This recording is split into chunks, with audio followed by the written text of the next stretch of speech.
My wife secretly went on a 14-day trip with her work husband. When she got back, I asked one question that froze her. Do you know what illness he has? She ran straight to the doctor, but by then it was already too late. The sound of her suitcase wheels on our driveway cut through the November air like a blade through silk, smooth, inevitable, final. I watched from the kitchen window, coffee growing cold in my hands as my wife of 12 years stepped out of the Uber with the kind of glow people get from expensive vacations and expensive lies. 14 days, 2 full weeks she'd been gone on what she called a critical work retreat to some resort in the Bahamas. A retreat so critical apparently that spouses weren't invited. So critical that her phone had been conveniently unreachable for hours at a time. So critical that when I'd called the company's main line to leave a message, the receptionist had paused just a fraction of a second too long before saying she'd pass it along. That pause told me everything. But I said nothing. Not when she left, not during her absence, and not now as she walked up our front steps with that particular lightness in her step that guilt tries to disguise as happiness. The door opened. James, God, I missed you. Rachel looked radiant. Her skin had that sun-kissed bronze that doesn't come from sitting in conference rooms. Her eyes were bright, rested, alive in a way they hadn't been in months, maybe years. She wore a new linen dress, white and breezy, the kind of thing you buy on vacation when you're trying to become a different version of yourself. She dropped her bags and moved toward me for an embrace. I hugged her back, felt her arms around me, smelled the unfamiliar perfume mixing with sunscreen and something else. Something that made my stomach turn. How was it? I asked, keeping my voice level, almost disinterested. Exhausting, she said, pulling back with a performative sigh. Back-to-back sessions, networking dinners every night. I barely had time to breathe, but productive. Really productive. I nodded slowly, took a sip of cold coffee, watched her watching me. She was good. I'd give her that. 12 years of marriage had taught her how to read my moods, how to calibrate her lies to match my temperature. But she didn't know what I knew. Couldn't know that I'd spent the last 14 days becoming a different person myself. The kind of person who checks phone records, who calls in favors, who sits in parking lots outside office buildings waiting for the truth to show its face. That's great, Ra. Really great. I set down my mug. You must be tired. Why don't you shower, unpack? I'll make us lunch. Relief flickered across her face. You're the best. I'm disgusting from the flight. She grabbed her suitcase and headed upstairs. I listened to the familiar sounds of her moving through our house. The bedroom door opening, the suitcase being heaved onto the bed, the bathroom door closing, the shower starting. All of it so normal, so mundane, like the last 2 weeks had been exactly what she said they were. I pulled out my phone and looked at the photo again. The one Marcus had sent me.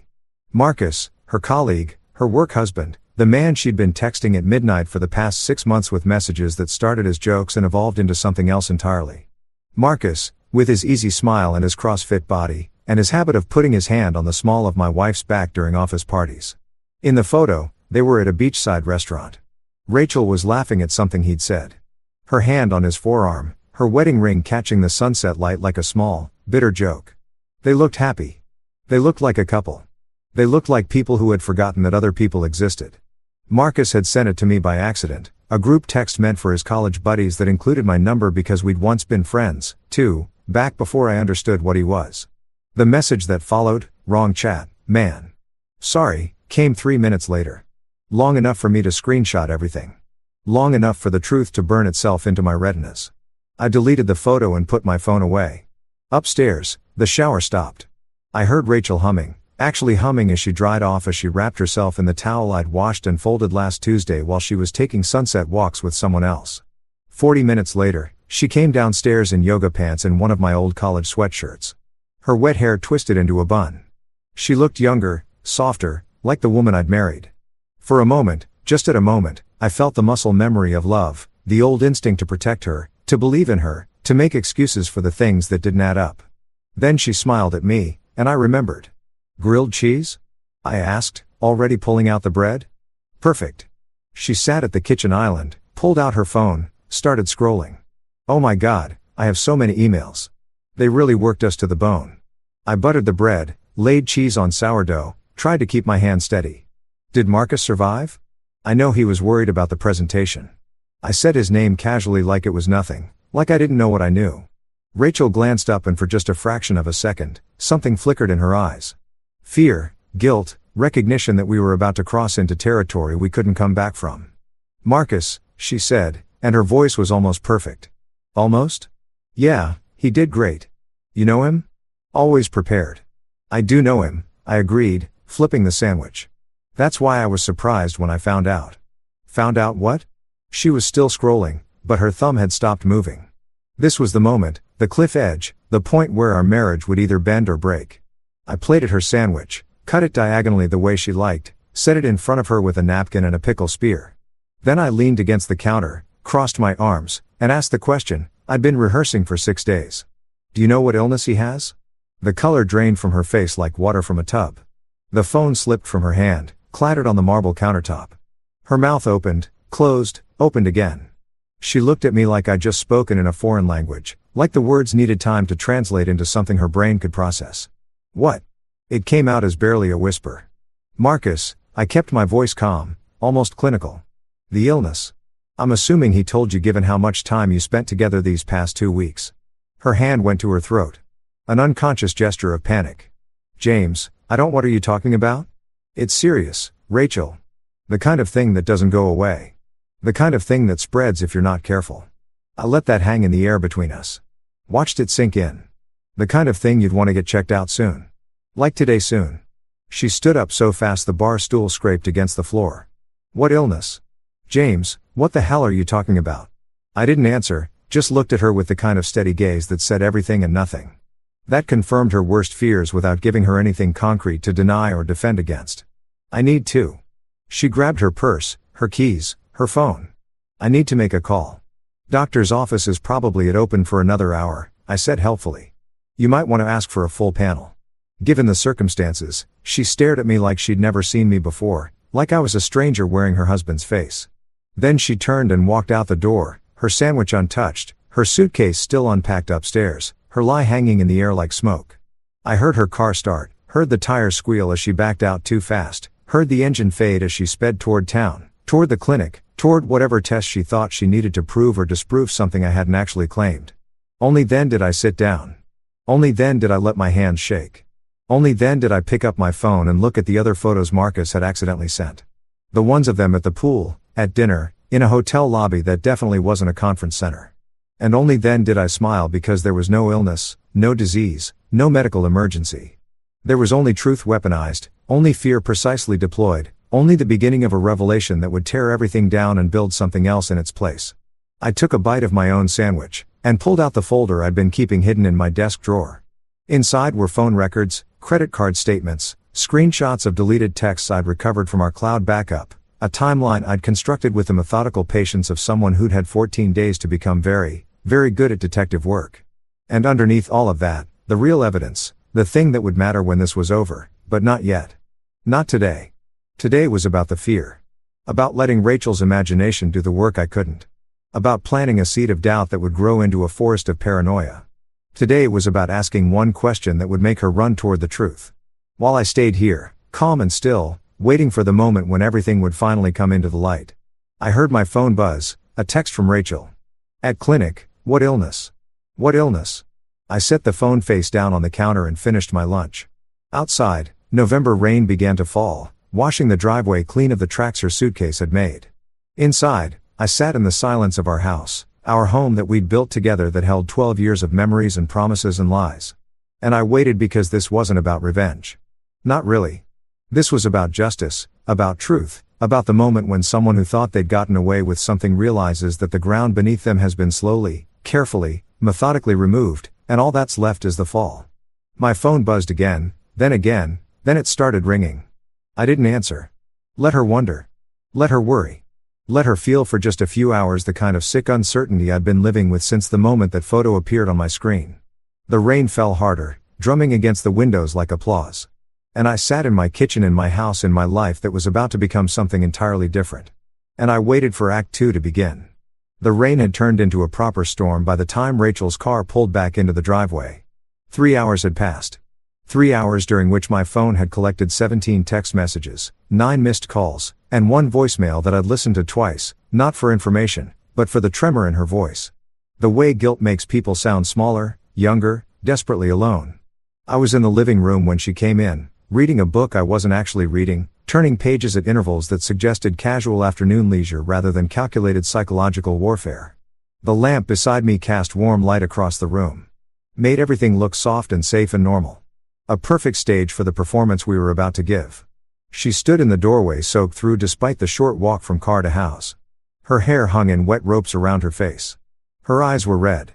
From crying or rain, I couldn't tell. Maybe both. She looked fragile in a way that would have broken me a week ago. They ran every test they had, she said, her voice hollow. Blood work, cultures, everything. They couldn't find anything wrong with me. I looked up from my book, marked my place with a finger. That's good news. Is it? She took a step into the room. James, what illness? What were you talking about? I set the book aside slowly, deliberately, let the silence stretch between us like a rubber band pulled to its breaking point. I think you should sit down, Rachel.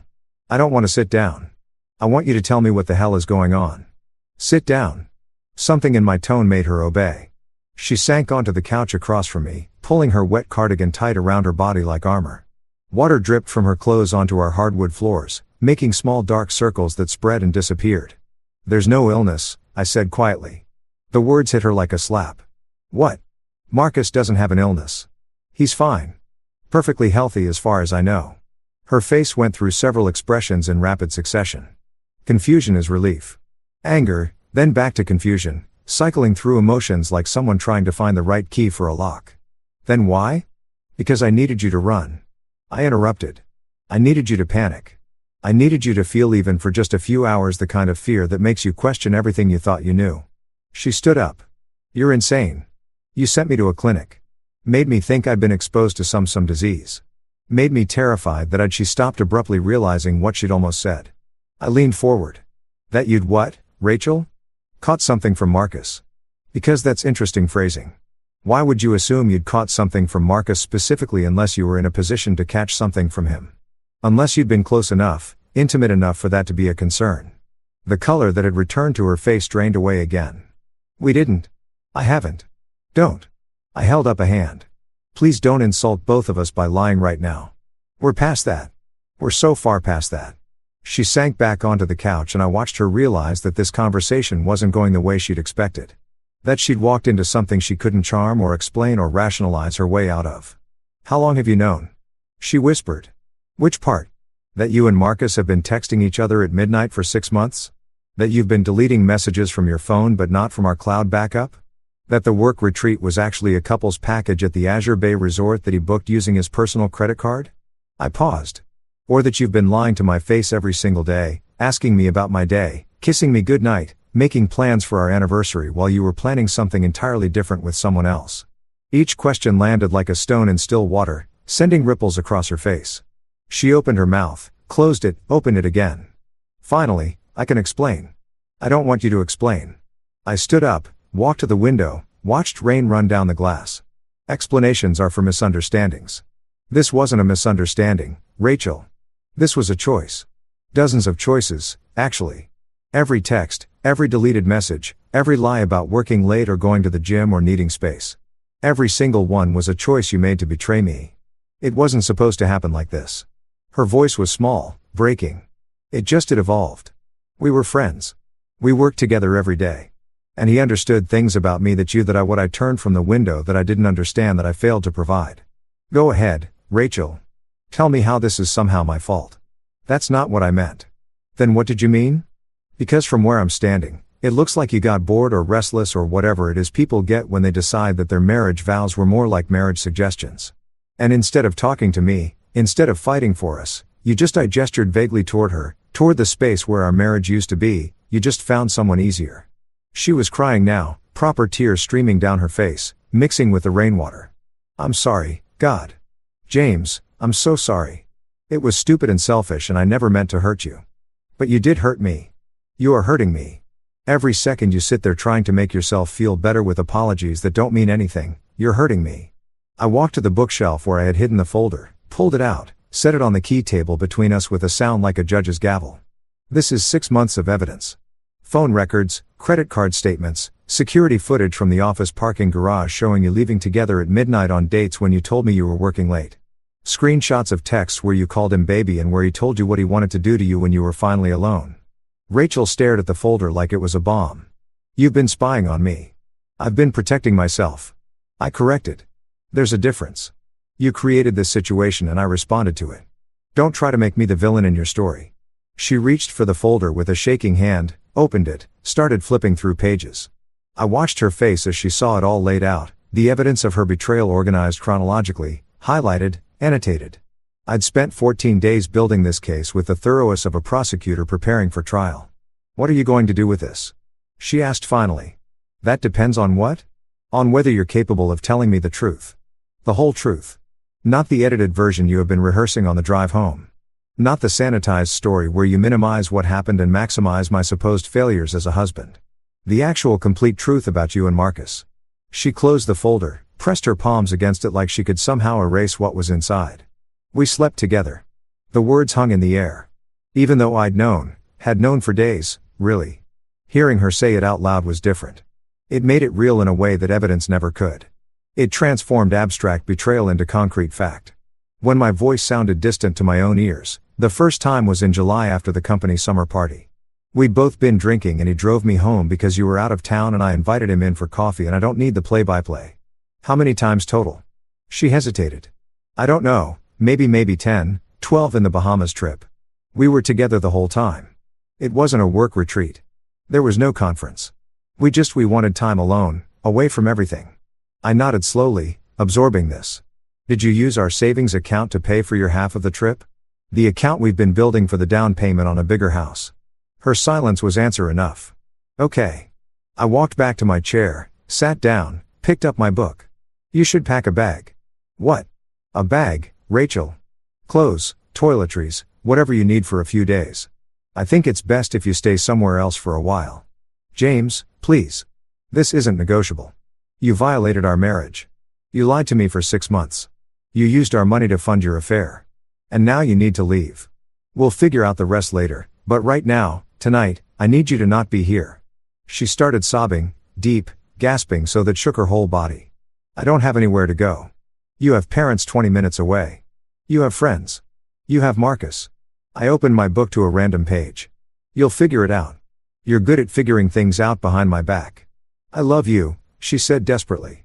I still love you, James. This thing with Marcus, it doesn't change how I feel about you. I looked at her over the top of my book, and maybe she saw something in my face that scared her because she flinched.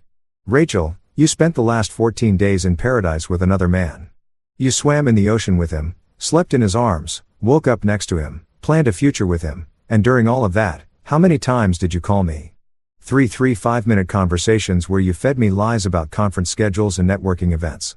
So, don't tell me you love me. Don't cheapen that word more than you already have. She sat there for another minute, maybe hoping I'd change my mind. Maybe trying to find some combination of words that would fix this, but there was no combination, no magic spell, no way back to the morning when she'd walked in glowing with sun and secrets. Finally, she stood up and walked upstairs. I listened to her moving through our bedroom, opening drawers, pulling clothes from hangers, the sounds of a life being dismantled, one article of clothing at a time. 20 minutes later, she came down with a duffel bag in her laptop case. She paused at the door, looked back at me. What happens now? Now you leave, and tomorrow we start figuring out what the truth costs. I really am sorry, James. I know you are. That's the saddest part of all of this. I genuinely believe you're sorry. You're just not sorry enough to have not done it in the first place. She opened her mouth like she wanted to say something else.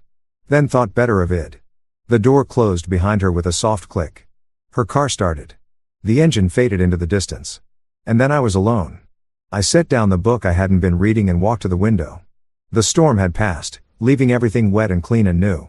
The street lights reflected in puddles, making the world look like it was floating. My phone buzzed. A text from Rachel. I'm at my parents'. Please don't hate me. I turned the phone face down and went to the kitchen, opened the fridge, pulled out the leftover grilled cheese from lunch, ate it cold, standing over the sink. It tasted like nothing. Tomorrow would be hard. Tomorrow would be conversations with lawyers and accountants, decisions about who got what, divisions of a life we'd built together. Tomorrow would be telling our friends, our families, watching the shock and sympathy and judgment ripple through our social circle. But tonight was just me in the house and the rain-washed silence. I cleaned up the kitchen, turned off the lights, went upstairs to our bedroom. Her closet was half empty now, gaps where her favorite dresses had hung. The bathroom counter had spaces where her products used to be. The whole room felt larger, emptier, like a museum of a marriage. I lay in bed, our bed, and stared at the ceiling. And for the first time in 14 days, I felt the weight of what I'd set in motion. The question about the illness had been calculated cruelty, psychological warfare designed to make her panic, to make her feel a fraction of the fear and betrayal I'd been living with. It had worked perfectly, maybe too perfectly, but this wasn't over. Not even close, because I'd learned something important over the past 2 weeks. Something about myself I hadn't known before. I was very, very good at patience, at planning, at playing a long game that no one else could see until it was too late. And Rachel had given me 6 months of material to work with. 6 months of lies and betrayals and choices that could be documented, proven, used, not for revenge. I had to keep telling myself that this wasn't about revenge. This was about making sure that when this was over, when the divorce was final and the property divided and the stories told, the truth would be clear. Not her version of the truth, where she'd somehow paint herself as the victim of a distant husband. Not Marcus' version, where he was just a nice guy who fell in love with someone who happened to be married. The actual truth, clean and sharp and undeniable. I closed my eyes and thought about the folder, about the evidence I'd gathered, about the pieces I'd carefully arranged. But there was more. So much more that she didn't know yet. Information I'd uncovered that would change everything. My phone buzzed again. Another text from Rachel, then another. I could imagine what they said. More apologies, more explanations, more attempts to manage the narrative. I didn't look. Not tonight. Tonight was for sleeping in a bed that felt too big, in a house that felt too quiet, in a life that would never be the same. Tomorrow, we'd start the next phase. Tomorrow, she'd learn what that question about the illness really meant. Tomorrow, the truth would continue its slow, inevitable march into the light. But for now, I just lay there in the dark, listening to the sound of my own breathing, feeling the weight of my wedding ring on my finger, wondering when exactly I'd take it off. Not yet. Not until this was finished. The ring was evidence, too, in its way. Evidence of promises made and broken, of a contract violated, of trust weaponized and destroyed. I twisted it around my finger in the darkness, feeling the familiar groove it had worn into my skin over 12 years. Soon, I thought. Soon. Outside, a car passed, its headlights sweeping across the ceiling. Then darkness again. Then silence. And in that silence, I began planning tomorrow. Morning came too early and too bright. Sunlight streaming through windows I'd forgotten to close, turning our bedroom into a gallery of empty spaces. I woke disoriented, reaching automatically for Rachel before remembering. The sheets on her side were cold, undisturbed, accusatory in their smoothness. I lay there for a moment, taking inventory of how I felt. Angry, yes, hurt, definitely. But underneath those expected emotions was something else. Something clearer and colder. Purpose. The kind of focused determination you get when you stop hoping things will fix themselves. And start accepting that you're going to have to break them further before anything can heal. My phone showed 8 missed calls and 14 new messages, all from Rachel, except for one from a number I didn't recognize. I ignored them all and went downstairs to make coffee. Moving through the morning routine with mechanical precision. Everything felt different now. The kitchen where I'd made her breakfast 1,000 times. The living room where we'd watch movies. The doorway where she'd stood dripping rainwater. And lies. Just 12 hours ago. The coffee was brewing when my phone rang again. This time it was a number I recognized. David Chen, my best friend since college, calling at 7:30 on a Sunday morning, which meant Rachel had already started working her side of the story. "You've talked to her," I said instead of hello. "Jesus Christ, James," she called me at midnight sobbing. "Said you kicked her out, accused her of some affair, that you'd completely lost it." David's voice was careful, walking the tightrope of friendship. "I told her I needed to hear your side before it's not an affair," I interrupted. "An affair implies secrecy and shame. What Rachel had with Marcus was more like a parallel relationship. 6 months, David. 6 months of texts and late nights in a 2A vacation together while I thought she was at a work conference. Silence on the other end. Then yeah. Do you have proof? Because she's telling everyone you're paranoid that you've been accusing her of things based on I have a 60-page dossier of proof. Phone records, credit card statements, hotel reservations, security footage, text messages she thought she'd deleted. I have a photo of them at a beachside restaurant in the Bahamas on a date when she was supposedly in a conference room in Orlando. I have receipts for romantic dinners charged to our joint account that she told me were client meetings. I poured coffee, watched it steam. I have enough proof to convince a jury. David, I definitely have enough to convince our friends. Another pause. What do you need? And that's why David had been my best friend for 15 years. No judgment. No wasted sympathy, just straight to the practical question. I need you to not take sides publicly yet. Let her tell her story. Let Marcus tell his. Let them think they're controlling the narrative. Why? Because people always tell more trust when they think they're getting away with lies. And I need to know exactly what story they're selling before I show everyone the receipts. This is David. Stop. This is really calculated, man. Are you okay? No, I said honestly. I'm not okay. My wife spent the last 6 months building a life with someone else while I was here being faithful and trusting and stupid. But I will be okay eventually. And when I am, I want to be able to look back and know I handled this the right way. Not the angry way, not the revenge way, the right way. The right way, David repeated slowly. In what way is that? The way where everyone knows exactly what happened. Where she can't rewrite history or play the victim. Where our friends and family understand that I didn't give up on our marriage. She did. Where if our kids ask about this someday. You don't have kids. Not yet. But we were trying. I took a sip of coffee. Felt it burn. She was on fertility treatments. David, we've been trying for a year. All those doctor's appointments, all those hopes and disappointments, and the whole time she was sleeping with Marcus. I heard him breathe out slowly. That's really dark, James. Truth usually is. We talked for a few more minutes about logistics. He'd come by later. We'd go through everything. He'd help me think through next steps. When we hung up, I felt marginally more human.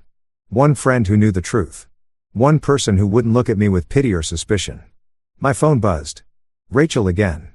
Can we please talk? I know you're angry, but we need to discuss this like adults. I almost laughed like adults. As if she hadn't spent half a year acting like a teenager sneaking around behind her parents' back, but she was right about one thing. We did need to talk. Not for her reasons. For mine. I texted back, come by at 2 p.m. bring Marcus. The 3 dots appeared immediately, disappeared, appeared again. Then why would I bring Marcus?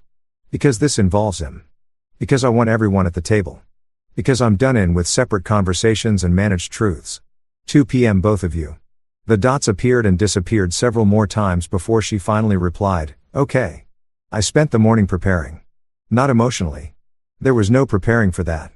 But practically, I cleared the dining room table, set out 3 chairs, laid out 3 copies of the folder I'd assembled, made it look less like our home and more like a deposition room, clinical, official, the kind of space where comfortable lies die under harsh fluorescent truth. At 1:30, David arrived with sandwiches I wouldn't eat and emotional support I desperately needed.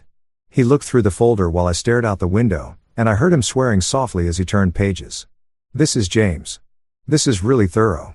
I had 14 days with nothing to do but think and investigate. The text messages, he said, holding up a printed page. Did you see this one from July 23rd? I had. I had seen them all, including the one he was looking at, where Rachel told Marcus that I was safe but boring, and that being with him made her feel alive again. That one had been particularly hard to read at 3 o'clock in the morning while she was swimming in the Caribbean with the man who made her feel alive. I saw it, I said simply. And you still want to do this face to face? You could just file for divorce. Let the lawyers handle everything. I could, but I need to see his face when he realizes I know everything. I need to watch them try to explain this while sitting in the house they betrayed. I stop trying to find the right words. I need to witness this, David, not as revenge, as closure, as confirmation that I'm not crazy for feeling betrayed, that what happened actually happened the way I think it did. He nodded slowly. I get it. I'll stay if you want backup. No, this needs to be just the 3 of us, but, thank you. At exactly 2 o'clock, Rachel's car pulled up. She sat in the driver's seat for a long moment before getting out. No, Marcus. She walked to the door alone, knocked softly even though she still had her keys, waited for me to let her in like a guest in her own home. She looked terrible. Red eyes, no makeup, hair pulled back in a messy ponytail. Part of me, the part that had loved her for 12 years, wanted to comfort her. The rest of me remembered why she looked this way. He's not coming, she said before I could ask. Marcus, he said this is between us, that he doesn't want to get in the middle of our marriage. I almost smiled at that. That's convenient. Getting in the middle of our marriage was fine when it involved Caribbean vacations and midnight texts, But now that there's consequences, he's suddenly principled on about boundaries. He's scared, Rachel said quietly. You have to understand, James. He never meant for this to. I don't have to understand anything about what Marcus meant or didn't mean. But fine, he's not here. We'll do this with just us. I gestured to the dining room. Sit. She saw the folders laid out on the table and went pale. What is all this? Sit down. She sat. I took the chair across from her, the table between us like a demilitarized zone. For a moment, we just looked at each other. Husband and wife, stranger and stranger. Before we start, I said, I need you to understand something. Everything I'm about to show you, everything I know, I discovered on my own. I didn't hire a private investigator. I didn't hack your accounts. I just paid attention. I checked the phone records we both have access to. I looked at credit card statements for accounts we jointly own. I recovered texts from cloud backups we both use. Everything was right there. Rachel, you just assumed I'd never look. She was crying again, silent tears tracking down her face. I'm so sorry. Stop apologizing and start explaining. Start with July, the company summer party. You told me you got a ride home with Sarah from accounting. I lied. I know you lied. I want to hear you say what actually happened. I want to hear you tell the truth for once. She took a shaky breath. Marcus drove me home. We'd been flirting for weeks, maybe months. Nothing physical, just there was this tension between us. And that night, we'd both been drinking and he drove me home and I invited him in. I told myself it was just coffee, just a nightcap. But I knew somewhere deep down I knew what I was inviting. Go on. We kissed in the kitchen. Right there where you make me breakfast. And then we went upstairs to our bedroom to our bed. She was sobbing now, the words coming in gasps. Afterwards, I told myself it was a mistake, that it would never happen again. But then he texted me the next day and we met for lunch. And it kept happening once a week, sometimes more. Hotels mostly. Sometimes his apartment when his roommate was traveling using money from our joint account. Yes. Money we were saving for a house. Yes. Money we were saving for the family we were trying to start. She flinched like I'd struck her. Yes. I opened the first folder, slid it across the table to her. This is every text message between you and Marcus for the past 6 months. I've highlighted the ones where you discuss me, the ones where you complained about our marriage, the ones where you planned your future together. She looked at the folder like it might bite her. I can't read these. Yes, you can. Because I had to read them. I had to sit in this house alone while you were in the Bahamas and read every single message where you told another man things you should have told me, where you shared intimacies with him that belonged to our marriage. Where you built a whole separate relationship while I was here trusting you. James, please read it. All of it. I want you to see what you did from the outside. I want you to understand that this wasn't a mistake or a moment of weakness. This was a sustained campaign of deception. This was you choosing over and over again to betray me. She opened the folder with shaking hands, started reading. I watched her face cycle through emotions, shame, regret, recognition, horror. Watched her see herself through my eyes. See her betrayal documented and highlighted and undeniable. There's more, I said when she was halfway through. I slid her the second folder. Credit card statements, hotel reservations, restaurant receipts, a financial record of your affair, paid for with our money. She looked at the numbers, the dates, the paper trail of her lies. I'll pay it back every cent. I'll get a second job. All this isn't about money. I pulled the third folder toward me. Didn't open it yet. This is about truth. About making sure that when this is over, when we're divorced and divided and dealing with the wreckage, the record is clear. You didn't leave because I was a bad husband. You didn't cheat because I neglected you. You made choices, Rachel. Conscious, deliberate choices to long and betray and destroy what we built. I know, she whispered. I know what I did. Do you? Because from where I'm sitting, I don't think you really understand the magnitude of this. You violated our marriage vows. You exposed me to health risks without my consent. You stole from our savings. You lied to our friends and family. You made me doubt my own sanity when I started suspecting something was wrong. You gaslit me, Rachel, for 6 months. You made me feel crazy for noticing that something was off. She was sobbing now, her whole body shaking. What do you want from me? I've apologized. I've admitted everything. What more can I do? I opened the third folder. Inside was a single document, a printout of an email Marcus had sent to a mutual friend dated 3 weeks ago detailing his relationship with my wife and his plans for their future together.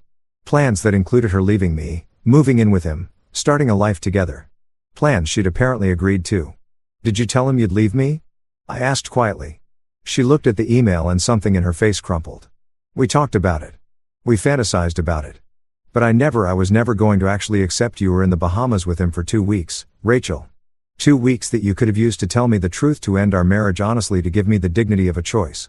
Instead, you came home, kissed me, told me you missed me, and acted like everything was normal. I was confused. I didn't know what I wanted. You knew exactly what you wanted. You wanted both. You wanted the security and history and home we'd built together. And you wanted the excitement and passion of something new. You wanted to have your cake, and it, too. The vulgarity made her flinch, but I didn't care. The problem is that's not how life works. That's not how marriage works. You don't get to destroy something and then be surprised when it breaks. She sat there surrounded by evidence of her betrayal, looking smaller and younger than I'd ever seen her. What happens now? I pulled out one more document from my jacket pocket. A petition for divorce that my lawyer had drawn up yesterday. I slid it across the table. You're going to sign this. It's a no-fault divorce, which is more generous than you deserve. But I'm not interested in dragging this through courts. It splits our assets 50-50, which again is more than fair given that you stole from our savings to fund your affair. It includes a statement that you acknowledge the infidelity and waive any claim to alimony or spousal support. She stared at the document. And if I don't sign, then I file for an at-fault divorce. I submit all of this evidence to the court. I subpoena Marcus, your colleagues, everyone who knew or suspected what was happening. I make this as public and painful as possible. I let a judge decide how to divide our assets, and I guarantee you it won't be 50-50. I lean forward. But more than that, Rachel, I tell everyone the truth, not your sanitized version where you were confused and made mistakes. The real truth, documented and proven. I let our friends and family see exactly who you are and what you did. That's blackmail. That's consequences. You want to move forward with Marcus? Fine. Sign the papers and in 6 months you'll be free to do whatever you want, but you don't get to do it on my dime or with my reputation. You don't get to paint yourself as the victim of a bad marriage when you're the one who destroyed a good one. She picked up a pen with a shaking hand. I really did love you. I still do. Then you have a funny way of showing it. She signed 4 places, her signature getting messier each time, her tears smudging the ink. When she was done, she pushed the papers back to me. I'll be out of the house completely by next week, she said. I'll just take my clothes and personal things. You can have everything else. I don't want everything else. I want to split things fairly. This isn't about punishing you, Rachel. It's about ending this honestly. She stood up, looked around the dining room like she was seeing it for the last time. For what it's worth, I really am sorry. You deserved better than this. Better than me. Yeah, I said. I did. She walked to the door, paused with her hand on the knob. The question yesterday about the illness. There really isn't one. No. Go then. Why? Because I needed you to feel what I felt when I found out. The fear, the uncertainty, the sick dread of knowing something terrible had happened and not knowing how bad it would be. I needed you to run to a doctor and beg for tests and sit in a waiting room imagining the worst. Because that's what I did, Rachel. When I found out about you and Marcus, I went to a clinic and got tested for every STD they offer because you'd been sleeping with me and him and I had no idea what I've been exposed to. I met her eyes. I wanted you to feel that just for a few hours just to understand. She paled. Did you? Were you? I'm clean, negative for everything, but I had to live with that fear for a week while I waited for results. And you should know what that feels like. You should carry that weight, even if just for a moment. She nodded slowly, opened the door, walked out. This time, I knew it was for the last time as my wife. Next time she'd come back, it would be to pack boxes, to sort through the debris of our life together, to figure out who got the coffee maker and who got the photos from our honeymoon. But that would be later. That would be the mechanical, practical end of things. This had been the emotional end, the moment where our marriage officially died, documented and divided and done. I sat alone at the dining room table, surrounded by folders of evidence, holding divorce papers with her signature still wet, and I felt nothing. Not relief, not satisfaction, not even grief, just emptiness, just the hollow echo of what used to be. My phone buzzed. A text from David. How did it go? I looked around the room at the chair where Rachel had sat, at the folder she'd read, at the dissolution of 12 years reduced to signatures on legal documents. It's done. I typed back phase 1 complete. Because this wasn't over. Not really. The divorce papers were signed, yes, but there was still so much more she didn't know. Still so much more that would come to light in the days and weeks ahead. Still the truth I hadn't told her yet. The biggest truth of all. But not today. Today had been about confrontation and confession. Tomorrow would be about revelation. I gathered up the folders, locked the signed divorce petition in my desk, and went upstairs to bed. The house felt different now. Not mine, not ours, just a space where two people used to live before one of them burned it all down. I lay in bed and stared at the ceiling and waited for sleep that wouldn't come. And in the silence, I thought about tomorrow and what came next and the final piece of the puzzle that Rachel didn't even know existed yet. Soon, I thought soon she'll understand the real cost of what she's done. But not yet, not tonight. Tonight was for endings. Tomorrow would be for the truth. 3 days after Rachel signed into the divorce papers, Marcus finally called me. I was in my home office, our former shared space, now just mine, sorting through tax documents and trying to figure out how to divide a life when his name appeared on my phone screen. I let it ring 4 times before answering. Each ring a small assertion of control. James, his voice was cautious. Overly friendly in that way people get when they know they've done something unforgivable and are trying to pretend they haven't. Hey man, I've been meaning to reach out. Have you? I kept my voice flat, made it a statement instead of a question. Yeah, listen. I just wanted to Rachel told me you guys are getting divorced, and I wanted to say I'm sorry. You know, that really sucks. Marriage is hard. I almost admired the audacity of it, calling me to offer sympathy for the marriage he'd helped destroy, speaking about it like it was some natural disaster rather than a deliberate demolition. Is that why you called Marcus to tell me marriage is hard? A pause. I called because I think we should talk in person. Clear the air. You know, we used to be friends. We were never friends. We were friendly. There's a difference. Friends don't sleep with each other's wives. Another pause longer this time. Look, I know you're angry. I'm not angry. And as I said it, I realized it was true. The rage that had consumed me for weeks had burned itself out, leaving something colder and clearer in its place. Anger implies I'm still surprised by what happened. I'm past that now. Then why won't you meet with me? Let me explain. Explain what? The mechanics of how you seduced my wife. The rationale for why 6 months of lying was justified. The philosophy behind booking a romantic vacation with someone else's spouse. I spun my chair to face the window, watched a cardinal land on the fence outside. I already know the story, Marcus. Rachel told me everything. She told you her version. I think you should hear mine. Why would your version be any different? Because there are things she doesn't know. Things about why I am. He stopped abruptly. Just meet me. 1 coffee.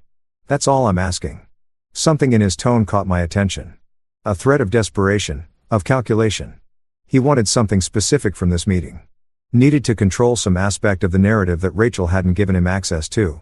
Fine, I said. Tomorrow, Java House on Main Street, 9 a.m., thank you. Really, James, I appreciate. I hung up before he could finish. Appreciation from the man who'd betrayed me wasn't currency I was interested in accepting. That night, I lay in bed, the same bed where this had all started, where Rachel had brought her lies and her guilt and her betrayal, and thought about what Marcus might want. What information he was scared I had or desperate to share or hoping to learn. The call hadn't been about clearing the air or offering apologies. It had been reconnaissance, a way to gauge what I knew, what Rachel had told me, where the fault lines in their story might be, which meant there were fault lines, which meant the story I'd heard from Rachel wasn't complete. I fell asleep thinking about what those gaps might contain. The next morning, I arrived at Java House 15 minutes early, ordered black coffee I didn't drink, and took a table by the window where I could watch Marcus arrive. Control of space, control of timing, control of the performance. Small things that added up to power. He walked in at exactly 9, dressed in the expensive casual way of men who work in tech. Designer jeans, tasteful sweater. Watch that cost more than most people's monthly rent. He looked tired. Good. He should be tired. He'd spent the last 6 months juggling 2 lives, and now one of them had collapsed. James. He extended his hand as he approached. I looked at it, left it hanging there in the air between us, watched him slowly retract it. Sit down, Marcus. He sat, ordered coffee from a passing server, arranged his face into an expression of somber concern. I'm glad you agreed to meet. Let's skip the pretense. You didn't call to apologize or explain. You called because you're worried about something. So, tell me what it is and we can both get on with our mornings. He blinked, the mask slipping for just a moment. I'm not worried. I just thought we should clear the air. You already said that on the phone. It wasn't convincing then either. I leaned back, crossed my arms. Rachel signed divorce papers 3 days ago. She's moving in with you next week. You won, Marcus. You got what you wanted. So, why do you look like someone who lost? His coffee arrived. He added cream, stirred it, used the ritual to avoid answering. Finally, did Rachel tell you why it started between us? She said you'd been flirting for months, that it escalated at the summer party. That's true, but it's not. He took a breath. James, your marriage was already over when I came into the picture. I felt a flash of heat behind my eyes, the ember of anger reigniting. Our marriage was fine. Was it? Because Rachel told me she'd been unhappy for years. That you were distant, disconnected, that you'd stopped really seeing her. She said she felt invisible in her own life, and you believed her. I leaned forward. Or did you just like having permission to pursue a married woman? I believed her because it's true. He met my eyes with something that looked like genuine conviction. I'm not the villain here, James. I fell in love with someone who was already leaving you emotionally. I just gave her somewhere to go. The audacity of it took my breath away. You're rewriting history to make yourself feel better. Rachel and I had problems. Every long-term marriage does, but we were working on them. Or at least I thought we were, until I found out she was working on you instead. She said you'd frame it that way. That you'd make her the betrayer when you were the one who checked out of the marriage years ago. I stared at him. This man who'd shared my wife's bed and apparently her revisionist history. Is that what she told you? That I'm the reason for her affair? Not the reason, but part of it? James, I'm not trying to hurt you more than you're already hurt. I'm trying to help you understand that this didn't happen in a vacuum. Rachel didn't wake up one day and decide to destroy her marriage for fun. She was lonely. She was drowning. And you what? Saved her. I laughed. A bitter sound that made the couple at the next table glance over. You're a hero in your own story, Marcus. The knight who rescued the sad, neglected wife from her terrible husband. It's a nice narrative. Clean, simple, makes you feel good about someone else's spouse. He flinched at the language. I didn't plan for this to happen. No one ever does, but it did happen. And you participated in it. And now you're trying to sell me a story where I'm somehow partially responsible for my wife's infidelity. I pulled out my phone, opened the photo album I'd created specifically for this meeting. Let me show you something. I turned the phone to face him. On the screen was a text message thread between Rachel and me dated from May through November. The entire duration of her affair. Messages where I asked about her day, suggested date nights, sent her funny memes, told her I loved her. Messages where she responded with one-word answers, declined invitations, said she was too tired or too busy or too stressed. This is what disconnected looks like in our marriage. Marcus, me trying and her pulling away, me suggesting therapy and her saying we didn't need it. Me planning a 20th anniversary trip. We got married at 22, so year 12 was big for us, and her saying she couldn't get time off work. I swiped to another screenshot. Except she could get time off work. She just wanted to spend it with you instead. He looked at the messages and something flickered across his face. Doubt maybe, or recognition. Rachel told you what she needed you to hear to make herself the victim. I continued. She painted our marriage as dead so you wouldn't feel guilty about dancing on its grave. But look at those texts, Marcus. Look at me trying and her lying. And tell me again how I'm the one who checked out. People can be lonely even in relationships where the other person is trying, he said. But his voice had lost its certainty. Sometimes trying isn't enough. You're right. Sometimes it's not. But you know what would have been enough? Her telling me the truth. Her saying she was unhappy. That we needed to change something. That she was considering leaving. That would have been enough. Instead, she lied and you helped her, and now you're here trying to make me complicit in my own betrayal. He sat down his coffee cup with a clink that sounded too loud. Why did you really agree to meet me? Because I wanted to see if you'd tell me the truth about something. And I leaned forward. Rachel said this started in July at the summer party, but that's not true, is it? His face went very still. What do you mean? I mean, I've seen the phone records, Marcus. Texts between you and her going back to February. Hundreds of them, increasingly intimate, increasingly inappropriate. The July party wasn't the beginning. It was just when the emotional affair became physical. He looked away, jaw clenching. That's semantics. No, it's honesty or the lack of it. You and Rachel have been lying so long, you've started believing your own story. The poor lonely wife, the noble other man, the distant husband. But the evidence doesn't support that narrative. The evidence showed two people who actively pursued an affair, who made hundreds of conscious choices to betray a marriage, who lied not just to me, but to everyone around them. What do you want from me? He sounded tired, suddenly, defeated. An apology, permission for me to admit I'm a terrible person. I want you to stop pretending you're not. I slid a folder across the table, one I'd prepared specifically for him. This is a copy of everything I showed Rachel. Phone records, credit card statements, text messages, photos, your entire affair documented. I gave Rachel the courtesy of seeing it first. Now you get the same. He opened the folder slowly, started reading. I watched the blood drain from his face as he turned pages as he saw his relationship with my wife laid out in stark black and white. Evidence he'd probably convinced himself didn't exist. Why are you showing me this? He asked without looking up. Because I want you to understand something. This doesn't end with divorce papers and moving trucks. This ends when I decide it ends. And right now I haven't decided yet. He looked up sharply. What does that mean? It means I have choices, Marcus. I can file an at-fault divorce and make all of this public record. I can share these documents with your employer. I'm sure they'd be interested to know their employees are using company time and resources for extramarital affairs. I can tell your parents, your friends, anyone who will listen about what kind of man you really are. That's your threatening me. I'm explaining consequences. You made choices. Those choices have implications beyond just getting to sleep with my wife. And I'm the one who gets to decide what those implications are. He closed the folder, pushed it away like it might contaminate him. Rachel said you were being vindictive. I didn't believe her, but maybe she was right. Vindictive would be ruining your life because you ruined mine. What I'm doing is giving you the same choice I gave Rachel. Cooperate with an honest dissolution of this mess or watch me make it as painful as possible. I pulled the folder back toward me. So, here's what's going to happen. You're going to give me a full written statement about your relationship with Rachel, dates, locations, the truth about when it started and how it developed. Every relevant detail. Why would I do that? Because if you don't, I'll subpoena you for the divorce proceedings. I'll put you on a witness stand and make you answer these questions in front of a judge and court reporter. Your name will be in public records forever as the man who broke up a 12-year marriage, or you can write it down privately. Give me the closure of knowing the complete truth, and we can all move forward quietly. He stared at me like he was seeing me for the first time. You've really thought this through. I've had a lot of time to think. 14 days alone while you and Rachel were in paradise. Weeks before that when I started suspecting something was wrong. Hours and hours to sit with betrayal and decide how to respond to it. I stood up, left money on the table for my untouched coffee. You have until Friday to email me that statement. After that, I file the at-fault divorce and let the courts handle everything. And if I send you the statement, then what? Then we're done. You get Rachel, I get the truth, and we never have to speak again. I walked toward the door, then stopped and turned back. One more thing, Marcus.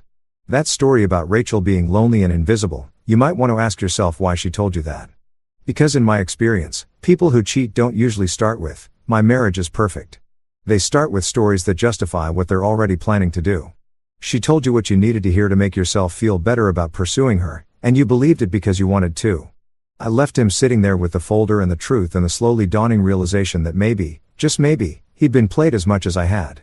The email arrived Thursday night, 30 hours before my deadline. Subject line, Statement Marcus Chen. No text in the body, just an attached document. I poured myself a whiskey. The expensive bottle Rachel and I had been saving for a special occasion because what occasion was more special than the end of a marriage and open the attachment. It was 18 pages, single-spaced, exhaustively detailed. Marcus had done exactly what I'd asked, documented everything with the thoroughness of someone who understood that half-truths would only make things worse. He'd started with their first private lunch in February, detailed the progression of texts and meetings, admitted to the emotional affair that had preceded the physical one. He'd included things Rachel hadn't told me. Weekends when she'd said she was visiting her sister, but was actually with him. Late nights at the office that were really hotel rooms downtown. Lies upon lies upon lies. But it was the ending that stopped me cold. I want to be clear about something Marcus had written. Rachel told me your marriage was over. She said you'd grown apart, that divorce was inevitable, that she was just waiting for the right time to tell you. She said you hadn't been intimate in over a year, that you'd stopped trying, that you'd essentially become roommates. I believed her because I wanted to believe her, because it made what we were doing feel less like destruction and more like inevitability. But after meeting with you, after seeing those text messages where you were clearly still trying, still invested in your marriage, I have to acknowledge that I may have been lied to. Not about everything.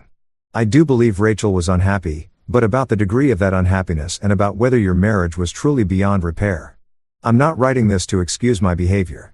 What I did was wrong, regardless of Rachel's honesty or lack thereof.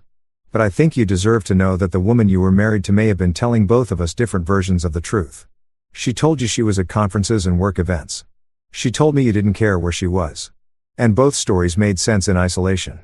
But together they reveal someone who was managing two narratives simultaneously. I don't know what that means for her, for us, for any of this, but I wanted you to have all the information. Not because I think it changes anything. Your marriage is still over and that's largely my fault. But because you asked for the complete truth, and this is part of it. I'm sorry, James, for all of it, but especially for not asking harder questions about what I was really participating in. I wanted to believe I was saving someone. I'm starting to think I was just convenient. I read it 3 times, each pass, revealing new layers of complexity I wasn't ready to process. Rachel had lied to both of us. Had crafted separate realities for her husband and her lover. Had managed contradictions that should have been impossible.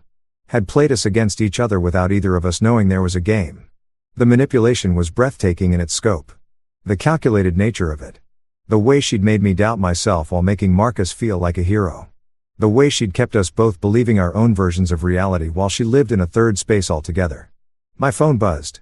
A text from Rachel. Can we talk? I need to get some things from the house this weekend. I looked at her message, thought about Marcus's statement, thought about the lies layered on lies, layered on more lies. And I realized this wasn't over. Not even close. Because there was one more truth I hadn't shared yet. One more piece of evidence that would change everything. The biggest revelation of all, the thing I'd been saving for exactly the right moment. And that moment, I decided, was now. I texted back, come by Saturday at 10 a.m. bring boxes for your things. And Rachel, bring your birth control pills. The 3 dots appeared immediately, then stopped, then appeared again. Finally, why? You'll see. I typed Saturday at 10 o'clock. Don't be late. I sent it, turned off my phone, and sat in the darkness of my office with Marcus's confession and my whiskey and the knowledge that in 2 days everything would change again. Because Rachel didn't know that I knew. Didn't know that while she'd been lying to me about her affair, she'd been lying about something else, too. Something bigger. Something that would reframe everything that had happened and everything that was about to happen. Saturday at 10 a.m., the final truth would come out. And then finally, this would really be over. I raised my glass to the empty room, to the ghost of my marriage, to the man I'd been before all of this started. Phase 2, I said to no one. Complete. Then I drank and waited for Saturday and the reckoning that was coming. Saturday morning arrived wrapped in fog, the kind of gray November weather that makes everything look muted and undefined. I woke at 6 o'clock, made coffee I couldn't taste, and spent 4 hours preparing the house for what was coming. Not cleaning, though I did that too, but arranging, setting the stage, creating the precise environment for truth to land with maximum impact. The dining room table, scene of so many previous confrontations, held a single manila envelope. Nothing else. No folders this time, no stacks of evidence, just one envelope sealed, waiting. At 9:50, Rachel's car pulled into the driveway. She sat there for a moment, engine running, probably gathering courage or rehearsing explanations or doing whatever it is people do when they know they're walking into something but don't know what. Finally, the engine cut off, the car door opened. She walked toward the house carrying a single empty bus like she was hoping this would be quick. I opened the door before she could knock. James, she looked better than she had at our last meeting. Hairstyled, makeup applied, wearing clothes that fit properly instead of the grief-stricken casualness of before. She looked like someone who'd started to move on. Thank you for letting me come by. You still have keys. You don't need permission to enter your own house. I stepped aside to let her pass. Though. I suppose it's not really yours anymore, is it? She flinched but said nothing. Just walked past me into the living room and set down her box. I'll try to be quick. I know this is hard for both of us. Is it hard for both of us? I gestured toward the dining room. Come sit down first before you start packing. James, I really just want to get my things and sit down, Rachel. The steel in my voice made her obey. We walked to the dining room together. This house we'd shared becoming a museum of our ending. She saw the envelope on the table, looked at it with obvious weariness. What's that? That's why I asked you to bring your birth control pills.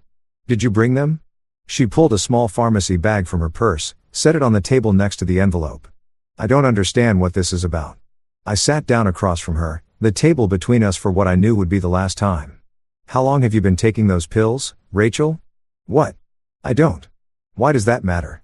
Humor me. How long? She frowned, calculating. 5 years, maybe 6.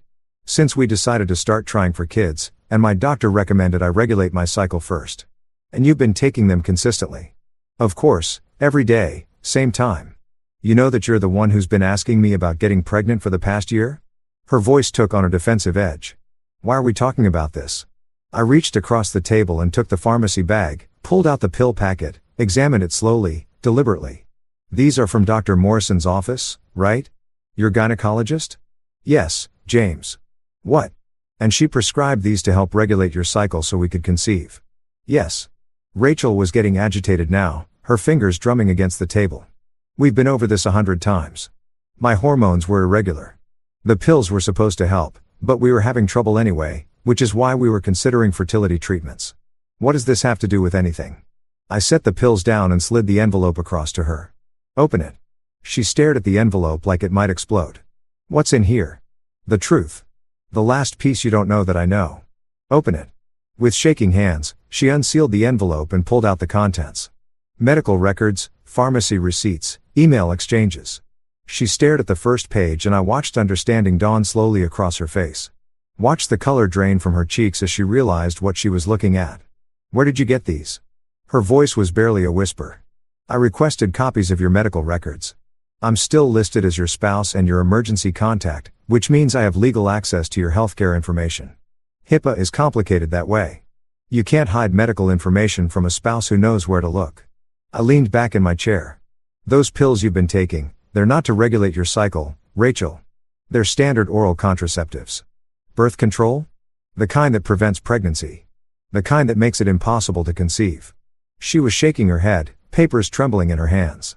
No, that's Dr. Morrison said these would help us get pregnant. She said Dr. Morrison prescribed them 5 years ago as birth control. You told me she prescribed them to regulate your cycle. That was the first lie. I pointed to the next page in the stack. This is an email exchange between you and Dr. Morrison from 3 months ago.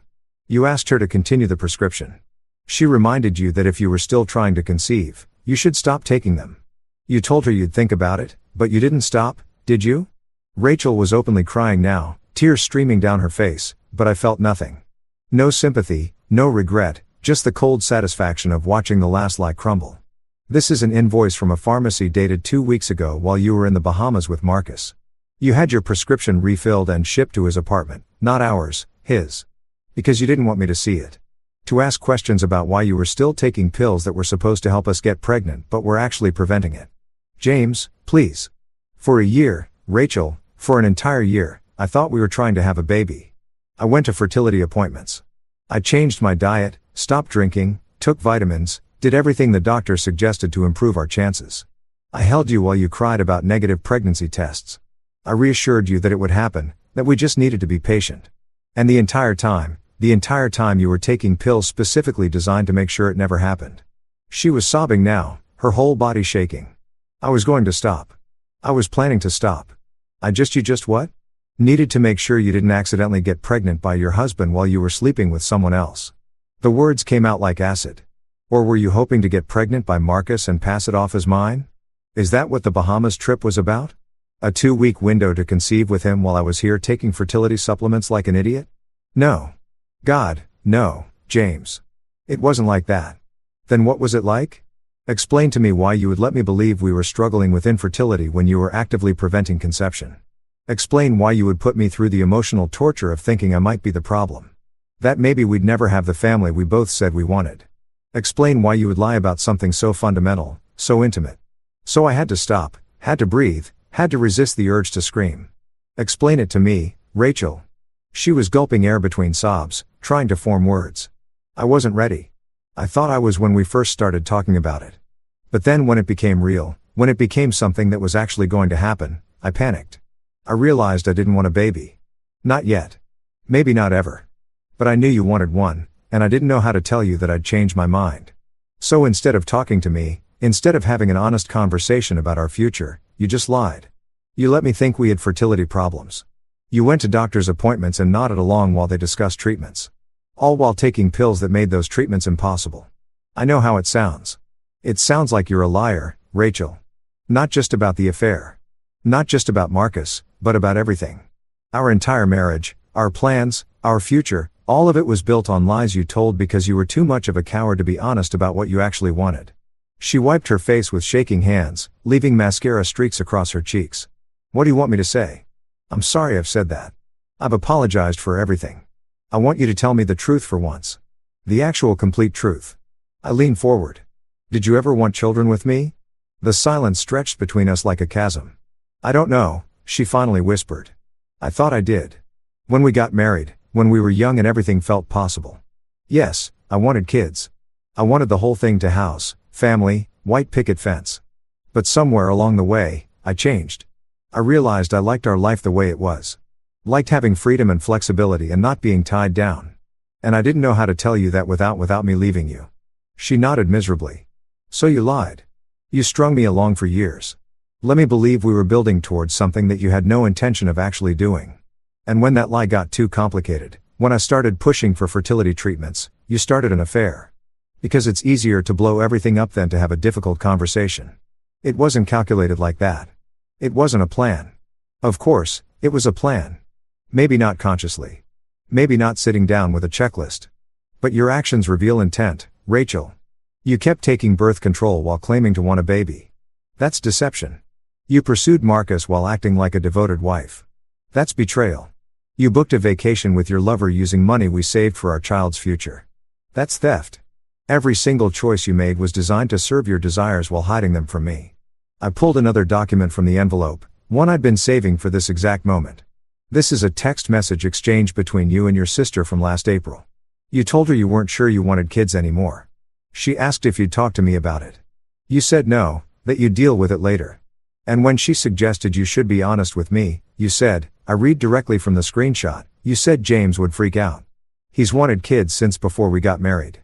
It's easier to just keep pretending and figure it out eventually. Rachel stared at the message like she was seeing a ghost. You hacked my phone. I recovered deleted messages from our shared cloud backup, which you would know if you'd bothered to read the privacy settings. But that's not the point. The point is that you knew. You knew for at least 6 months, probably longer, that you didn't want what I wanted. And instead of being honest, instead of giving me the chance to decide if I wanted to stay in a marriage that would never include children, you just kept lying. Because I love you, she was shouting now, desperate. Because I didn't want to lose you. And I knew if I told you the truth, you'd leave. So I kept hoping I'd change my mind. That maybe I would wake up one day and want a baby as much as you did. But you didn't change your mind. You started sleeping with someone else instead. Those things aren't connected. Of course, they're connected. You were trapped in a marriage where you'd lied about something fundamental, something you couldn't keep hiding forever.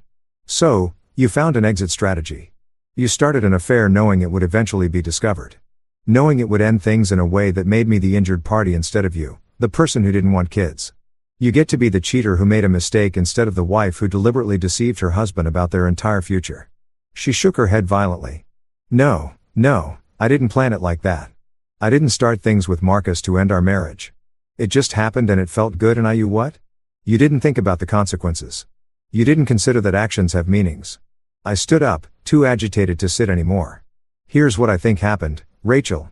I think you realized years ago that you'd sold me a version of our future that you didn't actually want.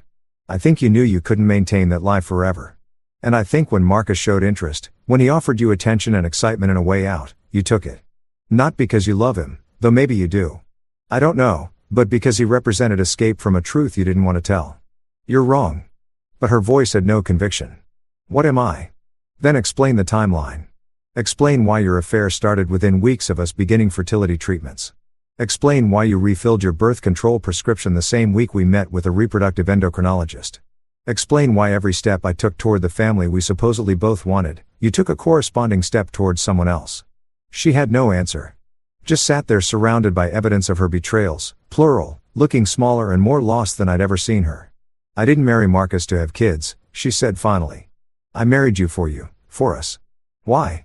Why wasn't that enough? Because people change, Rachel. People want different things as they grow older. And when that happens, when you realize your goals don't align anymore, you talk about it. You don't lie about it. I sat back down suddenly exhausted. If you told me 5 years ago that you didn't want children, I would have been disappointed. I'll be honest about that. But we could have talked it through, maybe found a compromise, or maybe decided we wanted different futures and parted as friends. Instead, you lied for 5 years, Wasted a year of my life on fake fertility struggles, and had an affair that destroyed any possibility of us ending things amicably. What do you want from me? She was pleading now. You want me to say I'm a terrible person? Fine, I'm terrible. I'm a liar and a cheater and I ruined everything good we had. Is that what you need to hear? I need you to understand that this isn't just about the affair. It's about the fundamental dishonesty that made the affair possible. You've been lying to me about who you are and what you want for most of our marriage. Marcus is just the most visible symptom of a much deeper disease. I pulled one more document from the envelope, the last one. This is an amendment to our divorce agreement. In addition to the 50-50 asset split, I'm requesting reimbursement for all fertility-related expenses from the past year. Doctor's visits, medications, treatments, everything we spent trying to conceive a child that you were actively preventing. It comes to about $12,000. She stared at the paper. You're billing me for trying to have a baby. I'm billing you for lying about trying to have a baby. There's a difference. She laughed a broken sound. This is insane. This is vindictive and petty and it's fair. I interrupted. You used our joint funds to pursue an affair. I'm asking you to reimburse me for funds I spent based on your lies. If you think that's unreasonable, we can let a judge decide. I'm sure they'll be very interested in hearing about how you defrauded your husband regarding fertility treatments while conducting an extramarital affair. She looked at me with something like hatred. You've really thought of everything, haven't you? Every anger, every punishment, every way to make me suffer. I've thought about the truth and the cost of hiding it. I stood up again, walked to the window, looked out at the fog, shrouded street. You can pack your things now, take whatever you want. Furniture, photos, kitchen stuff. I don't care. I'll have my lawyer send over the amended agreement. You have a week to review it before I file. And if I don't sign, then we go to court. I present all of this to a judge. The affair, the landless, the birth control, deception, all of it. And I let them decide how to divide our assets. But I promise you, Rachel, it won't be 50-50. Not when fraud is involved. She gathered up the papers with shaking hands, stuffed them back into the envelope. I came here to pick up my things, not to be ambushed with. You ambushed me with 6 months of betrayal. I ambushed you with 1 morning of truth. I think I'm being generous with the ratio. She stood, grabbed her purse, started toward the stairs, then stopped and turned back. For what it's worth, I really did think I'd change my mind about wanting kids. I really did think that maybe if we kept trying, I'd wake up one day and feel ready. I didn't set out to deceive you, but you did deceive me. And when you realized the deception was getting harder to maintain, you found someone else instead of finding honesty. That's the part you don't seem to understand, Rachel. The affair isn't the worst thing you did. The worst thing you did was trap me in a marriage built on lies and then blame me for not seeing through them. She opened her mouth, closed it, then turned and walked upstairs. I heard her moving through our bedroom, opening closets, dragging boxes across the floor.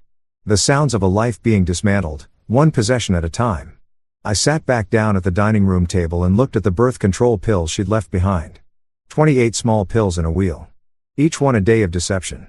Each one a choice to prioritize her comfort over our truth. An hour later, she came back downstairs with 3 boxes stacked precariously in her arms.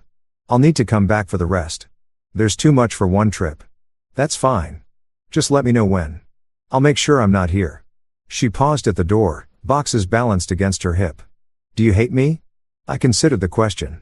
Thought about the woman I'd married 12 years ago, the promises we'd made, the life we'd built. Thought about the stranger she'd become, or maybe always was, hidden behind a performance of domesticity. No, I said finally. I don't hate you, Rachel. I hate what you did. I hate the lies and the betrayal and the cowardice. But you're just someone I used to know. Someone I thought I'd spend my life with. Someone who turned out to be completely different than I believed. Tears tracked down her face again. I never meant to hurt you. That's the tragedy of it. I actually believe that. I think you made 1,000 small choices without considering their cumulative impact. You lied without planning to lie. You cheated without meaning to cheat. You destroyed our marriage while thinking you were just managing it. I walked to the door, opened it for her, but intent doesn't erase impact. And the impact is that we're done. Completely, irrevocably done. She walked out into the fog, loaded her boxes into her car, drove away. I watched her tail lights disappear into the gray November morning, and I felt nothing. Not satisfaction, not grief, not even relief, just emptiness. Just the hollow echo of an ending that had been coming for longer than I'd realized. I went back inside, locked the door, and looked around at our house. Half-empty closets, gaps in the bookshelves, spaces where furniture used to be. A museum of subtraction. Everything defined by what was missing rather than what remained. My phone buzzed. A text from David. How'd it go? I looked at the birth control pills still sitting on the dining room table, at the empty envelope, at the evidence of the last great lie. It went, I typed back, phase 3 complete. Because there was still one more phase, one more revelation, one more truth that needed to come to light before this could really truly be over. But not today. Today was for saluting in the silence of an empty house, for processing the magnitude of deception, for beginning the long, slow work of figuring out who I was when I wasn't someone's husband anymore. Tomorrow, I would start the final phase. Tomorrow, I would take all this evidence, all this truth, all these carefully documented lies, and I would make sure the record was clear. Not for revenge, though I wouldn't pretend that wasn't part of it, but for clarity, for the future, for anyone who asked what happened to James and Rachel's marriage, so they'd know the real story instead of the sanitized version she'd inevitably tell. But for now, I just sat in the dining room of my half-empty house in the fog-wrapped silence of a Saturday morning, and I let myself feel the full weight of what I'd lost and what I'd learned. The woman I'd loved had never really existed. The marriage I'd believed in had been built on lies. The future I'd planned would never happen. But at least now I knew. At least now the truth was out. Sharp and clean and undeniable. And that I told myself had to be worth something. It had to be. The fog lifted by afternoon, leaving everything sharp-edged and too bright. I spent the rest of Saturday doing the mindless work of reorganization, moving furniture to fill the gaps Rachel had left, rearranging books on shelves, trying to make the house look less like a crime scene and more like a home that belonged to one person instead of two. Around 3, my phone started buzzing. Text messages rapid fire from numbers both familiar and forgotten. From Sarah, Rachel's coworker. Hey, James. I just heard. I'm so sorry. If you need anything from Mike, my college roommate hadn't talked to in months. Dude, what the hell? Rachel said you guys are splitting up from Rachel's mother. James, honey, Rachel told us what's been happening. We need to talk. I stared at the messages, watched them multiply 5, 7, 10, and realize what was happening. Rachel was telling people, spinning her narrative, getting ahead of the truth, shaping the story before I could. I opened Rachel's mother's text thread and typed, happy to talk. When works for you? The response came immediately. Can you come for dinner tomorrow, 5 p.m.? I'll be there. I spent the rest of the evening watching my phone light up with concerned messages, sympathetic emojis, offers of support that felt hollow because nobody actually knew what they were supporting me through. They knew Rachel's version, whatever sanitized story she'd crafted about our marriage falling apart, about mutual incompatibility, about nobody being at fault. Nobody knew about Marcus, about the Bahamas, about 6 months of calculated deception, about birth control pills disguised as fertility treatments. Nobody knew the truth except me, Marcus, Rachel, and David. And tomorrow, I would start changing that. Sunday evening, I arrived at Rachel's parents' house at exactly 5 o'clock. The Tudor-style home in the suburbs where Rachel had grown up, where we'd had countless family dinners, where I'd asked her father for permission to marry her 12 years ago. I'd always felt welcome here, had thought of Richard and Patricia as second parents, had imagined our future children running through the same backyard. Now it just felt like enemy territory. Patricia answered the door with a tight smile and arms that wanted to hug but held back. James, thank you for coming. Of course. I stepped inside, smelled pot roast and disappointment. Thanks for having me. Richard appeared from the living room, looking older than I remembered. His face creased with the particular exhaustion of parents watching their child's marriage collapse. James, come in. Sit down. Can I get you a drink? Water's fine. We settled in the living room, me on the couch, them in matching armchairs, the coffee table between us like a negotiation table. The silence stretched uncomfortably until Patricia finally spoke. Rachel told us you're filing for divorce. That's correct. She said. Patricia glanced at her husband, drew strength from him. She said you've been having problems for a while, that you'd grown apart, that you both decided it was best to end things before they got worse. I nodded slowly. Is that what she said? Yes. And we want you to know, James, that we don't blame you. These things happen. Sometimes people change. Sometimes marriages don't work out. And Patricia, I set down the water glass I hadn't drunk from. I appreciate what you're trying to do, but that's not what happened. She blinked. I'm sorry. Rachel and I didn't mutually decide to end our marriage. Rachel had a 6-month affair with a coworker named Marcus Chen. When I discovered it and confronted her with evidence, she signed divorce papers. That's what happened. The silence that followed was absolute. Patricia's face went white. Richard's jaw clenched so hard I could hear his teeth grind. That's not Patricia started. Rachel said there was no one else. She said you were both just unhappy. I pulled out my phone, opened the photo album I'd prepared for exactly this conversation. I'm going to show you something. And I need you to understand that I'm not doing this to hurt you. I'm doing it because you deserve to know the truth. I handed Patricia the phone. On the screen was the photo Marcus had accidentally sent. Rachel and him at the beachside restaurant, her hand on his arm, both of them looking like a couple. Patricia stared at it, her hand trembling. This was taken 2 weeks ago in the Bahamas while Rachel told us she was at a work conference in Orlando. I swiped to the next photo. This is them at the resort pool. And this is a hotel room key card charged to Marcus's credit card for a 2-day stay. Patricia passed the phone to Richard with shaking hands. He looked at each photo with the methodical care of someone cataloging evidence, his face getting redder with each swipe. How long have you known? He asked finally. I found out the day she got back from the trip. I'd suspected for a few weeks before that, but the accidental photo confirmed everything.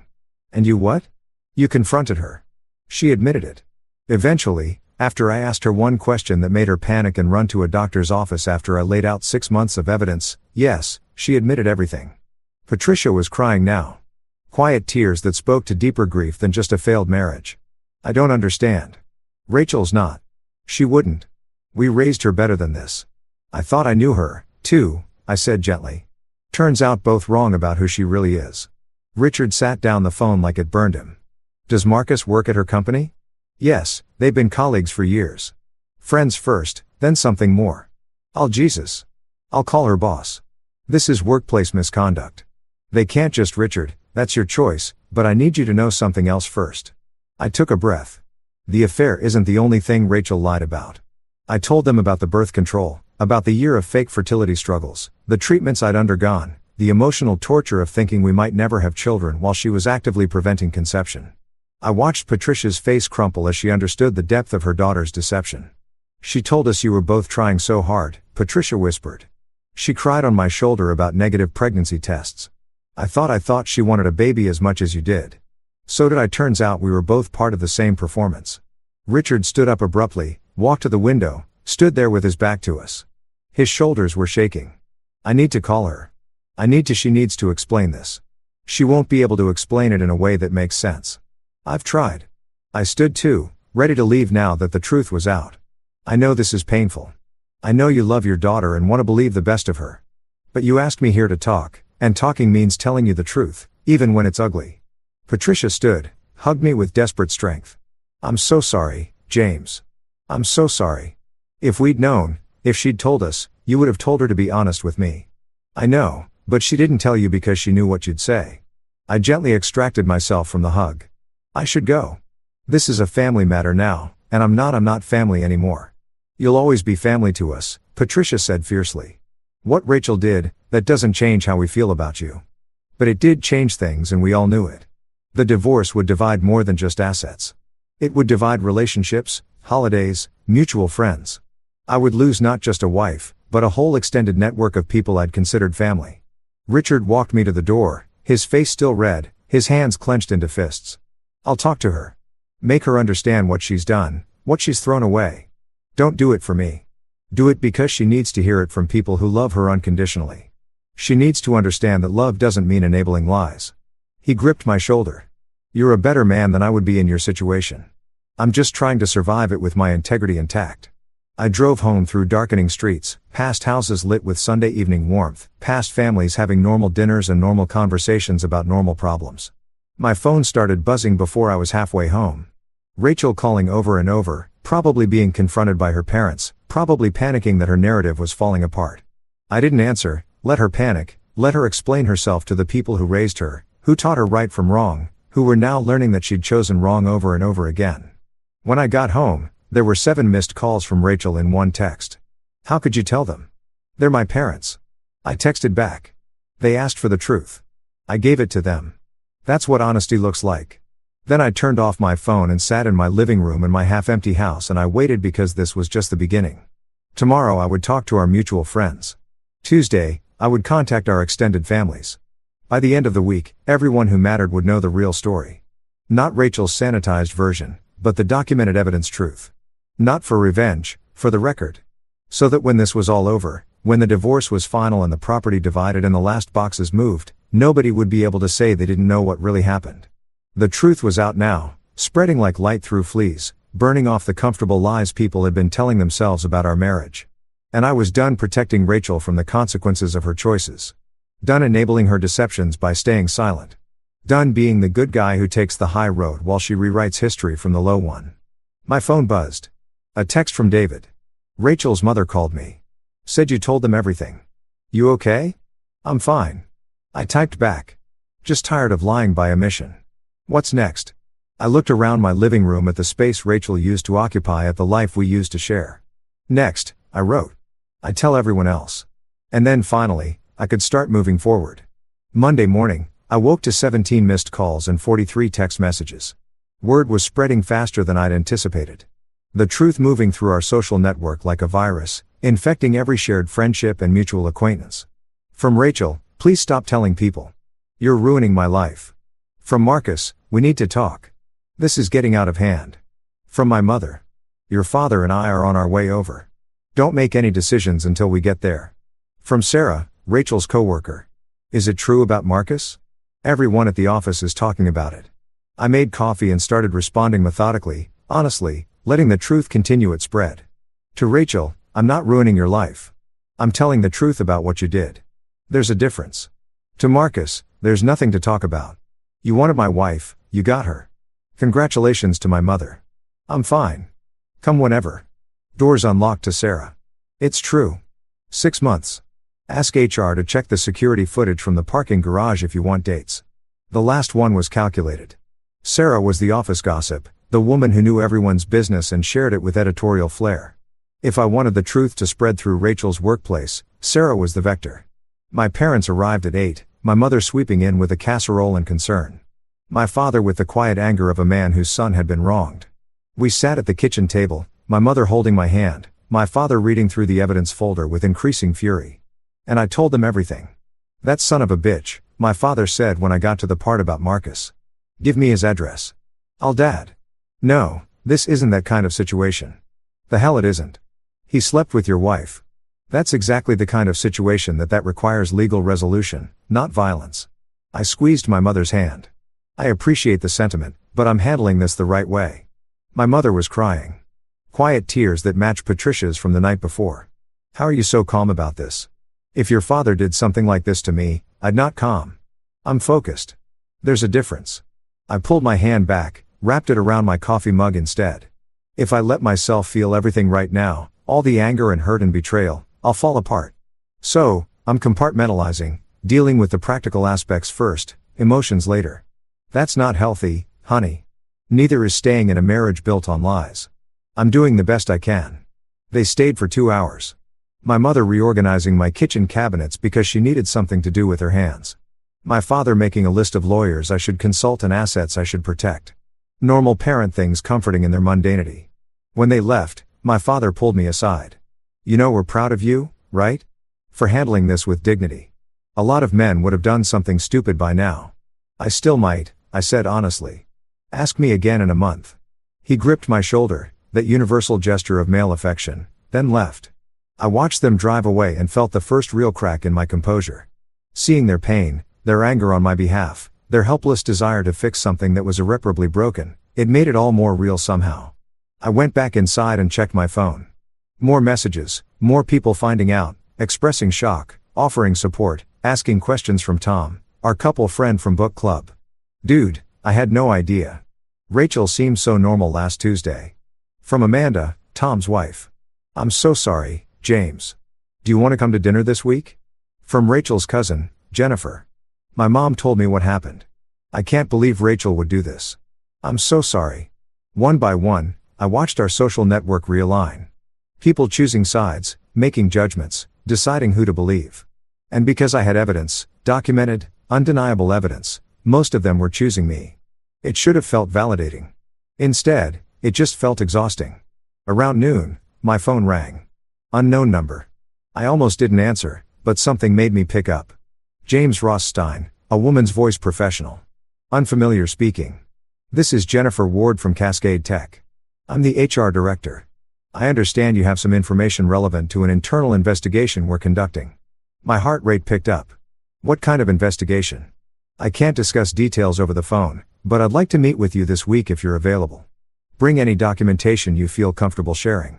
This is about Rachel and Marcus. A pause. I can neither confirm nor deny that, but yes, your information would be helpful. We scheduled a meeting for Wednesday. After hanging up, I sat with the implications. Sarah had worked fast. Or maybe someone else had reported it. Either way, Rachel and Marcus' affair was now an official workplace matter. I should have felt satisfaction. Instead, I felt tired. My phone buzzed again. This time, Rachel, HR called me in for a meeting. What did you do? I stared at the message for a long moment before responding. I didn't do anything. I answered someone's question honestly. What happens next is a consequence of your choices, not my honesty. You're trying to get me fired. I'm trying to get divorced. If your affair violates company policy, that's between you and Cascade Tech. You're vindictive and cruel, and I can't believe I ever loved you. I read that last message 3 times, felt each word like a small knife. Then I typed, I loved you, too. Past tense. And the cruelty isn't in telling the truth. It's in making the truth necessary. I blocked her number after that. Let her communicate through lawyers from now on. I was done being her emotional punching bag, done accepting abuse from someone who'd violated every promise she had made to me. The afternoon brought more calls. Friends of friends, Rachel's coworkers asking for clarification, my boss checking in to make sure I was okay, a steady stream of people wanting to know what happened, wanting to express sympathy, wanting to be part of the drama. I answered them all with the same calm recitation of facts, no embellishment, no editorial, just the documented truth over and over until it stopped sounding like my life and started sounding like a police report. By evening, I was done. Emotionally depleted, I turned off my phone, made myself dinner I didn't eat, and sat in front of the TV without turning it on. David showed up at 7 o'clock with beer and pizza and the gift of not asking how I was doing. Your mom called me, he said, settling onto my couch like he'd done 1,000 times before. Said you might need company. I'm fine. You're not fine, but you will be eventually. He handed me a beer. Eat something. You look like I took a bite of pizza, tasted cardboard. Rachel's HR called. They want to meet with me. You going? Wednesday. You know they could fire both of them, right? Workplace relationships are complicated legally, but if they were using company time or resources, I know. And you're okay with that? Rachel losing her job. I thought about it. Really thought about it. I don't want her to suffer. I don't want her life to be ruined. But I also can't protect her from the consequences of her choices anymore. If telling the truth means she faces professional repercussions, that's just what happens. David nodded slowly. You're handling this better than I would. No, I'm not. I'm just handling it differently. We sat in comfortable silence, eating pizza and drinking beer, the TV still dark, the house still half empty. It felt normal. It felt okay. It felt like maybe I would survive this after all. People are taking sides, David said eventually. Amanda and Tom invited you to dinner but didn't mention Rachel. Sarah stopped following Rachel on Instagram. Even the book club is splitting. Team James versus Team Rachel. There shouldn't be teams. This isn't a sport. It's human nature. People need to categorize things, decide who to support. And right now with the evidence you've provided, most people are categorizing you as the victim and Rachel as the villain. She's not a villain. She's just I stopped trying to find the right words. She's just someone who made a lot of bad choices and is now facing the consequences. That's very mature of you. Maturity. I'm angry and hurt and betrayed, but I'm also trying not to become someone I don't recognize. Trying not to let this turn me bitter or vindictive or cruel. Is that why you told everyone? To preserve your integrity? I told everyone. Because they deserve the truth. Because I was tired of Rachel controlling the narrative. Because I stopped, felt emotion rising in my throat. Because I needed people to know that I tried. That I was faithful and honest and did everything I was supposed to do. That when our marriage failed, it wasn't because I didn't fight for it. David didn't say anything. Just sat with me in the silence. Let me feel what I needed to feel without trying to fix it. You know what the worst part is? I said finally. I still love her. Not the person she is, the person I thought she was. And I'm grieving someone who never really existed. How up is that? Pretty up, but also pretty normal. David grabbed another slice of pizza. You're mourning the death of your marriage and the death of your understanding of your wife. That's 2 losses at once. Give yourself permission to feel shitty about it. I don't have time to feel shitty. I have to meet with HR Wednesday. Sign divorce papers Thursday. Figure out how to divide a life by Friday. Then feel shitty next week. Schedule it. Put it in your calendar. Tuesday 2 p.m. fall apart completely. Wednesday 2 p.m. put yourself back together. I almost smiled at that. You think it works that way? No. But you're going to try anyway because that's who you are. You're going to compartmentalize and schedule and organize your way through grief because the alternative is chaos and you hate chaos. He was right. He knew me better than I knew myself sometimes. We finished the pizza and the beers and watched a game neither of us cared about. And for a few hours, I felt almost normal, almost okay, almost like a person instead of a collection of wounds held together by spite and stubbornness. When David left at 11 o'clock, he hugged me at the door. Call me if you need anything, and I mean anything. Company, conversation, help burying a body, whatever. I'll be fine. I know you will. But you don't have to be fine alone. After he left, I locked the door and walked through my empty house one more time, checked the locks on windows, turned off lights, did all the small rituals of ending a day. In the bathroom, I caught sight of myself in the mirror. I looked older, tired, like someone who'd aged years and weeks. But I also looked different in a way I couldn't quite name. Harder maybe, or clearer, like grief had burned away some softness I'd been carrying, leaving something more essential behind. I went to bed and actually slept. 6 hours of dreamless unconsciousness that felt like mercy. And when I woke Tuesday morning to more messages, more questions, more people wanting to know the story, I answered them all with the same methodical honesty because this was what I'd chosen. This path of radical truth-telling, of refusing to let Rachel's lies stand unchallenged. And if it made me look vindictive or cruel or unforgiving, so be it. At least I could look at myself in the mirror and know I'd told the truth. At least I could live with who I was becoming. At least I could sleep at night. That had to be worth something. Wednesday morning arrived cold and bright, the kind of November day that makes everything look crisp and unforgiving. I dressed in my best suit, the charcoal one I'd worn to job interviews and funerals, occasions that required gravitas, and drove to Cascade Tech's headquarters downtown. The building was all glass and steel, aggressively modern, the kind of place that probably had a meditation room and kombucha on tap.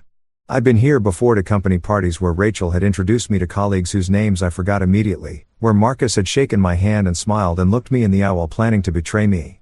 Security directed me to the 14th floor. Jennifer Ward's office overlooked the city floor-to-ceiling windows that made everything feel exposed. She stood when I entered, mid-40s, professional suit, the kind of face that gave nothing away. "Mr. Rothstein, thank you for coming." She gestured to a chair across from her desk. "Can I get you anything? Coffee, water?" "I'm fine, thank you." She sat, folded her hands on the desk between us, and got straight to it. "I'll be direct. We've received reports of an inappropriate relationship between two of our employees. Based on the information we've gathered so far, your name has come up as someone who might have relevant knowledge. Before we proceed, I need to clarify. You are under no legal obligation to speak with me. This is entirely voluntary. I understand. And anything you tell me will be used in our internal investigation and could result in disciplinary action against the employees involved. Are you comfortable with that?" I thought about Rachel, about the job she'd worked so hard for, the career she'd built. Thought about what losing it would mean for her future, for whatever life she was planning with Marcus. Then I thought about the lies, the betrayal, the year of fake fertility treatments, the 2 weeks in the Bahamas paid for with our savings. "I'm comfortable with that," I said. Jennifer pulled out a legal pad. "Walk me through what you know." I did. I told her about discovering the affair, about the phone records and text messages, about the Bahamas trip that Rachel had claimed was a work conference. I told her about Marcus, about how long they'd been colleagues, about the progression from friendship to something more. "Do you have documentation?" Jennifer asked. I pulled out a flash drive I'd prepared specifically for this meeting. "This contains phone records, text messages, credit card receipts, hotel reservations, and security camera footage from your parking garage showing Rachel and Marcus leaving together on multiple occasions when they'd both supposedly worked late." She took the drive, turned it over in her hands. "Security camera footage. How did you obtain that?" "I didn't. A friend who works in building security did. He's prepared to testify if necessary." That was a lie. I'd paid a security contractor $200 to pull the footage, and he'd made it very clear he wouldn't testify to anything. But Jennifer didn't need to know that. This is she plugged in the drive, opened the files, her face remaining professionally neutral as she scanned through evidence. "This is quite thorough. I had a lot of time to be thorough." She looked up from the screen. "Mr. Rothstein, I need to ask you something directly. What's your goal here? Are you seeking revenge against your wife and her against these employees? Or are you genuinely concerned about company policy violations? I considered the question. The honest answer was complicated. It was both revenge and principle, hurt, injustice, personal pain, and legitimate concern about workplace ethics. My wife had an affair, I said slowly. That's personal and it's painful, and yes, I'm angry about it. But she also used company resources to conduct that affair. She claimed work trips that were actually vacations. She used office time for personal communications. She and Marcus created a situation where their colleagues had to cover for them, had to lie about their whereabouts, had to be complicit in something that violated your company's ethics policy. I leaned forward. So yes, this is personal, but it's also a legitimate workplace issue. And I think your other employees deserve to work in an environment where people follow the rules, where married colleagues don't use company time and resources to conduct affairs, where professional boundaries actually mean something. Jennifer studied me for a long moment. You're very articulate for someone in your situation. I've had time to think about how to articulate it. She turned back to her computer, clicked through more files. This footage from the parking garage. When was this taken? Multiple dates from July through October. The timestamps are in the file names. And these hotel receipts, they show charges to Marcus Chen's personal credit card, but some of them are from afternoons when both employees were supposedly at client meetings. Yes. Did you verify with the clients whether those meetings actually happened? No, that felt like overstepping, but I'm sure your records show whether they billed those hours as client work. She made a note on her legal pad. They did. We've already pulled their timesheets. Something in her tone told me Rachel and Marcus were in deeper trouble than they knew. Billing personal time as client work wasn't just an ethics violation, it was fraud. Is there anything else you can tell me that might be relevant to our investigation? I thought about the birth control deception, about the fertility treatments, about all the personal betrayals that had nothing to do with Cascade Tech's policies. No, everything else is private between Rachel and me. I appreciate your discretion. She ejected the flash drive, slid it back across the desk. Keep this. We've copied everything we need. And Mr. Rothstein, for what it's worth, I'm sorry you're going through this. Workplace affairs create victims beyond just the spouses involved. They damage team dynamics, create liability for the company, and force colleagues into uncomfortable positions. I appreciate that. We'll be conducting our investigation over the next 2 weeks. I can't tell you what the outcome will be, but I can tell you we take these matters seriously. If employees violate our ethics policy, especially if they commit timesheet fraud, there are consequences. I stood to leave, shook her hand. Thank you for your time. Mr. Rothstein, she walked me to the door. I've been doing this job for 15 years. I've seen a lot of workplace affairs. Most of the betrayed spouses who come in here are angry, vengeful, looking to cause maximum damage. You're not like that. I'm angry, I said. Honestly, I'm very angry, but I'm trying to channel it into something constructive instead of destructive. Well, you're doing a remarkable job. I hope you find peace with all of this. I rode the elevator down 14 floors, walked through the lobby past employees who might have known about Rachel and Marcus, who might have covered for them, who might have watched my marriage dissolve in real time while pretending ignorance. Outside, the November air felt sharp and clean. I stood on the sidewalk for a moment, letting it clear my head, trying to process what I'd just done. I'd potentially cost Rachel her job, her career, the financial independence she'd fought so hard for.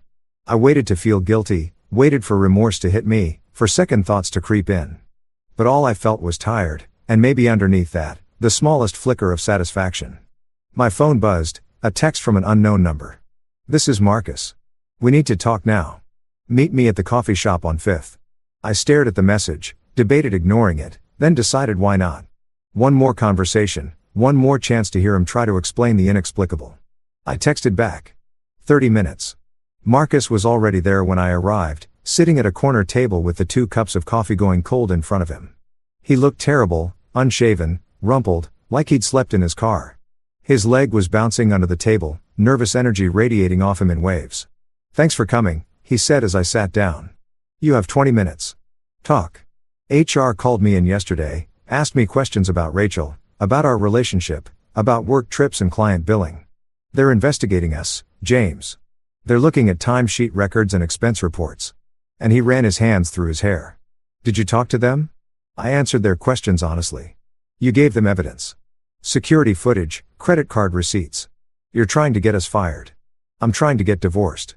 What your employer does with information about your ethics violations is their choice, not mine. Ethics violations? He laughed bitterly. That's what you're calling it? We fell in love, James. That's not a violation. That's you fell in love on company time. You billed personal hours as client work. You used office resources to conduct an affair. That's not romance, Marcus. That's fraud. He slumped in his chair. Rachel's going to lose her job. They basically told her that yesterday. And I'll probably lose mine, too. We'll both be blacklisted in the industry, unable to get references, starting over from nothing. Consequences. I said simply, for what? For being human? For making mistakes? For lying? For stealing company time? For creating a hostile work environment where your colleagues had to cover for you? I leaned forward. You want to know what really bothers me about this, Marcus? Not that you fell in love with my wife. Feelings happen. I get that. What bothers me is how entitled you both are. How you act like the rules don't apply to you. Like you should be able to conduct an affair on your employer's dime and face no consequences because your feelings are special. That's not it is fair. You made choices, adult choices. Now you get adult consequences. That's how the world works. He stared at his coffee and I watched him realize that charm wouldn't work here. That I wasn't someone he could sweet talk or manipulate. What do you want from me, James? An apology? I already gave you one graveling. I'll do it if that's what it takes. I don't want anything from you. I wanted the truth, which I got. I wanted the affair documented, which it is. I wanted to make sure everyone knew what really happened, and now they do. There's nothing else you have that I need. Rachel said, you're destroying her life out of spite. Rachel destroyed her own life. I'm just refusing to help her hide the wreckage. I stood up. Your 20 minutes are up. Don't contact me again. Wait. He grabbed my arm and I looked down at his hand until he released it. Just one thing. The question you asked her about me having an illness. There really isn't one, is there? No. So why? Because I wanted her to feel afraid. I wanted her to panic, to run to a doctor, to sit in a waiting room imagining worst-case scenarios. I wanted her to experience a fraction of the fear I felt when I got tested for STDs because my wife had been sleeping with someone else without my knowledge. I met his eyes. I wanted her to understand that actions have consequences beyond just the ones you intend.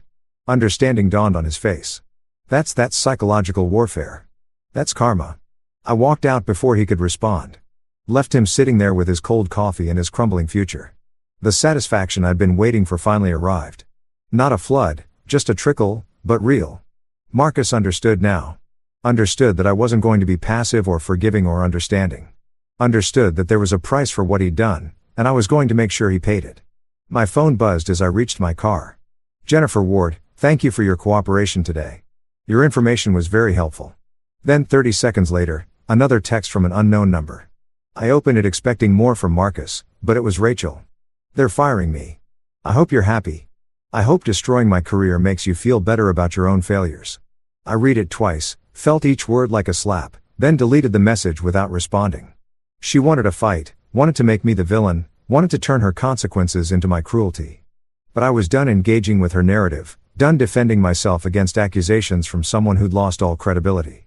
I drove home through afternoon traffic, past coffee shops and grocery stores and all the normal places where normal people live normal lives.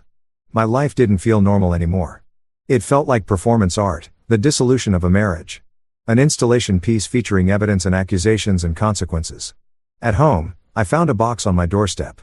No return address, just my name and Rachel's handwriting. Inside were items I'd left at her parents' house over the years, a jacket, some books, a photo album from our honeymoon, things she no longer wanted contaminated with my presence. The photo album hurt.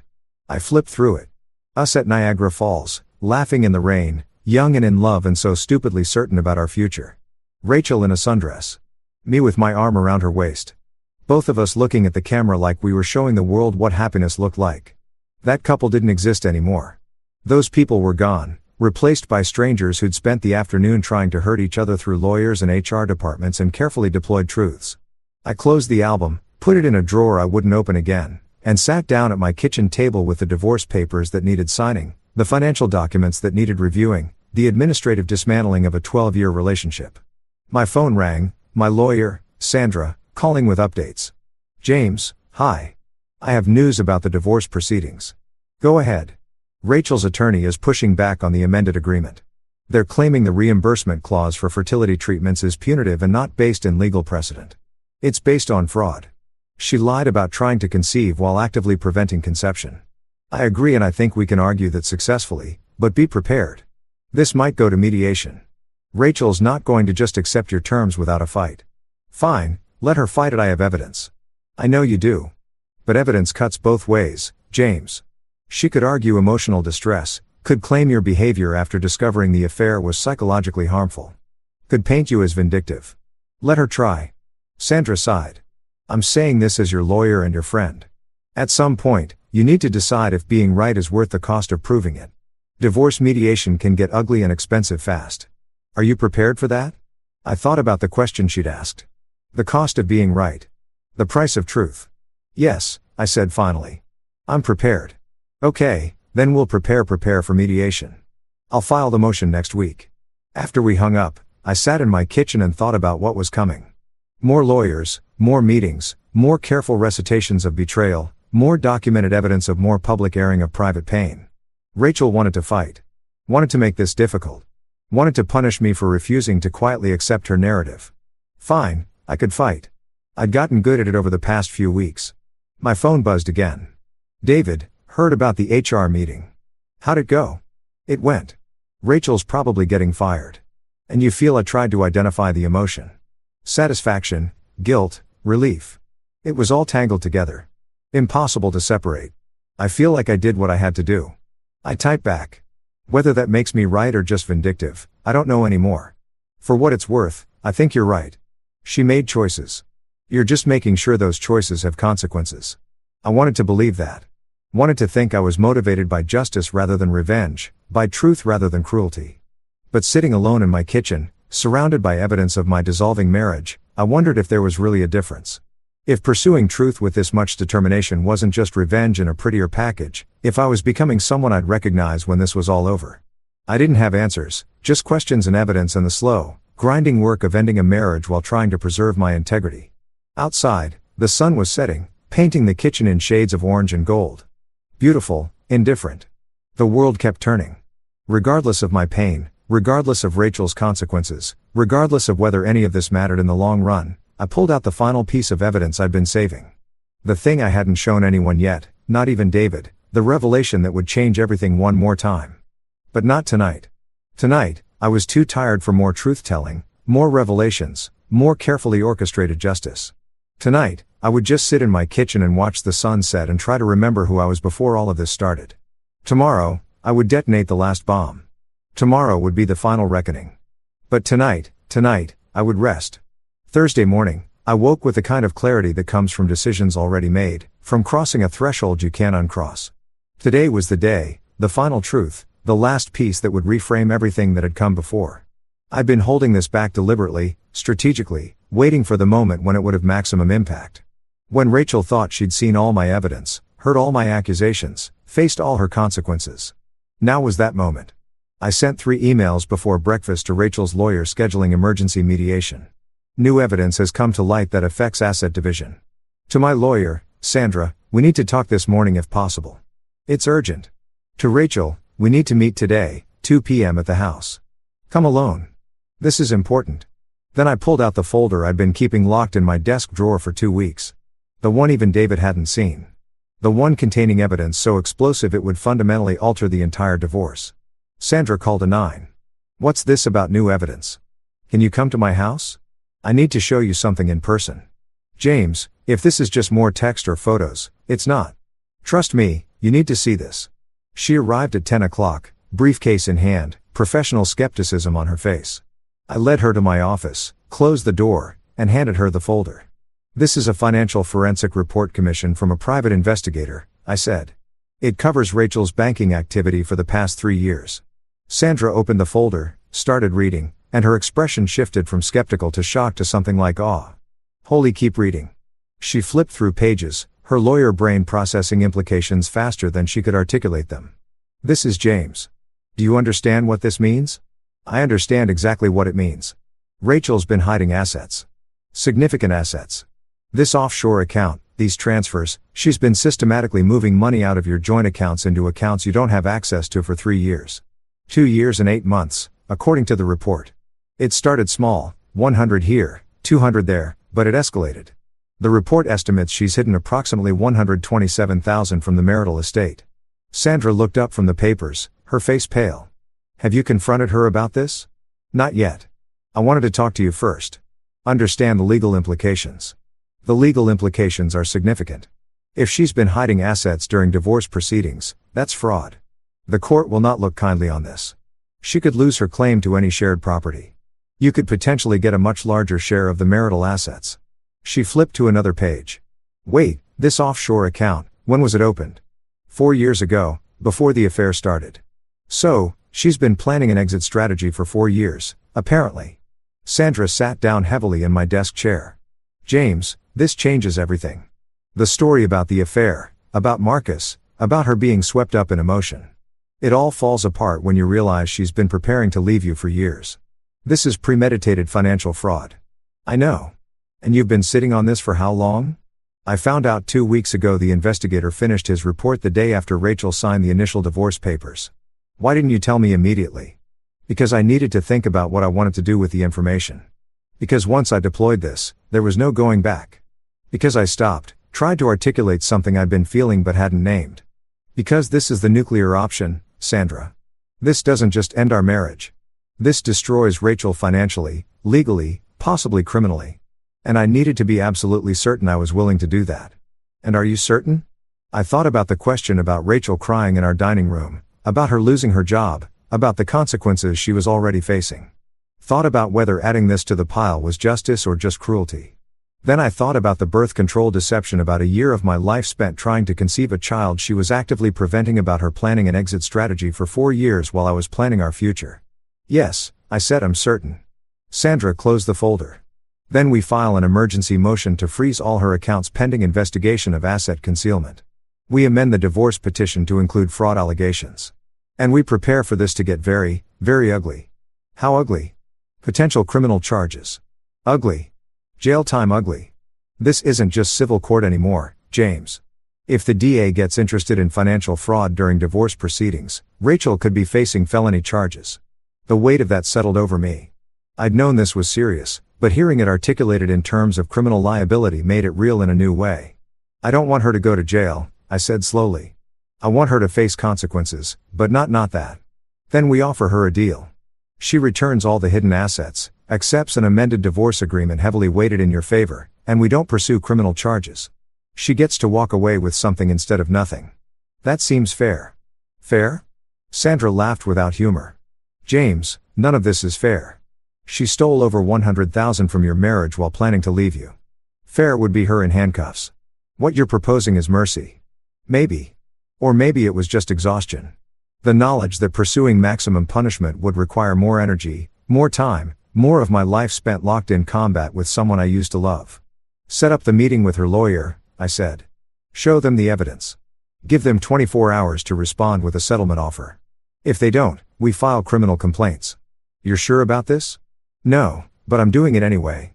Sandra left with the folder, promising to have Rachel's lawyer served with notice by end of day. I sat in my office and tried to process what I'd just set in motion. At 1:45, my doorbell rang. Rachel, 15 minutes early, looking nervous. You said this was important, she said when I opened the door. It is. Come in. We sat in the living room, not the dining room, scene of too many previous confrontations. She perched on the edge of the couch like a bird ready to fly. And I sat across from her in the armchair that used to be ours and was now just mine. Your lawyer should be calling you any minute, I said. But I wanted you to hear this from me first. Hear what? Before I could answer, her phone rang. She looked at the screen, frowned. It's my lawyer. You should answer. She did. I watched her face cycle through confusion, shock, horror, panic. Watched her understand in real time that I'd found her secret, that the carefully constructed exit plan she'd been building for years had just collapsed. I'll call you back, she whispered into the phone, then hung up and stared at me with something like terror. You found the offshore account. I found all of it. The transfers, the hidden savings, the systematic theft of marital assets. $127,000. Rachel, you stole $127,000 from our marriage while pretending we were partners. It's not stealing. That money was mine from bonuses. And bonuses earned during our marriage or marital property. Moving them into secret accounts is asset concealment. And doing it while we're in divorce proceedings is fraud. Criminal fraud. She went white. Criminal. My lawyer is filing an emergency motion as we speak. Unless you agree to settlement terms, this goes to the DA's office tomorrow. You're bluffing.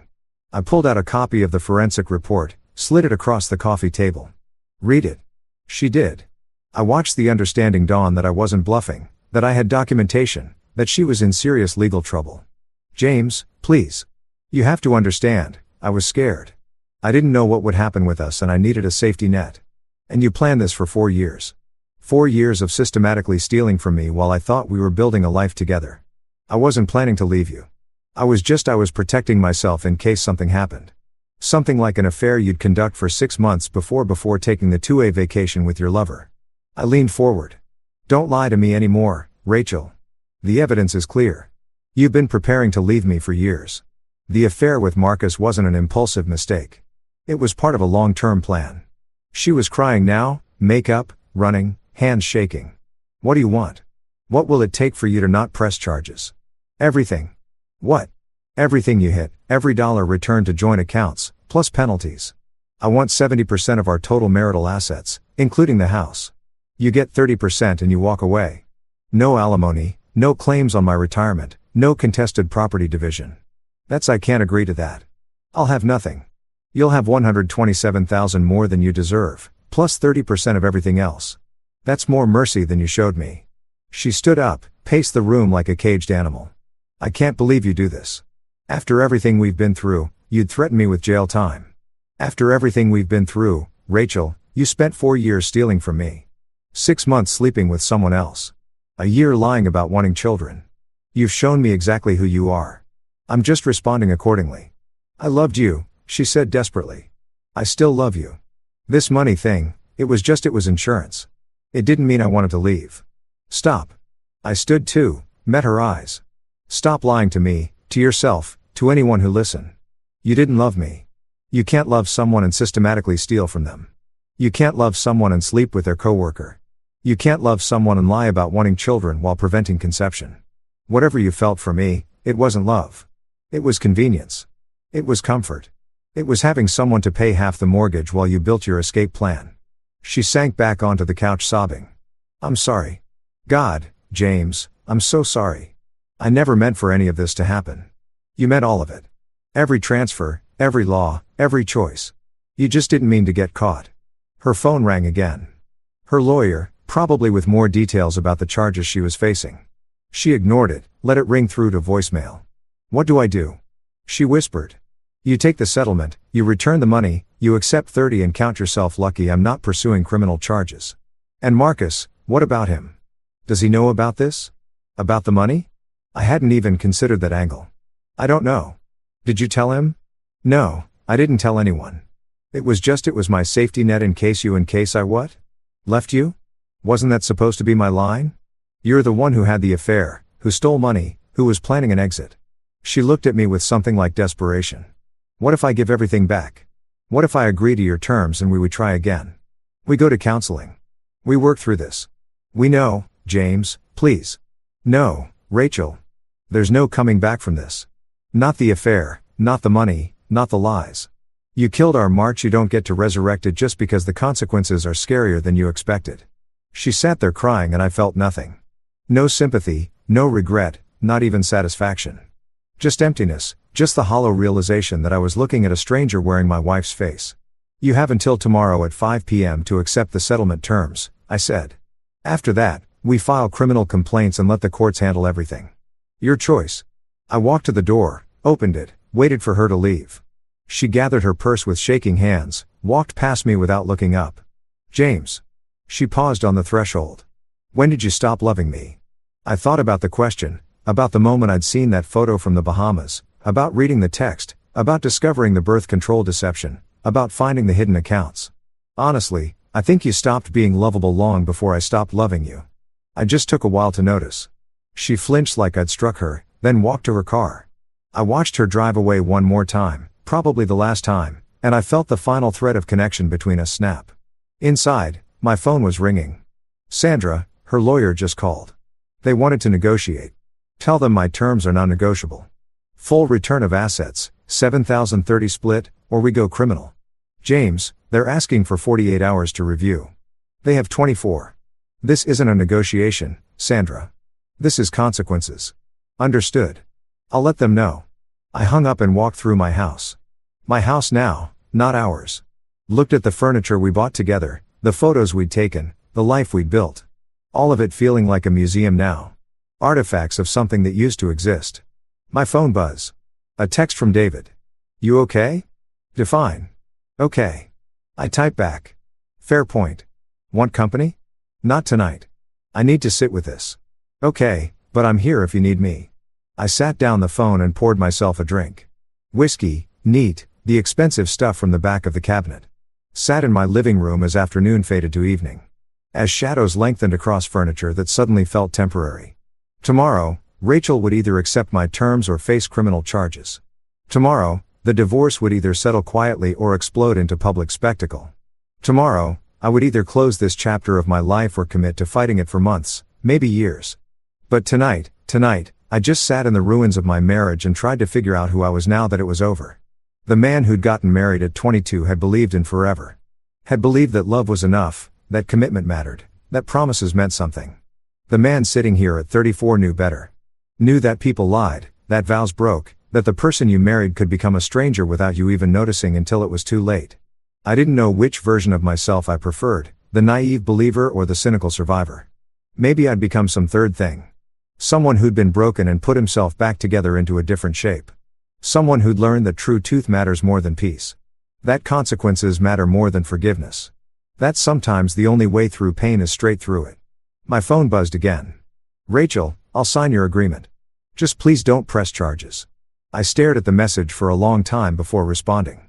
Have your lawyer send the signed documents to Sandra by 5 p.m. tomorrow. Thank you. I didn't respond to that. There was nothing to say. She wasn't thanking me for mercy. She was thanking me for accepting the inevitable, for choosing the path that ended this quickly rather than dragging it through courts and trials and public humiliation. I finished my drink, went upstairs to bed, lay in the darkness, trying to feel something about winning, about getting everything I'd asked for, about Rachel finally facing the full weight of her choices. But I felt nothing. Just tired, just ready for this to be over. Tomorrow would bring signed papers and transferred funds and the final dissolution of a 12-year marriage. Tomorrow would bring closure, whatever that meant.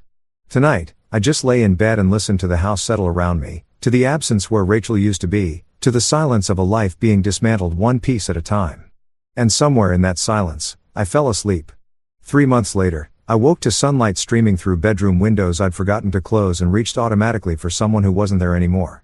The muscle memory of marriage still twitching, still reaching, still hoping despite everything that the last 90 days had been a particularly vivid nightmare.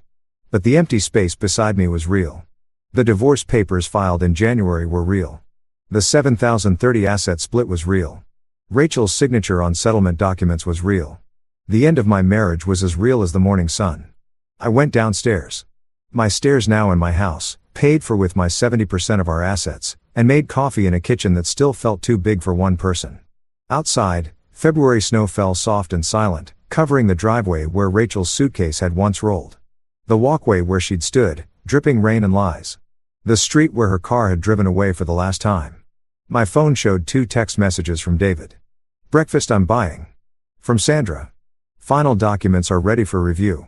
Stop by the office when you can. Final documents, the last administrative detail of a dissolved marriage. The period at the end of a sentence that had run on far too long. I texted David Rosie's diner.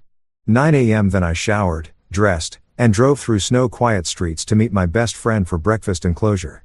David was already there when I arrived, sitting in a booth by the window, 2 cups of coffee going cold between his hands. He looked up when I slid in across from him, studied my face with the practiced eye of someone who'd been watching me barely hold it together for months. You look better, he said. I look the same. No, you actually look better. Less, he gestured vaguely at my face. Less haunted. Less like you're one bad day away from a complete breakdown. Maybe I already had my breakdown and you missed it. Did you? I thought about it, about the nights I'd spent staring at ceiling cracks. The mornings I'd forgotten to eat. The weeks that had blurred together into undifferentiated grief. I don't know. Maybe. Or maybe I'm still having it. Just very slowly. The waitress came. Rosie herself, 60s and cigarette voiced and kind. The usual, James. I realized I've been coming here often enough to have a usual.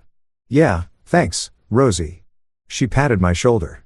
That universal gesture of, I heard about your divorce and I'm sorry. Then went to put in my order. Everyone in town knows, I said to David. Small towns are like that. Secrets don't last. He took a sip of coffee. How does it feel being the wronged husband, the sympathetic victim? Exhausting, but satisfying? I considered the question. Over the past 3 months, I'd become a minor celebrity in our social circle. The man whose wife had betrayed him, who'd responded with calm dignity, who'd emerged from the wreckage with his integrity intact. People bought me drinks, offered sympathy, treated me like I'd survived something heroic. I don't know about satisfying, I said finally. Validating maybe. Everyone knows the truth now. Everyone knows what Rachel did, but it doesn't. I stopped, tried to articulate something I'd been feeling. It doesn't make me feel better. It just makes me feel confirmed. Like, yes, I was right to be hurt. Yes, she was wrong, but that confirmation doesn't heal anything. It just makes the wound official. David nodded slowly. Have you heard from her since the settlement? Once she emailed to ask about splitting up the last of our shared possessions. I told her to keep whatever she wanted, that I didn't care anymore. And did you care? No. They're just things. Furniture and kitchen appliances and photos from a life that doesn't exist anymore. She can have all of it. My breakfast arrived. Pancakes I'd ordered out of habit and wouldn't finish.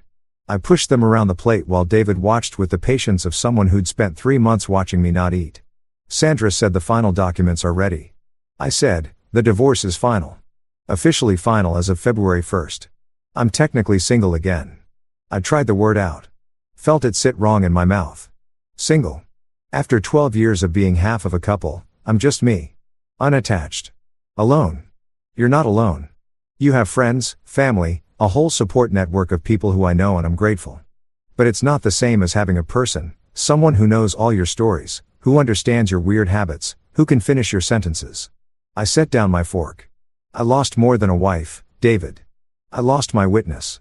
The person who could verify my memories, who could confirm that yes, that thing happened. Yes, that's what we said. Yes, we really did promise forever. Rachel was a liar and a thief. Not much of a witness, but she was my liar and thief. She was the person I'd built 12 years of history with. And now all that history is what? Contaminated, unreliable. How much of our marriage was real? And how much was performance? I don't even know anymore. David reached across the table, gripped my hand. The love you felt was real. Maybe hers wasn't, or maybe it was real, and she destroyed it anyway. But your love, your commitment, your effort, that was all real. Don't let her betrayal make you doubt yourself. I wanted to believe that. Wanted to think that my half of the marriage had value even if hers didn't. But it was hard to trust my own memories when the person who shared them had rewritten the whole story. What happened with the HR investigation? David asked, changing the subject. They fired both of them, Rachel and Marcus. Timesheet fraud plus ethics violations. It was in the company memo last month. How do you know? You don't work there. Sarah forwarded it to me. She thought I'd want to know. I picked up my pancakes. Marcus moved to Seattle, apparently. Took a job with a tech startup starting over. Rachel's still here living with her parents, working temp jobs while she figures out what's next. Have you seen her? Once at the grocery store, we made eye contact across the produce section and I watched her decide whether to approach me. She didn't just turn around and walk the other way. How did that feel? Like seeing a ghost? Like encountering someone who used to matter, who used to be central to my life, and realizing they're just another person now. A stranger who happens to know where I'm ticklish and how I take my coffee. We sat in silence for a while. David eating his omelet. Me not eating my pancakes. Both of us watching snow fall outside the window. What comes next? David asked finally. Now that it's officially over. Now that you're officially single. What's the plan? I don't know. I've spent 3 months focused on ending things. I haven't thought much about beginning again. Maybe it's time to start thinking about it. Maybe. But the truth was, I didn't know how to begin again. Didn't know how to date after 12 years of marriage. Didn't know how to trust someone new when the person I trusted most had betrayed me so completely. Didn't know how to open myself to vulnerability again when vulnerability had cost me so much. There's something I haven't told you, I said suddenly.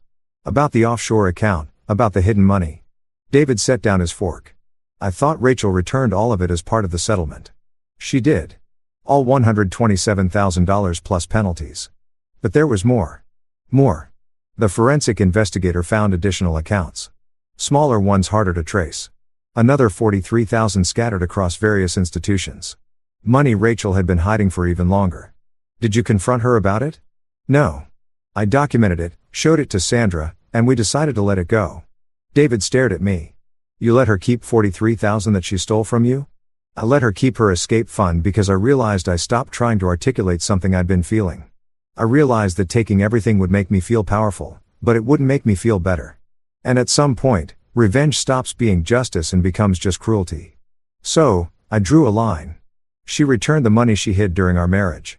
She accepted the 7,030 split and I let her keep the accounts I legally could have claimed but morally felt belonged to her fear more than my anger. That's James, that's incredibly mature or incredibly stupid. I'm not sure which. It's both, but mostly it's you choosing to be the person you want to be instead of the person the situation tried to make you. Maybe. Or maybe I was just tired of fighting. Tired of evidence and accusations and carefully deployed truths. Tired of winning battles that left me feeling hollowed out instead of vindicated. We finished breakfast, David eating, me picking, and walked out into February snow that was already turning to slush.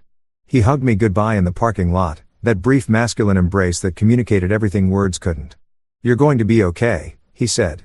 I know it doesn't feel like it yet, but you will be. How do you know?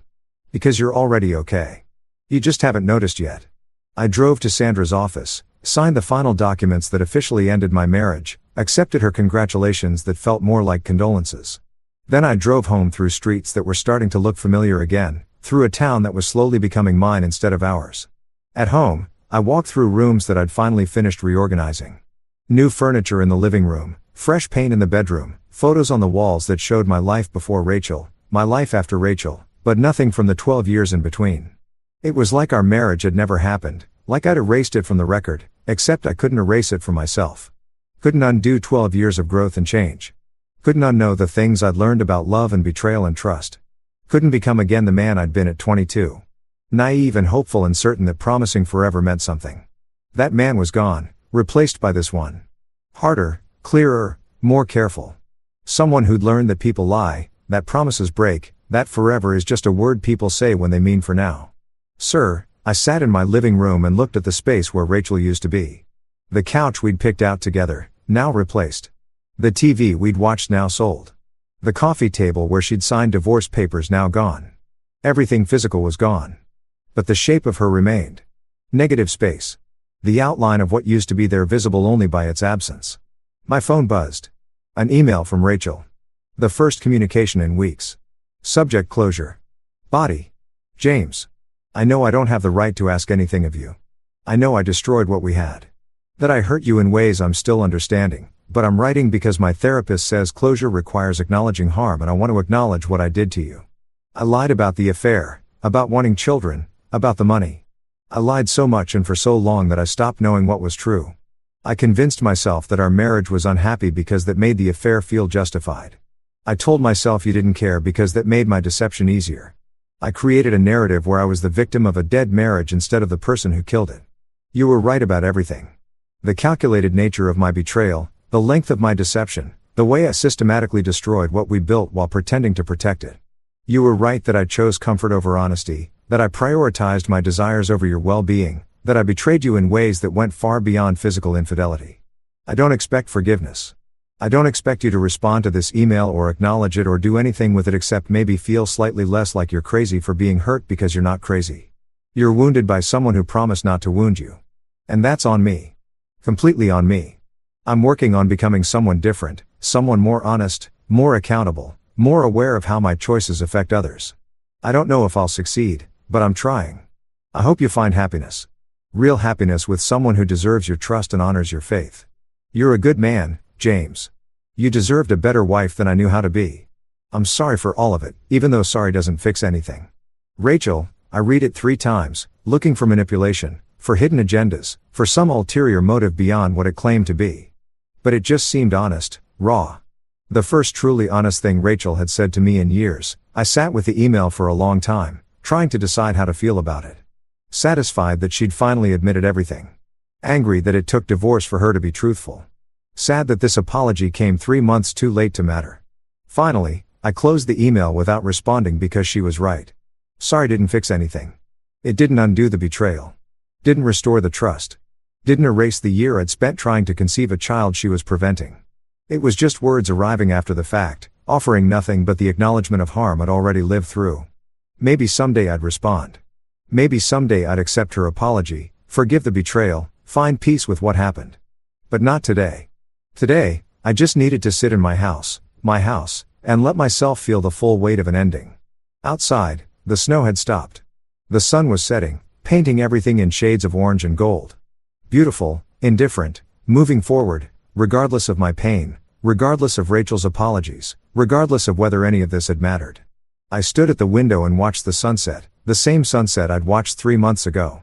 When this all began. When Rachel walked in glowing with lies and I asked her about an illness that didn't exist. So much had changed since then. The marriage ended, the truth revealed, the consequences delivered. But I was still here, still standing, still breathing, still capable of watching a sunset and finding it beautiful despite everything. Maybe David was right. Maybe I was already okay, just hadn't noticed yet. Or maybe I was just good at survival, at putting one foot in front of the other, at breathing in and out, at continuing to exist even when existing felt exhausting. My phone buzzed one more time. A text from my mother. Dinner Sunday, Dad wants to try his new smoker. Normal things, family dinners and new smokers and parents who love me even though my marriage had failed. I texted back, I'll be there. And then because I couldn't think of anything else to do because the alternative was sitting alone in the dark with Rachel's apology and my own complicated feelings, I put on my coat and went for a walk. The neighborhood was quiet, snow muffled, peaceful. I walked past houses where families were eating dinner, where TVs glowed blue in living rooms, where normal people lived normal lives unburdened by betrayal and divorce and carefully documented truth. I walked until my fingers were numb and my face was cold and the sun had fully set. Until I couldn't feel anything except the physical sensation of moving through space, of existing in a body that would continue regardless of heartbreak. And somewhere during that walk, I made a decision. I would survive this. Not just endure it or get through it. Actually survive it. Come out the other side changed but intact. Scarred but standing. I would let Rachel's apology exist without responding to it. Would let her guilt be her burden instead of my obligation to absolve. I would stop checking my phone for messages from her. Would stop wondering what she was doing or who she was becoming. I would begin the work of building a new life, not built in reaction to the old one, but constructed deliberately, carefully with the wisdom earned from watching the previous version burn down. I would be okay eventually in ways I couldn't predict or control. But first, I would be not okay. I would feel everything, the grief, the anger, the betrayal, the loss. I would stop compartmentalizing and controlling and managing and I would just feel. I walked home through the dark, let myself into my house and sat down at my kitchen table. And for the first time in 3 months, I cried. Not quiet tears or control grief. Actual sobbing, the kind that shakes your whole body and sounds embarrassing and doesn't care who hears. I cried for the marriage I'd lost and the wife I'd loved and the future I'd imagined. I cried for the man I'd been at 22, hopeful and trusting, and the man I'd become at 34. Cynical and careful. I cried for 12 years of history that would never be redeemed. For promises that meant nothing, for the particular loneliness of being single after being half of a couple. I cried until I couldn't cry anymore. Until I was empty and exhausted and maybe finally ready to start over. And then I went to bed in my house, in my life, in my future that was terrifying and uncertain and completely utterly mine. Outside the world kept turning. Inside I kept breathing and that I told myself was enough for now. Story 2. At Christmas dinner, my 9-year-old son was given a plate of cold leftovers while everyone else ate a full hot holiday meal. They told him to be grateful. Everyone pretended nothing was wrong. He tugged my sleeve and whispered, "Dad, can you do the thing you promised if they hurt me again?" So I did. 5 minutes later, my mother-in-law turned white, my brother shouted at me, and the entire table erupted in chaos. Harry Rose stood in the doorway of his repair shop, watching the last streaks of October sunlight fade over Cedar Bluff's main street. The air carried that particular Wisconsin chill that cut through flannel and settled into your bones. He wiped his hands on a rag stained with 12 years of engine oil and transmission fluid. The kind of stain that never quite washes out no matter how hard you scrub. 12 years of marriage. 12 years of trying to be enough for a woman whose mother had spent every single one of those years making sure he knew he wasn't. The bells above the shop door chimed as he locked up for the evening. His truck sat in the gravel lot, rusted at the wheel wells, but reliable. That was Harry in a nutshell. He supposed not flashy, Not impressive by Lorraine Fallon standards, but he showed up every day and did the work. He paid his bills. He took care of his son. He fixed what was broken, at least when it came to engines and transmissions and electrical systems that made sense. People were harder to fix, especially when they didn't think they were broken. Harry drove through town with his windows cracked, letting the cold air keep him alert. Cedar Bluff was the kind of place where everyone knew your name and half your business before you did. The hardware store owner waved from his porch. Mrs. Patterson from the diner gave him a nod as she flipped her sign to closed. This was home had been since he was born and he never wanted to leave it.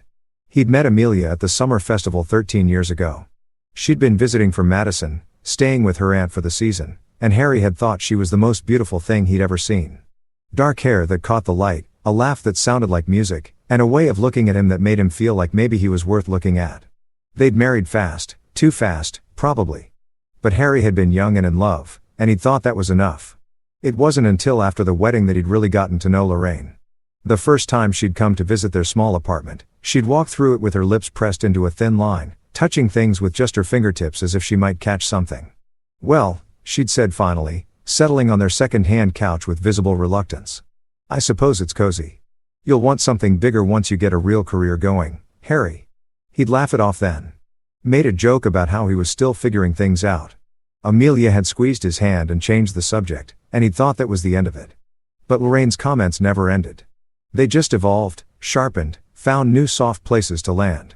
When Harry opened his repair shop, working 16-hour days to get off the ground, Lorraine had said, "A mechanic. Well, someone has to do that kind of work, I suppose." When he'd finally started turning a profit, paying off his business loan, she'd said, "It's nice that you're self-employed. No corporate ladder to worry about climbing." When Michael was born and Harry had held his son in the hospital, crying from sheer overwhelming love, Lorraine had said, "I hope he has Amelia's drive. Boys need ambition." Every comment had a smile attached to it. Every insult came wrapped in concern. And Amelia always had the same response. "That's just how she is. She doesn't mean anything by it." Harry pulled into their driveway. It was a small house, but it was theirs. He'd repaired every inch of it himself over the years. Fixed the porch steps, replaced the water heater, rewired the kitchen, made it safe and warm and good enough for his family. Never good enough for Lorraine. The front door opened before he could reach it. Michael stood there 8 years old and small for his age with Amelia's dark hair and Harry's gray eyes. His face lit up when he saw his father. "Dad, you're home." Harry scooped him up even though the kid was getting heavy. "Hey buddy, good day at school. I got a 100 on my spelling test." "That's my boy." Harry sat him down and ruffled his hair. "Where's your mom?" "On the phone with Grandma." Michael's voice went a little quieter. "She's been on there a while." Harry could hear Amelia's voice from the kitchen. That particular tone she used only when talking to her mother. Appeasing, apologetic, a little desperate for approval that never quite came. He hung up his jacket and followed Michael into the living room where the boy had his homework spread across the coffee table.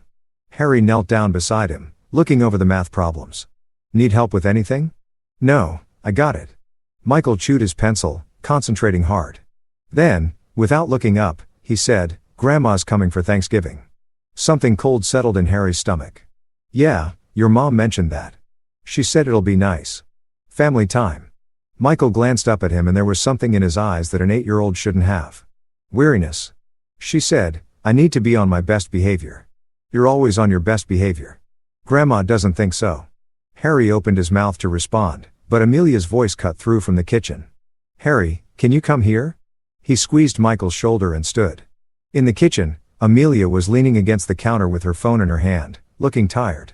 She was still beautiful, still the woman he'd fallen in love with. But there were lines around her eyes now that hadn't been there a few years ago. Stress lines, tension. "Mom wants to do Thanksgiving at her place this year," she said before he could even say hello. "I told her that would be fine." Harry crossed his arms, leaning against the door frame. "Did you ask me first?" "It's Thanksgiving, Harry. We always do holidays with family. We did Thanksgiving there last year and a year before and a year before that." Amelia's jaw tightened. "What's your point?" "My point is that every time we go there, your mother find a way to make Michael feel small. Last time she told him his handwriting looked like a first grader's. The time before that, she said he was too skinny and needed to play more sports. She's just trying to help him improve." Harry laughed, but there was no humor in it. "That's not help. That's criticism dressed up as concern. You're being sensitive." I'm being protective. There's a difference. He kept his voice low, aware that Michael could probably hear them. Every time we leave your mother's house, Michael is quieter. He pulls into himself. It takes days before he's back to normal. Amelia set her phone down hard on the counter. She's his grandmother. She loves him. Then she has a hell of a way of showing it. They stared at each other across the kitchen. The refrigerator hummed. The clock on the wall ticked. Somewhere outside, a dog barked. Finally, Amelia said, "We're going for Thanksgiving. It's already decided." Harry wanted to argue more, wanted to put his foot down, but he could see the set of her shoulders, the stubborn lift of her chin. It was a posture he'd seen 1,000 times, inherited directly from Lorraine. When Amelia decided something, especially something her mother wanted, there was no moving her. "Fine," he said. "But if she starts it on Michael, we're leaving." "She won't. She always does." Amelia turned away from him, starting to pull things from the refrigerator for dinner. "You just need to give her a chance, Harry. She's not as bad as you make her out to be, but she was. She really was." Harry thought back to all the times Lorraine had called him over the years. When she needed her deck renovated and wanted cheap labor. When her car needed repairs and she expected them for free. When she needed someone to move furniture or fix her garbage disposal or install a new ceiling fan. "Harry, can you help with this? Harry, you're so handy. Harry, I wouldn't ask if it wasn't important." He always went, always helped. Always did the work without complaint. And she still talked about him like he was a disappointment her daughter had settled for. He remembered the day Michael had won the school science fair. The kid had worked for weeks on a project about renewable energy, staying up late with Harry to build a working model wind turbine. When he placed first in his grade, Harry had been so proud he nearly burst. He called everyone he knew, posted pictures, made Michael's favorite dinner to celebrate. Lorraine had come over that evening. She'd looked at the trophy, smiled that thin smile of hers, and said, "Well, good for him, but let's not exaggerate. It's a small school. He's not exactly competing with the best and brightest." The light had died in Michael's eyes instantly. Amelia had laughed nervously and said, "Mom, he worked really hard on it." "I'm sure he did. I'm just saying we should keep things in perspective." Lorraine had patted Michael's head like he was a puppy who'd done a cute trick. No need to give him a big head about it. Harry had excused himself to the garage after that. He'd stood in the dark, hands shaking, wanted to go back inside and tell Lorraine exactly what he thought of her parenting philosophy. But Amelia had come out and asked him to please not make a scene. Her mother didn't mean it the way it sounded. Couldn't he just let it go this once? He let it go. It let a lot of things go over the years. But every time he let something go, a little piece of his marriage went with it. A little more distance opened up between him and Amelia. She kept choosing her mother over him, over Michael, over the family they'd built together. And Harry kept swallowing his anger, his hurt, his growing certainty that this couldn't last forever. That evening after dinner, Harry sat with Michael on the back porch. The November air was sharp and clean. The stars were coming out, bright pin pricks against the darkening sky. Michael leaned against him, and Harry put his arm around his son's thin shoulders. "Dad." "Yeah, buddy. If Grandma says something mean again at Thanksgiving, will you stand up for me?" Harry's throat tightened. He thought about all the promises he'd made as a father. To protect his son, to keep him safe, to make sure he grew up knowing he was valued and loved and good enough exactly as he was. "Yes," he said. "I promise." Michael relaxed against him. "Okay, I believe you." Harry stared up at the stars and wondered how much longer he could keep that promise while still keeping his marriage intact. Wondered if maybe those two things were mutually exclusive now. Wondered when exactly the woman he'd married had become so much like the woman who'd raised her. Inside he could hear Amelia on the phone again. Her mother's voice was loud enough to carry through the walls, talking about something that required Amelia's complete agreement and attention. It always did. Harry closed his eyes and held his son a little tighter. The cold Wisconsin wind picked up, rattling the bare tree branches. Winter was coming early this year. He could feel it in the air. That particular quality of approaching frost. The kind of cold that got into everything and didn't let go until spring. The kind you had to either endure or escape from entirely. Thanksgiving arrived like an obligation Harry couldn't shake. He'd spent the week leading up to it with a knot in his stomach that no amount of antacids could touch. Michael had been quiet, withdrawing into himself the way he always did before family gatherings at the Fallon house. Amelia had been short with both of them, stressed about making sure everything was perfect. Everything was just the way her mother expected. The drive to Lorraine's house took 40 minutes. She lived in a larger home on the outskirts of town, The kind of place with a manicured lawn and expensive landscaping that she paid other people to maintain. Her late husband had left her comfortable, and she made sure everyone knew it.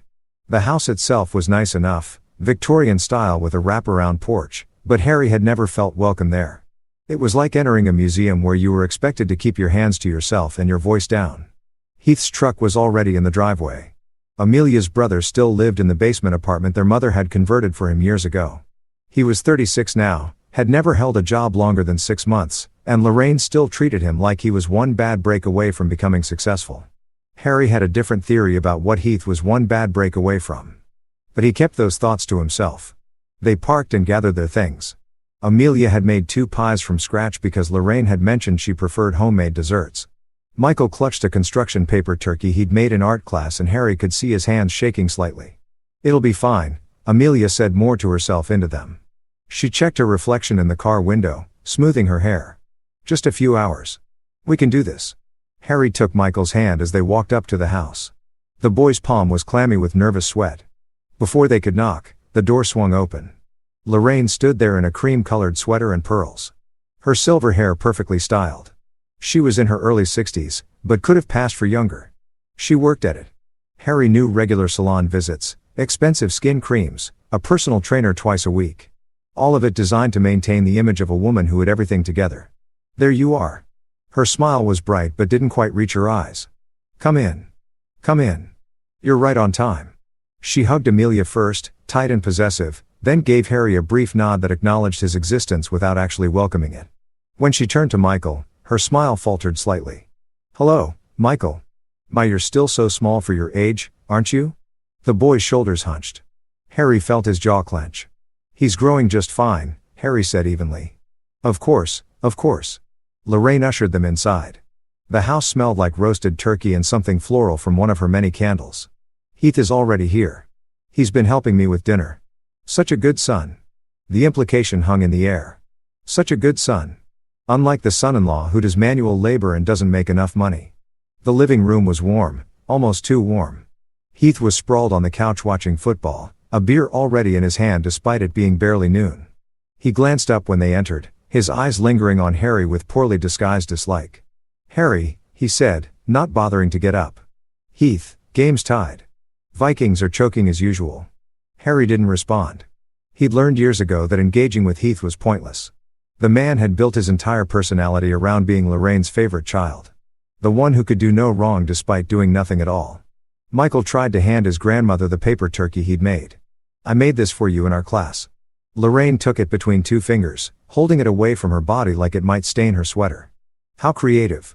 We'll find a place for it somewhere." She sat on a side table, already dismissing it. "Now, why don't you children make yourselves comfortable while I finish up in the kitchen? Amelia, dear, can you help me?" Amelia followed her mother without question, leaving Harry and Michael alone with Heath. The 3 of them sat in uncomfortable silence. The football game played on, announcers discussing plays and statistics.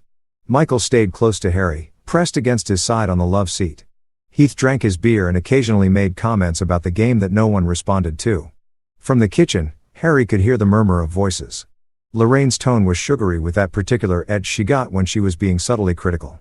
Amelia's responses were quiet, agreeable. He'd heard variations of his conversation 100 times. Lorraine offering advice that wasn't really advice. Amelia accepting criticism disguised as concern. "Your boy doesn't talk much, does he?" Heath said suddenly. Harry looked at him. "He talks when he has something to say. Mom says he's too soft. Says Amelia coddles him too much." Heath took another drink. "Boys need to be tougher. My dad would have straightened him out if he was still around." "Good thing he's not your son then." Heath's eyes narrowed. "What's that supposed to mean?" "It means Michael is fine the way he is. He doesn't need to be anything other than himself. He needs to be a man, not some sensitive little kid who cries when things get hard." Harry felt heat rising in his chest. "He's 8. 8 is old enough to know the world doesn't care about your feelings." Heath pointed his beer bottle at Michael. "You're doing him no favors, raising him soft." Before Harry could respond, Lorraine appeared in the doorway with a tight smile. "Boys, let's keep things pleasant. It's Thanksgiving." Her eyes landed on Harry. "Harry, would you mind helping Heath set the table? I'm sure you know how to do that at least." The barb landed perfectly as they always did.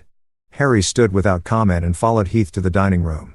The table was already mostly set. Crystal glasses, fine china that Lorraine brought out only for holidays, cloth napkins folded into complicated shapes. Heath handed Harry a stack of plates with visible reluctance, as if even that small gesture of cooperation pained him. They worked in silence.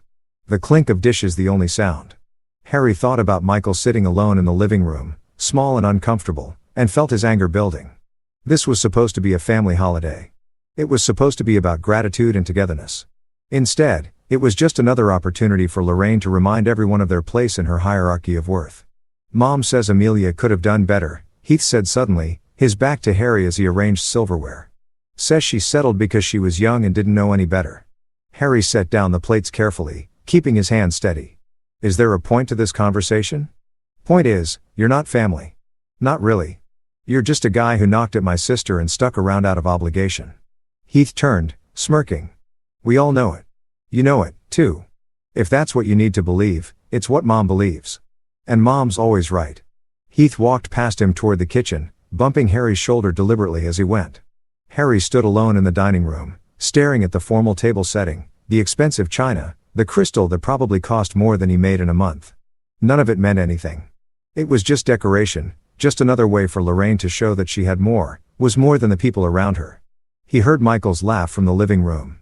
A small uncertain sound, and knew his son was trying to make himself invisible, trying to be good enough, quiet enough, small enough not to attract the wrong kind of attention. Harry had been doing the same thing for 12 years. Maybe it was time to stop. Dinner started with surface pleasantries. Lorraine sat at the head of the table, holding court like a queen with her subjects. The turkey was perfectly cooked, the sides arranged artfully on serving platters. Everything looked like it belonged in a magazine spread. Everything felt like a performance. Lorraine served plates with calculated efficiency, heaping generous portions onto everyone's dishes. Everyone except Michael. Harry watched as she reached past the boy to grab a plate from the refrigerator behind her chair, one she'd apparently prepared earlier. She sat in front of Michael with a smile. The food on it was cold, visibly obviously cold. Congealed gravy, hard mashed potatoes, sliced turkey that had been refrigerated until the meat looked pale and unappetizing. Michael stared at it, then looked at his father. Mom, Amelia said uncertainly. Is that from earlier? It's perfectly good food. Lorraine settled into her chair. Children don't need everything fresh and hot. They should learn to be grateful for what they receive, not picky about how it's served. Heath snorted into his wine glass. Kids should toughen up anyway. This generation is too soft. When I was his age, I ate what I was given and didn't complain. Harry felt something snap inside him. Not breaking, snapping like a branch under too much weight. Sudden and clean. Michael's small voice cut through the tension. Dad, you promised. You said you'd stop them if they did it again. The room went silent except for the quiet hum of the refrigerator in the kitchen. Harry looked at his son, 8 years old, small for his age, sensitive and thoughtful in everything good in this world, sitting in front of a cold plate of food while everyone else ate hot meals, being told he should be grateful for the scraps. He stood up. The chair scraped against the hardwood floor, loud in the sudden quiet. He reached across the table, picked up Michael's cold plate, and walked around to Lorraine's end. He set it down directly in front of her, right next to her own heaping plate of steaming food. You serve this to your grandson, Harry said, his voice steady and calm. Then you eat it, too. Lorraine's face went red, then white. Excuse me. You heard me. If it's good enough for an 8-year-old child, it's good enough for you. Heath shot to his feet, his chair nearly toppling backward. You think you can talk to my mom like that? Harry turned to face him. For the first time in 12 years, he felt completely calm. Clear, like you've been holding his breath underwater and had finally surfaced. Heath, sit down.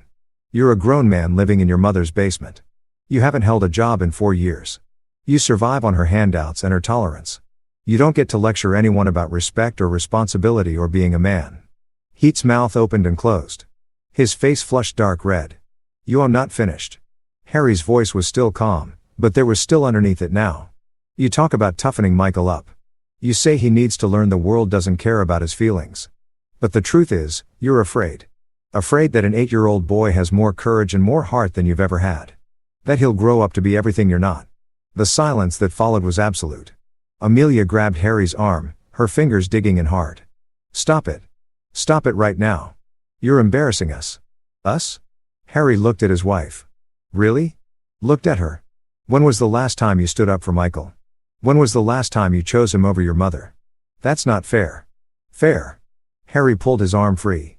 Your mother just served our son a cold plate of food like he's not worth the effort of proper care, and you're worried about being embarrassed. Lorraine stood, her hands flat on the table. When she spoke, her voice was cold enough to freeze fire. Amelia, do you see what I mean? He's unstable, volatile, and this is the man raising your son. That sentence, those words, that was the moment something fundamental changed in Harry Rowe. He didn't yell, didn't argue. He simply walked to where Michael sat, still staring at the cold plate that had been moved, and picked up the boy's jacket from the back of his chair. Get your things, buddy. We're leaving. Harry, you can't just. Amelia started. Watch me. He helped Michael into his jacket. The boy's hands shaking as he pushed them through the sleeves. You can stay if you want, but we're done here. Lorraine's voice dripped with false concern. Amelia, are you going to let him take your son? Just walk out like this? Harry looked at his wife. She was standing now, torn between her mother and her family, her face pale and her eyes wide. He could see the calculation happening behind her eyes. The weighing of loyalties, the same choice she'd been making for 12 years over and over. Come with us, he said quietly. Right now, choose your son. Choose your family. Amelia looked at her mother. Looked at Harry. Back to her mother. She didn't move. Harry nodded slowly. Okay. Okay, I understand. He took Michael's hand and walked toward the door. Behind them, Lorraine's voice rose sharp and victorious. You can't leave. We're in the middle of Thanksgiving dinner. This is ridiculous, Harry. You're being absolutely ridiculous. Harry opened the front door. The cold November air rushed in clean and sharp. He guided Michael out onto the porch, then turned back for one last look at the scene inside. Amelia still stood frozen by the table. Heath was red-faced and sputtering. Lorraine sat at the head of the table like a general who'd won a battle, her expression smug and satisfied. And on the table, forgotten by everyone except Harry, sat Michael's paper turkey. The one he'd made with so much care.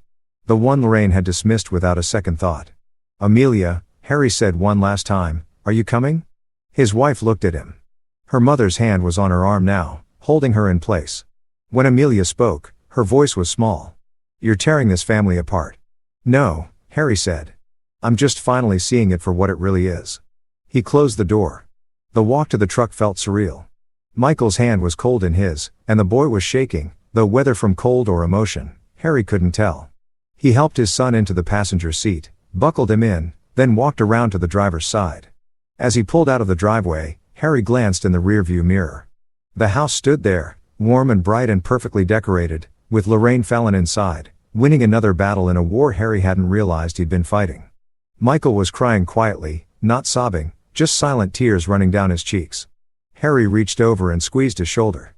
I'm sorry, Dad. The boy whispered. For what? For making you fight with everyone.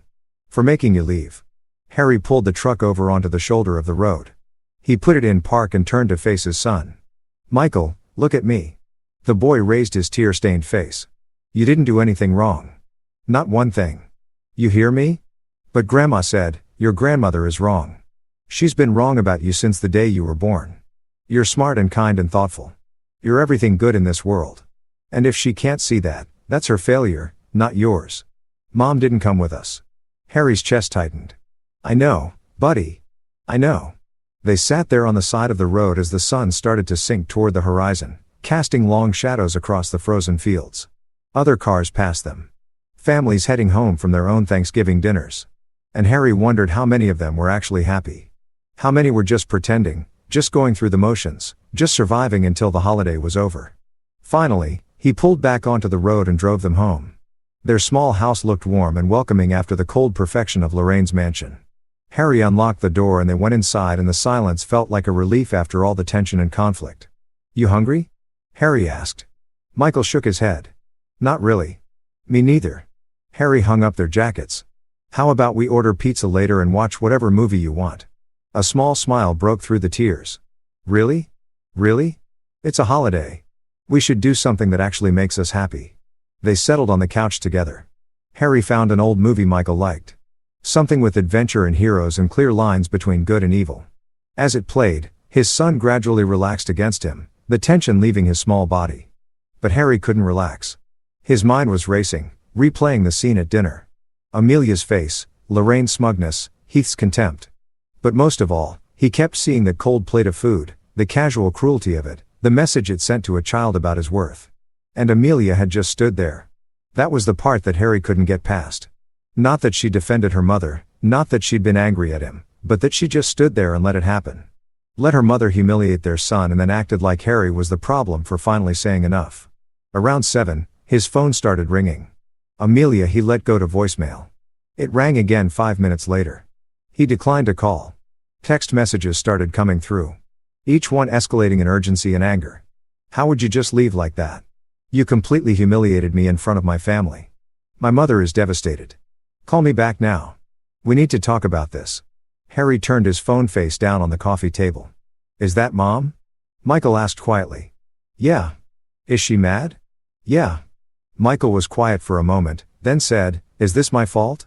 Harry hit pause on the remote and turned to face his son fully. Michael, I need you to understand something. Adults make their own choices. Your mom chose to stay at your grandmother's house. I chose to bring you home. None of that is your fault. You're a kid. This is grown-up stuff and you don't have to carry the weight of it. But if I hadn't said anything, then nothing would have changed and that cold plate of food would have been just one more thing we all pretended was okay. Harry ran a hand through his hair. Sometimes being quiet and keeping peace isn't actually peaceful. Sometimes it's just letting people hurt you without fighting back. Michael seemed to consider this. Did Grandma hurt you, too? Not just me. The question caught Harry off guard. He'd spent so many years protecting Michael from the truth of it, trying to shield him from the reality of Lorraine's contempt for both of them. But his son was smarter than he'd given him credit for. He saw things, understood things. Yeah, buddy. She did for a long time. Then I'm glad you finally stopped her. Those simple words from his 8-year-old son hit Harry harder than any of Lorraine's barbs ever had. Because Michael was right. He'd finally stopped her. After 12 years of taking it, swallowing it, letting it slide for the sake of family harmony, Harry had finally drawn a line, and his wife had stood on the other side of it. The front door opened around 9:30. Amelia walked in, and Harry could tell immediately that the evening hadn't improved her mood. Her jaw was set, her movements jerky with barely contained anger. She dropped her purse on the entry table hard enough to make it rattle. Michael, go to your room, she said without preamble. The boy looked at Harry, uncertainty written all over his face. Harry gave him a small nod. It's okay, buddy. Head up to bed. I'll come tuck you in soon. Michael climbed the stairs slowly, looking back twice before disappearing down the hallway. Harry heard his bedroom door close, then turned to face his wife. Amelia stood in the middle of their living room, her arms crossed tight across her chest. In a soft lamplight, she looked exhausted and furious in equal measure. Her carefully applied makeup from earlier had faded, leaving shadows under her eyes. Her hands were clenched into fists at her sides. How could you humiliate my family like that? The words came out sharp and clipped, like she'd been rehearsing them the whole drive home. Harry stood up from the couch, keeping his voice level. They humiliated our son. That's your version of it. No, Amelia, that's the truth. Harry stepped closer to her, meeting her eyes directly. Your mother served Michael a cold plate of food while everyone else ate hot dinner. She did it deliberately. She wanted to send a message to an 8-year-old child that he's worth less than everyone else at that table. She was trying to teach him not to be picky. He wasn't being picky. Harry's volume rose for the first time. He forced himself to lower it again. He didn't complain. He didn't ask for special treatment. Your mother decided completely on her own that he deserved less. And you stood there and let it happen. Amelia's face flushed. I was trying to keep the peace. Something you clearly don't understand. Peace at what cost? Harry gestured upstairs toward where Michael's room was. At the cost of our son's dignity, his self-worth. How many times are you going to sacrifice him on the altar of your mother's approval? Don't you dare turn this around on me. Amelia's voice was shaking now. You're the one who created a scene. You're the one who insulted my mother in her own home. You're the one who dragged Michael out of there like some kind of dramatic statement. Someone had to protect him since you clearly weren't going to. The words hung between them, heavy and irrevocable. Amelia's face went pale, then flushed again with anger. How dare you? How dare you question my love for my son? I'm not questioning your love, Harry said, and he meant it. I'm questioning your judgment, your priorities, the fact that every single time there's a conflict between your mother and your family, you choose her. That is not true. Christmas 3 years ago, she told Michael his handwriting looked like a first grader's. He was 5 years old. He cried for an hour after we left and you told me I was being too sensitive for getting upset about it. She was just trying to help him improve his birthday party last year. She said the cake I made wasn't as good as a bakery cake right in front of all his friends. Made Michael feel like his celebration wasn't good enough. She didn't mean it that way. The science fair. Harry's voice broke slightly when he won first place and she said it was a small school so it didn't really count. Do you remember what he did after that? He asked me not to enter him in the regional competition so there was no point because he probably wasn't that good anyway. Amelia was quiet now, her arms still crossed but her expression uncertain. And today Harry continued. Today she served him cold food and called it a lesson in gratitude. And Heath backed her up, said Michael needed to be tougher. And you said nothing. I was trying to keep the peace. I know you always are. Harry sat down on the couch, suddenly exhausted. But there's no peace in that house, Amelia. There's just your mother's control and everyone else's compliance. And I'm done complying. Amelia stared at him. In the silence, the refrigerator hummed. The house settled around them with small creaks and groans. Outside, wind rattled the windows, bringing with it the first hints of winter. If you hate my family so much, Amelia said quietly. Maybe you should go. The words landed like a physical blow. Harry looked up at his wife, searching her face for any sign that she didn't mean it, that it was just anger talking, but her expression was set determined. She made her choice just like she always did. You want me to leave? Harry said slowly, making sure he understood. I want you to figure out if you can be part of this family without constantly attacking my mother. I defended our son. That's not attacking. It is to her. It is to me. Amelia's voice rose again. Do you know what she said after you left? She cried. Harry, she actually cried. Said she was trying her best to be a good grandmother and you made her feel like a monster. Harry laughed. A bitter sound with no humor in it. She's crying because for the first time in 12 years, someone stood up to her. That's not being victimized. That's being held accountable. You don't understand her. You've never even tried. I've tried for 12 years, Amelia. I've swallowed every insult, every passive-aggressive comment, every way she's found to make me feel small. I've let her use me for free labor while she talks about me like I'm worthless. I've watched her chip away at our son's confidence while you tell me she means well. Harry stood up again. I understand her perfectly. She's a cruel person who uses love as a weapon and family as a shield, and you become just like her. Amelia's hand flew up and for a second, Harry thought she might actually slap him. But she caught herself, lowered her hand, and instead said the thing that hurt worse than any physical blow could have. Get out, Amelia. I said, get out. Pack a bag. Go stay somewhere else. I can't even look at you right now. Harry stood there, suspended in the moment, trying to find the right words to pull this back from the edge. But looking at his wife's face, at the set of her jaw and the coldness in her eyes, he realized there were no right words. This had been coming for years. Every unspoken resentment, every swallowed argument, every time he had chosen silence over confrontation to keep the peace had just been delaying the inevitable. Okay, he said finally, I'll go. But I'm not leaving Michael here. He's my son.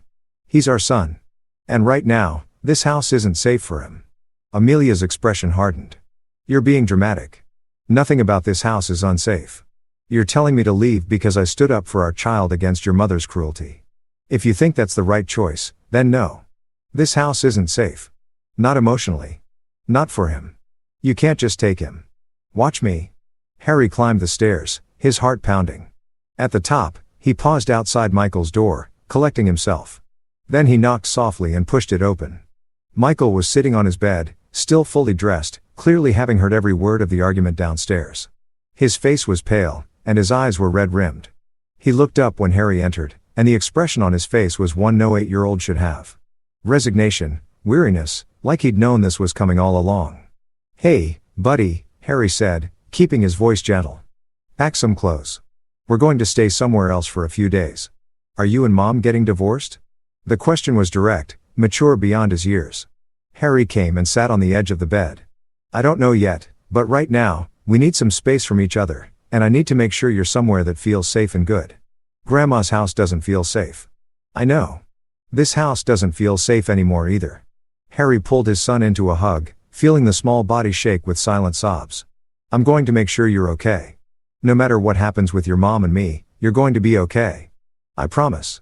They packed quickly. A week's worth of clothes, Michael's favorite books, his stuffed bear that he pretended he was too old for, but still slept with every night. Harry grabbed some of his own things from the bedroom, moving efficiently while Amelia stood in the hallway with her arms crossed, watching with an expression he couldn't read. "Where are you going?" she asked as they headed for the front door. "To a motel for tonight. After that, I'll figure it out." "This is ridiculous. You're being absolutely ridiculous." Harry turned at the door, Michael's hand in his. "No, Amelia. For the first time in 12 years, I'm being a father. That's all I'm being." He guided Michael out into the cold November night. The boy climbed into the truck without complaint, buckled himself in, and stared straight ahead as Harry started the engine. As they pulled out of the driveway, Harry glanced in the rearview mirror and saw Amelia silhouetted in the doorway, her phone already to her ear. He didn't have to guess who she was calling. The Cedar Bluff Inn wasn't much, but it was clean and quiet. Harry got them a room with 2 beds and carried their bags inside. The space smelled like industrial cleaner and old carpet, but it was warm and the door locked. And right now, that was enough. Michael sat on one of the beds, looking small and lost. Harry ordered pizza from a place nearby. And while they waited for delivery, he called his sister in Minnesota.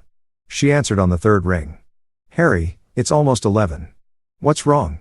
He gave her the abbreviated version, keeping his voice low so Michael wouldn't hear all the details. When he finished, there was a long pause on the other end. "About time," his sister said finally. "What?" "I've been waiting for you to finally stand up to that woman for years. Mom and I talk about it all the time. We could see what she was doing to you. You never said anything. Would you have listened?" Harry thought about that. Probably not. Exactly. Sometimes people have to come to realizations on their own. His sister's voice softened. "How's Michael?" Harry looked at his son who was flipping through TV channels without really watching any of them. "Shaken, sad, but he'll be okay. And you?" "I don't know yet. Ask me in a few days." They talked for a few more minutes before Harry hung up. The pizza arrived and he and Michael ate it sitting on the motel beds watching some animated movie neither of them really cared about. When Michael finally fell asleep, Harry sat in the chair by the window and stared out at the parking lot. His phone buzzed with texts, some from Amelia, a few from numbers he didn't recognize, probably Lorraine or Heath using different phones. He ignored all of them. Whatever they had to say could wait until morning. Tomorrow, he need to figure out real lodging. He need to call a lawyer. He need to start making the hard decisions that came with separation and possibly divorce. But tonight, he just needed to sit in this quiet motel room and let the reality of it all sink in. He'd broken his marriage. Or maybe it had been broken for years, and he just finally stopped pretending it wasn't. Either way, there was no going back from here. The cold plate of food at Thanksgiving dinner had been the final straw, but the foundation had been crumbling for 12 years. Around 2 o'clock in the morning, Harry finally crawled into bed. Michael had migrated to his bed at some point, curled up against Harry's side like he used to do when he was smaller. Harry put his arm around his son and closed his eyes. Tomorrow would bring consequences. Conflict. The messy reality of untangling a life he'd spent over a decade building. But tonight, his son was safe. That was what mattered. That was all that mattered. 2 days later, Harry sat across from David Shun, a family attorney whose office was above the hardware store on Main Street. He'd come recommended by a friend from church, someone Harry trusted to point him towards someone competent and honest. David was in his 50s, gray-haired and calm, with the kind of steady presence that put people at ease even in difficult situations. He listened to Harry's story without interrupting, taking occasional notes on a yellow legal pad. When Harry finished, David set down his pen and leaned back in his chair. "First question," he said, "do you want to save this marriage?" Harry had been asking himself that same question for 2 days. "I want my wife to choose our son over her mother. I want her to see how toxic her family is. I want her to understand that protecting Michael isn't negotiable. That's not what I asked." "I know." Harry rubbed his face. "I don't think the marriage can be saved. Not if she won't change, and I don't think she will." David nodded slowly. "Then we need to talk about custody. You're currently staying in a motel with your son. That's not sustainable long term. How has Amelia been since you left?" "She's called 20 times. Left a dozen voicemails. Most of them are angry. Some are trying to negotiate me coming back. She wants me to apologize to her mother." "Are you going to?" "No." "Good. Don't." David pulled out a fresh legal pad. "Here's what we're going to do. First, you're going to file for legal separation with a request for temporary primary custody that establishes a formal arrangement and protects your position. Second, you're going to start documenting everything. Every interaction with Lorraine, every time Amelia chooses her mother over Michael's well-being, every incident that demonstrates the emotional harm being done. I don't have much documentation so far. Then we start gathering it now. Text messages, voicemails, emails. If Lorraine says something inappropriate, write it down immediately with date and time. If Michael tells you something that happened, write that down, too. David, lean forward. And Harry, I need you to understand something. This is going to get ugly. Lorraine sounds like the type who won't go down without a fight. She'll turn Amelia against you even more. They'll paint you as unstable, aggressive, a bad father. You need to be prepared for that. I am. Are you? David's expression was serious because in my experience, people say they're prepared for ugly divorces, but they're rarely ready for just how personal and vicious it can get. Especially when you're dealing with someone like Lorraine, who has something to lose. What does she have to lose? Control, influence, her image as the perfect grandmother.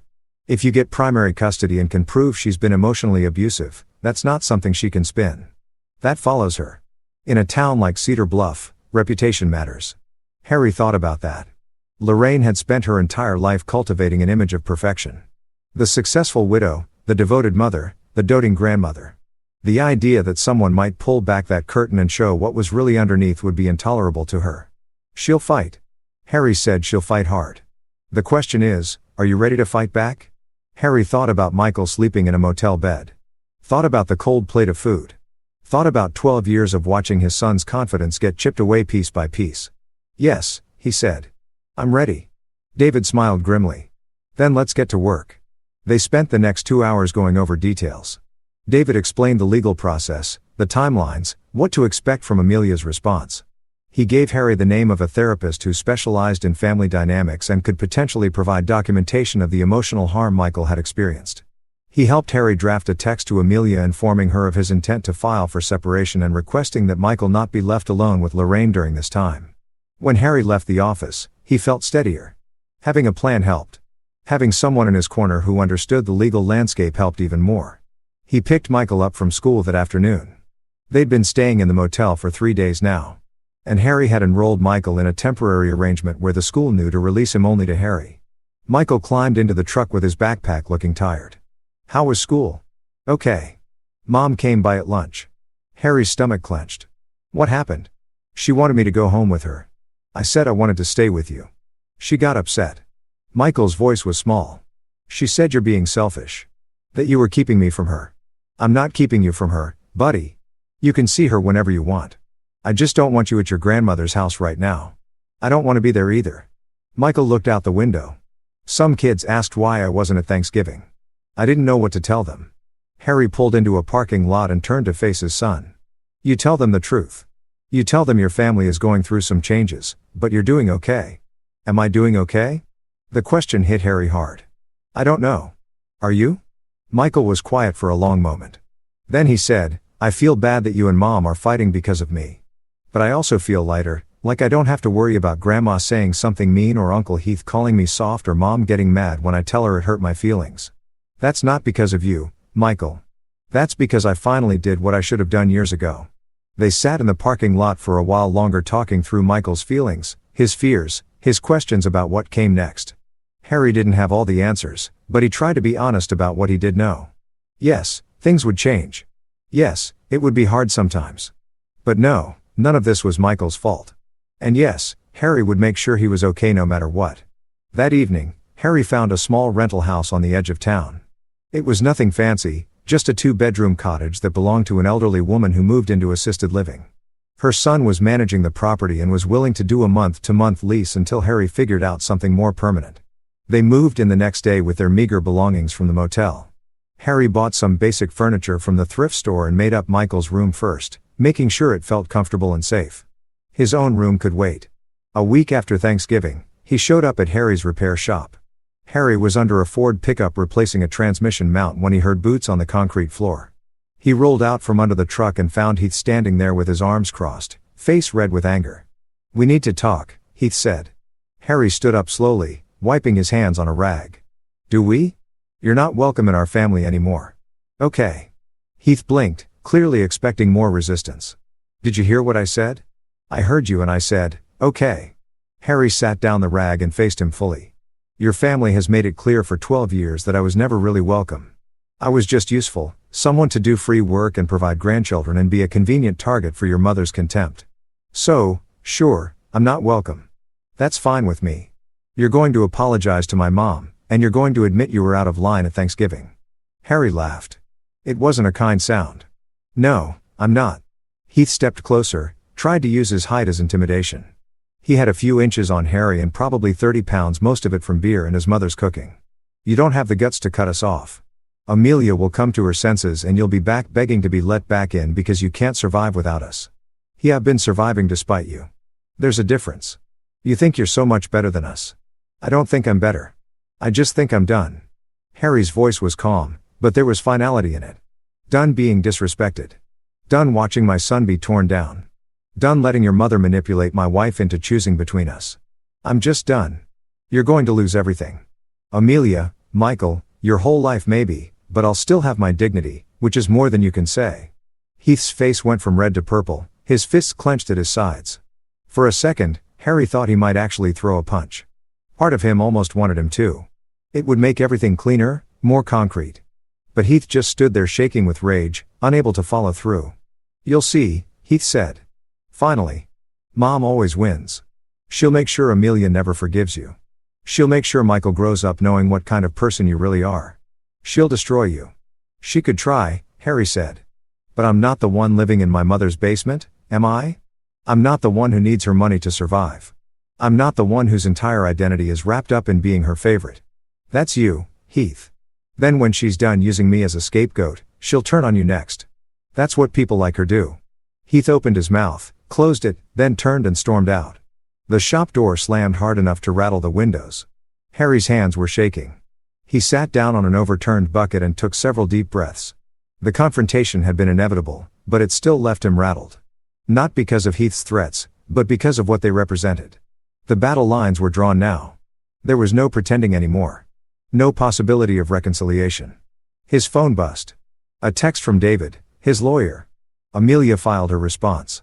She's asking for primary custody and claiming you abandoned the family. We need to meet. Harry stared at the text. So it had begun. The real fight, the kind that happened in courtrooms and mediation offices with lawyers and judges deciding the fate of his family. He texted back. When? Tomorrow morning, 9 a.m. Bring all your documentation. That night, Harry sat at a small kitchen table with every text message, voicemail, and note he'd compiled over the past week. He'd been documenting everything just like David had advised. Lorraine's manipulative messages to Amelia. Heath's threats, Amelia's own texts that revealed her priorities. But he needed more.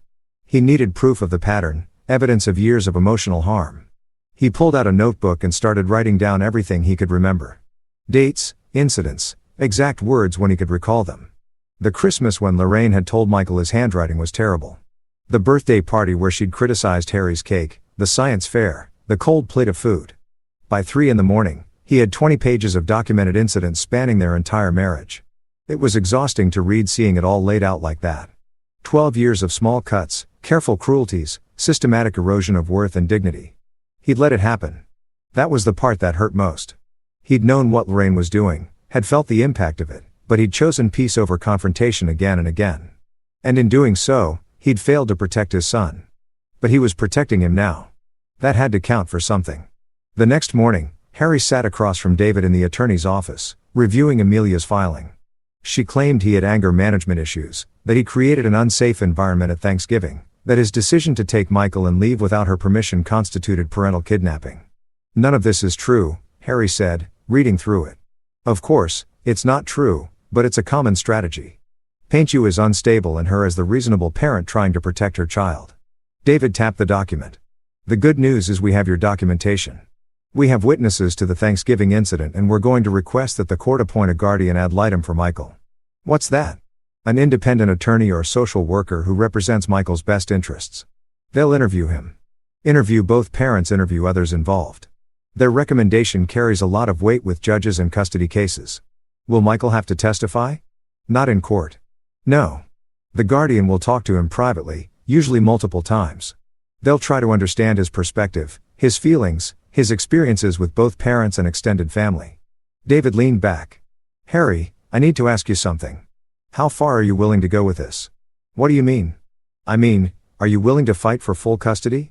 Are you willing to request supervised visitation only? Are you willing to put restrictions on Amelia's access to Michael if it means protecting him from Lorraine? Harry thought about his son, thought about the relief in Michael's voice when he said he felt lighter. Thought about the promise he'd made on the back porch before Thanksgiving. As far as I need to, he said. Whatever it takes to keep him safe, David nodded. Then that's what we'll do. The weeks that followed were some of the hardest of Harry's life. Amelia was fighting him at every turn. Influenced by Lorraine's coaching, she filed motions claiming he was keeping Michael from her. Even though Harry had repeatedly offered to let her see him anywhere except at Lorraine's house, she claimed he was poisoning Michael against her. Even though Harry had been careful to never speak badly about her in front of their son, the town started taking sides. Cedar Bluff was small enough that everyone knew everyone's business, and the Rowe-Fallon separation was prime gossip material. Some people sided with Harry, having seen or experienced Lorraine's behavior themselves. Others sided with Amelia, seeing Harry as the aggressor who'd ruined a family over a minor disagreement. Harry ignored it all and focused on what mattered: taking care of Michael, running his business, building his case. The guardian ad litem assigned to their case was a woman named Patricia Simmons, a social worker with 30 years of experience in family court. She was in her late 50s with kind eyes and a no-nonsense manner. She interviewed Harry first, asking detailed questions about his relationship with Michael, his concerns about Lorraine, his decision to leave on Thanksgiving. Harry was honest about everything. He showed her his documentation, explained the pattern of behavior, described the co-plate incident in detail. Patricia listened without judgment, taking notes, asking clarifying questions. A week later, she interviewed Michael. Harry drove him to her office and waited in the lobby, trying not to be anxious about what his son might say. Michael was in there for over an hour. When he came out, he looked tired, but okay. Patricia walked him to the lobby and gave Harry a slight nod that might have been reassuring but was hard to interpret. "We'll talk again," she said to Michael. "You did very well today." In the car, Harry asked gently, "How'd it go?" "Okay. She was nice. She asked a lot of questions about Grandma and Mom and you." "What did you tell her?" Michael looked out the window. "The truth. That Grandma makes me feel bad about myself sometimes. That Mom gets upset when I say that. That you always make me feel safe." He turned back to Harry. "Was that okay?" "That was perfect, buddy. The truth is always okay." Patricia also interviewed Amelia, Lorraine, and Heath. Harry wasn't privy to those conversations, but he could imagine how they went.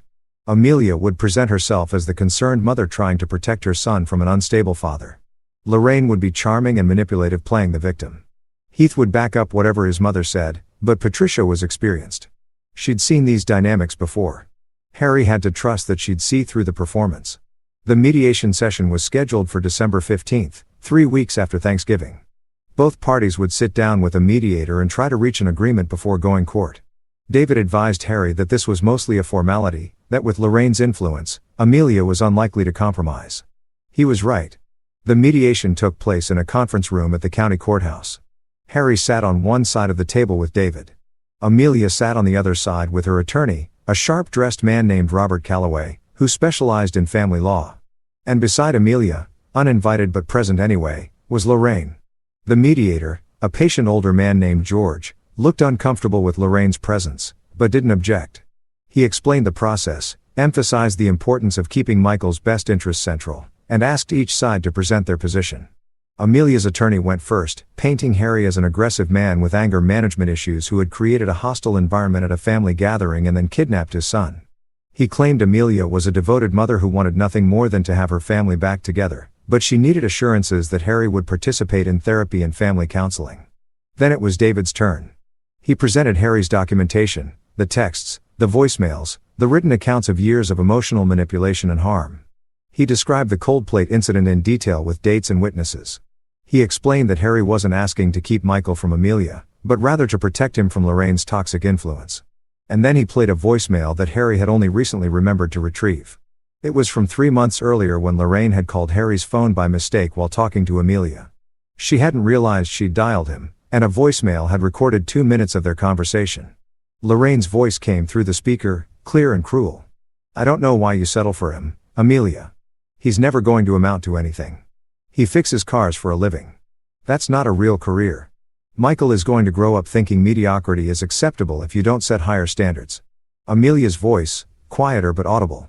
"Harry works hard, Mom. Working hard isn't the same as working smart. And that boy, he's too sensitive, just like his father.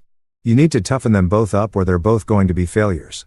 The conference room was silent when the recording ended. Harry watched Amelia's face, saw her go pale, saw Lorraine's smug expression falter for the first time. This is taken out of context, Lorraine said immediately. David didn't respond to her. He addressed the mediator instead. This is the environment Mrs. Rowe wants to bring Michael back into, an environment where he and his father are routinely demeaned and belittled.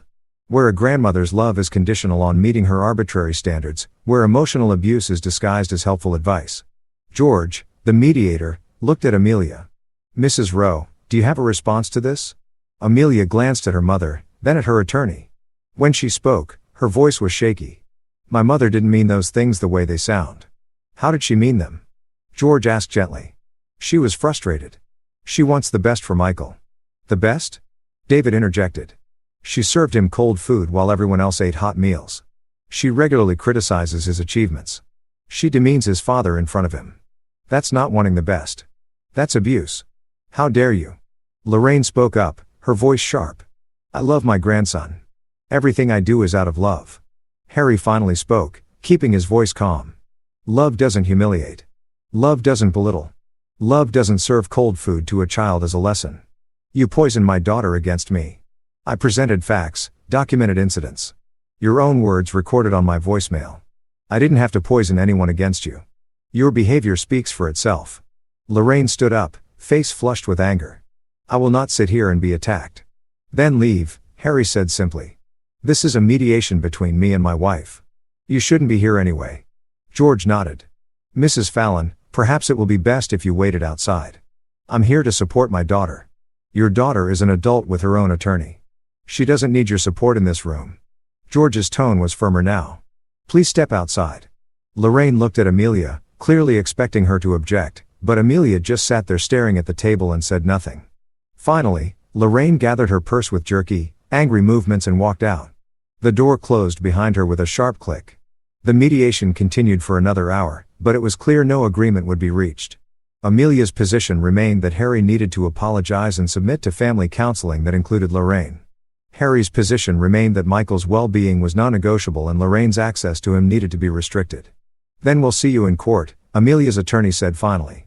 As they filed out, Harry caught Amelia's arm gently. It doesn't have to be like this.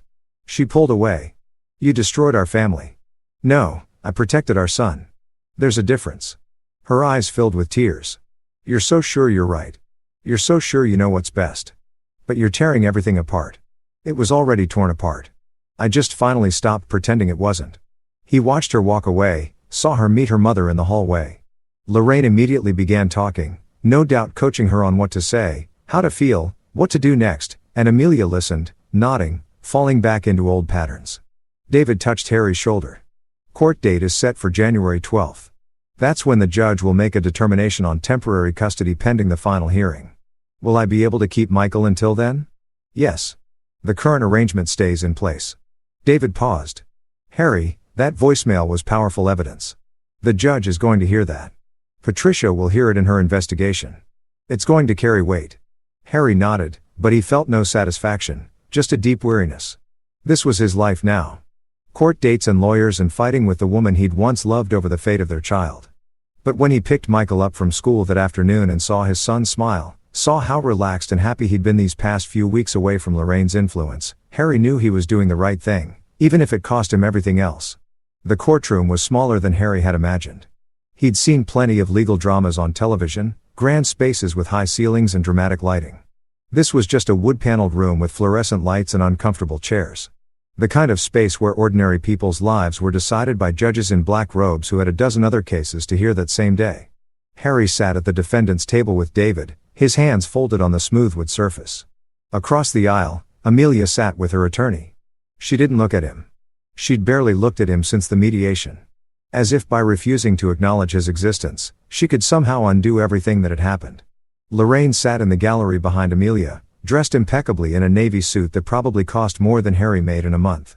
She'd styled her hair, applied perfect makeup, curated her image carefully for this appearance.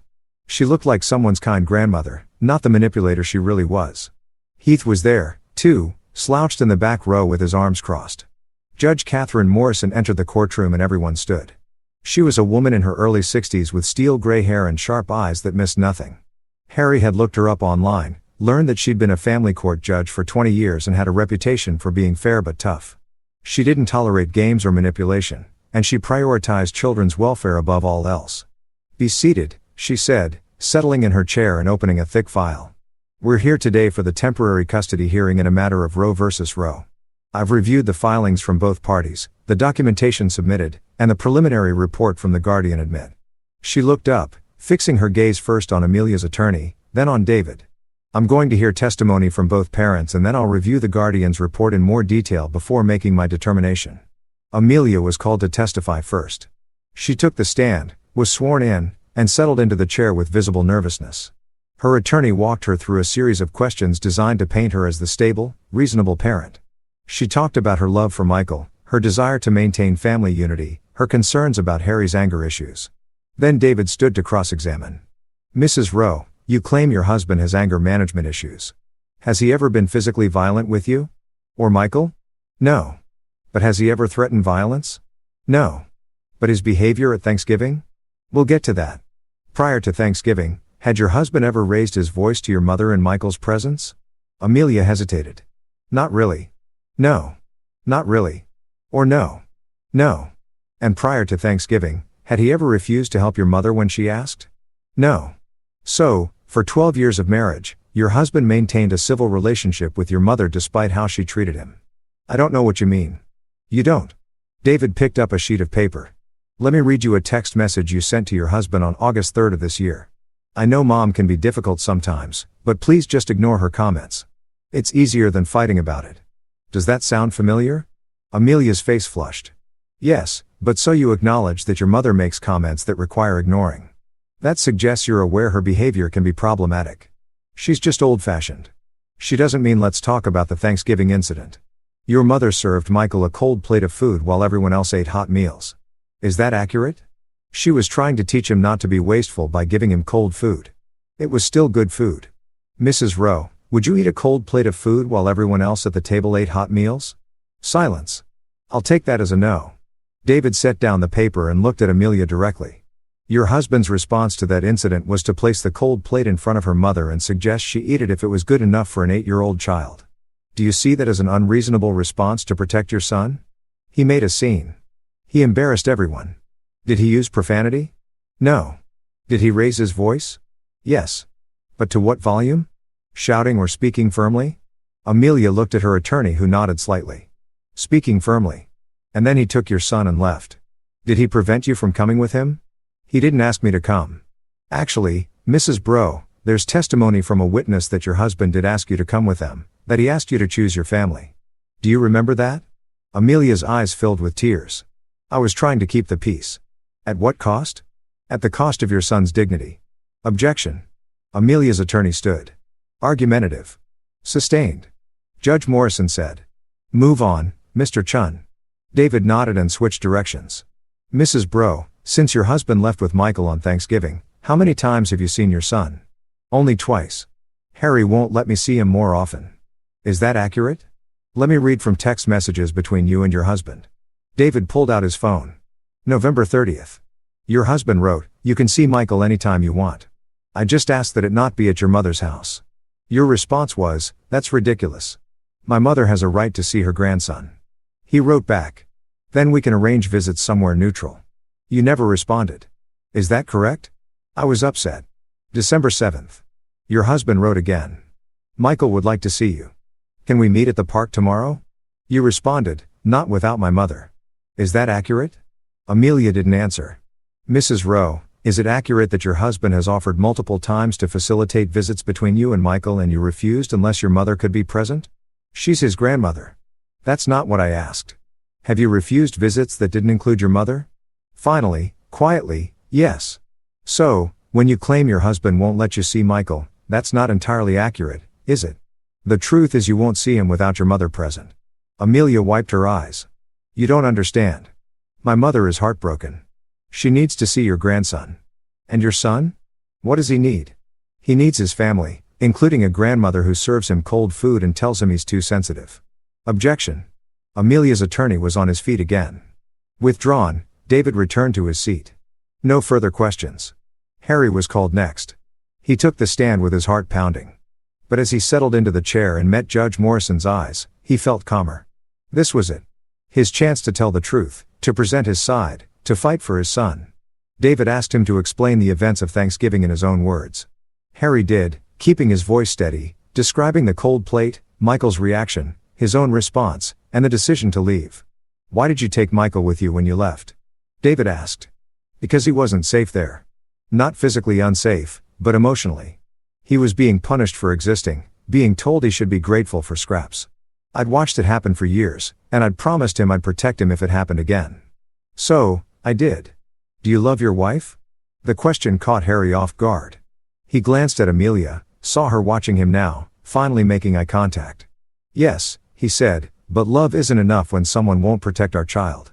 Love isn't enough when someone chooses their parent over their partner and their son repeatedly. Amelia's attorney cross-examined him, trying to paint him as controlling and aggressive. But Harry stayed calm, answered every question honestly, refused to be rattled. You claim Mrs. Fallon is emotionally abusive, the attorney said. Yet you continue to interact with her for 12 years. Doesn't that suggest you're exaggerating the severity of her behavior? No, Harry said. It suggests I was trying to keep my marriage together. I was trying to maintain peace. But there's a difference between keeping peace and enabling harm. I finally realized I crossed that line. You recorded a private conversation between your wife and her mother. I didn't record anything. Mrs. Fallon called my phone by mistake and left a voicemail. That's not illegal or unethical. It's evidence of how she really talks about me and my son when she thinks no one is listening. The questioning continued for another 30 minutes, but Harry could tell he was holding his ground. He wasn't giving them anything they could use against him. He was just telling the truth, and the truth was on his side. Finally, Judge Morrison called for Patricia Simmons, the guardian ad litem. Patricia took the stand and presented her report. She'd spent weeks investigating, interviewing everyone involved, reviewing documentation. Her conclusion was clear and damning. Your Honor, based on my investigation, I believe Michael's best interests are served by granting temporary primary custody to his father, Mr. Rowe, with supervised visitation from Mrs. Rowe. Amelia gasped audibly. Patricia continued, I've observed a pattern of emotional manipulation and control by Mrs. Lorraine Fallon that has been detrimental to Michael's emotional well-being. Mrs. Rowe has demonstrated an inability or unwillingness to recognize this pattern and protect her son from it. In my conversations with Michael, he expressed feeling safer and happier in his father's care. He described feeling anxious about visits with his grandmother and feeling that his mother dismissed his concerns. What about Mrs. Fallon specifically? Judge Morrison asked. I recommend that Michael not be left alone with Mrs. Fallon at this time. Her behavior toward him has been consistently critical and demeaning. She uses comparison and shame as motivational tools, which is harmful to a child's development. She sees nothing wrong with her approach, which means there's no reason to believe the behavior will change. Behind Amelia, Lorraine stood up. This is outrageous. I demand to speak. Mrs. Fallon, sit down, Judge Morrison said sharply. This is not your case. You are not a party to these proceedings. My grandson, sit down. I'll have you removed from my courtroom. Lorraine sat, her face purple with rage. Judge Morrison turned back to Patricia. And your recommendation for Mrs. Rowe's visitation? I recommend supervised visits initially with the possibility of unsupervised visits once Mrs. RH demonstrates she can maintain appropriate boundaries with her mother. The supervision should be conducted by a neutral third party, not a family member. It was everything Harry had hoped for and more. He saw Amelia crying silently, her attorney writing furiously on his legal pad, saw Lorraine gripping the back of the bench in front of her with white knuckles. Judge Morrison took a 15-minute recess to review all the materials. When she returned, her decision was swift. I'm granting temporary primary physical custody to Mr. Rowe with legal custody remaining joint. Mrs. Rowe will have supervised visitation twice weekly for 2 hours each visit with a neutral supervisor present. Under no circumstances is Michael to be left alone with Mrs. Lorraine Fallon during these visits. If Mrs. Fallon is present, the supervisor must be present. Mrs. Rowe, if you can demonstrate over the next 3 months that you can maintain appropriate boundaries with your mother and prioritize Michael's emotional well-being, we can revisit the supervision requirement. This order will remain in effect until the final custody hearing, which is scheduled for. She checked her calendar, April 16th. The gavel came down with a sharp crack. Amelia broke down completely, sobbing into her hands. Lorraine was on her feet again, trying to get to the judge, but the bailiff stopped her. Her voice carried through the courtroom, shrill and desperate. "This is insane. He's poisoning my grandson against me. He's manipulating everyone. You can't do this. Mrs. Fallon, I can. And I have. And if you continue to disrupt my courtroom, I'll hold you in contempt." Judge Morrison's voice was ice. "The evidence is clear. Your behavior toward your grandson has been inappropriate and harmful. Mr. Rowe isn't manipulating anyone. He's protecting his child. Something, I might add, that you and your daughter should have been doing all along." The judge gathered her files and stood. "This court is adjourned." Harry sat in stunned silence. He'd won. Not completely, not permanently, but for now. Michael was safe. The court had seen through Lorraine's performance and recognized the harm she'd been causing. David clapped him on the shoulder. "That was about as good an outcome as we could have hoped for." The judge was clear. Patricia's report was strong. "Now we just need to make sure Amelia violates none of the conditions. What happens if she does? Then we go back to court and it strengthens your case for the final hearing." David started packing his briefcase. "But Harry, I want you to understand something. This isn't over. Lorraine is going to fight back. She's humiliated, angry, and losing control. People like her don't go quietly. I know. Do you?" David looked at him seriously because I've seen cases like this get ugly. Really ugly. Allegations of abuse, attempts to manipulate the child, violations of court orders. You need to be vigilant. Document everything. Every visit, every interaction, every attempt they make to undermine the order." Harry nodded. He understood. This was just the beginning of a longer war.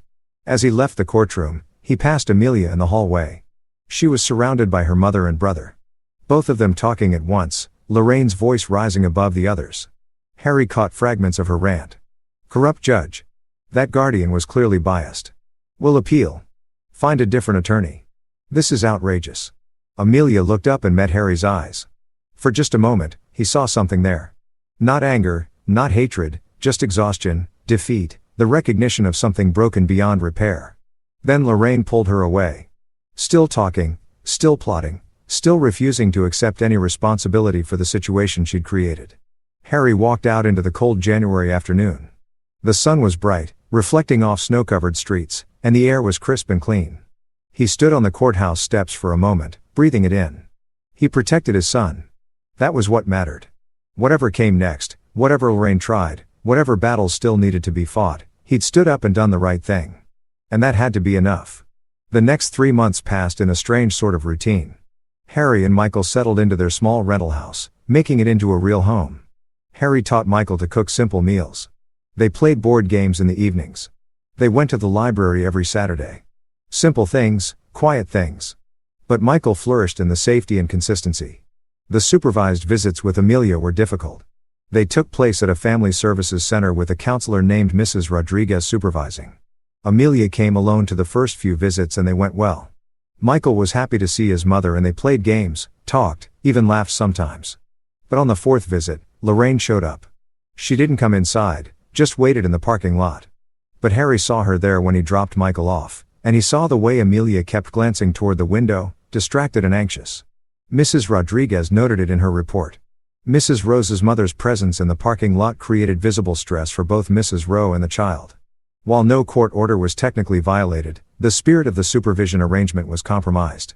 The next visit, Lorraine came inside.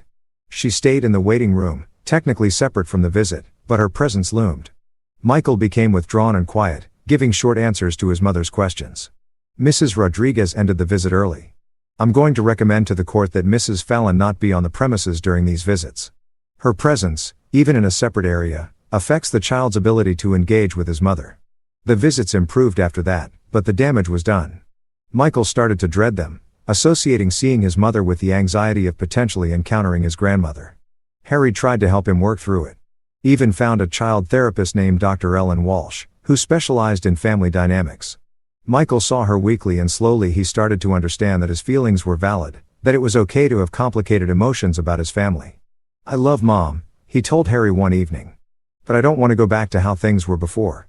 "You don't have to," Harry assured him. "Things will never go back to how they were. Too much has changed." In March, Amelia violated the court order.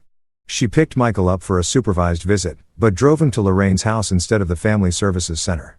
She kept him there for 6 hours, missing the scheduled return time and didn't answer her phone when Harry called. When she finally brought Michael back, the boy was shaking and pale.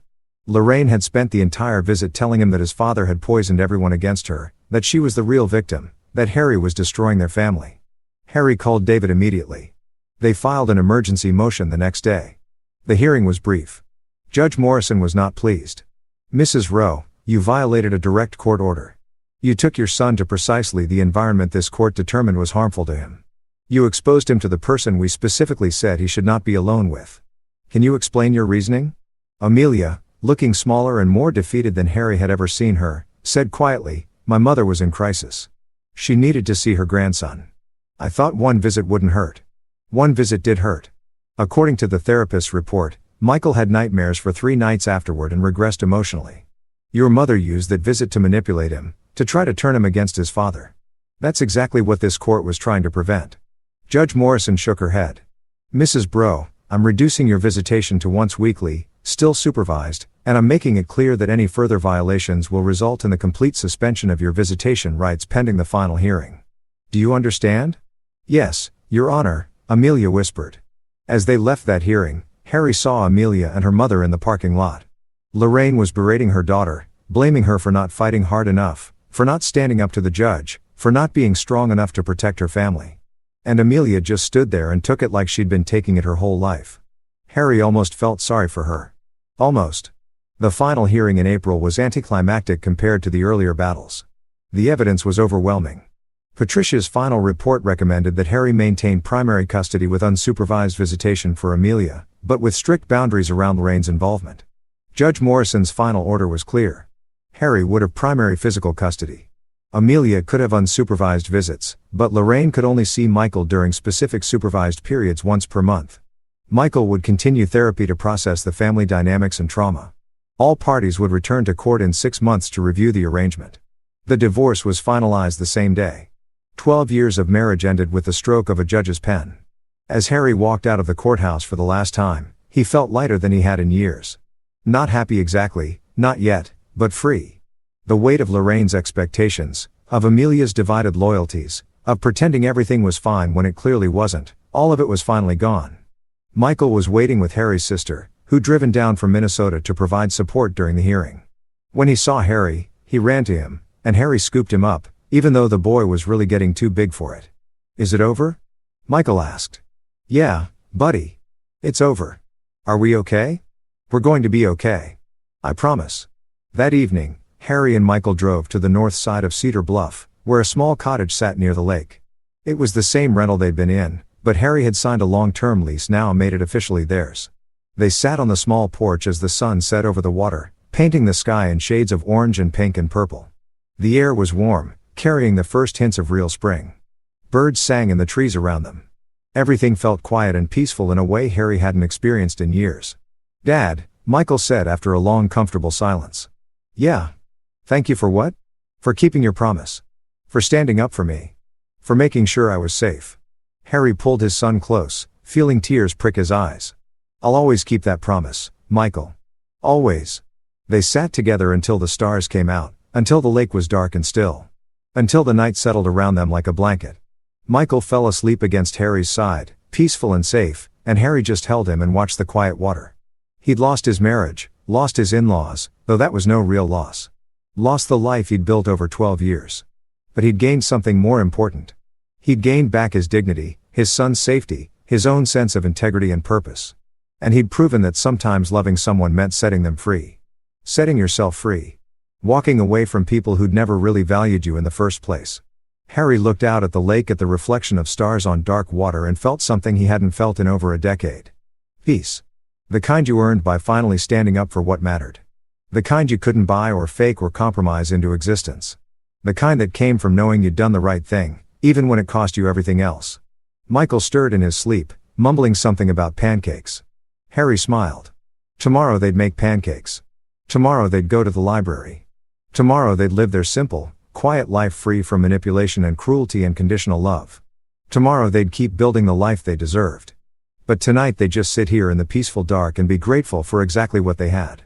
Each other, safety, freedom, a future filled with possibility instead of pain. Harry closed his eyes and breathed in the cool night air. The wind carried the scent of lake water and pine trees.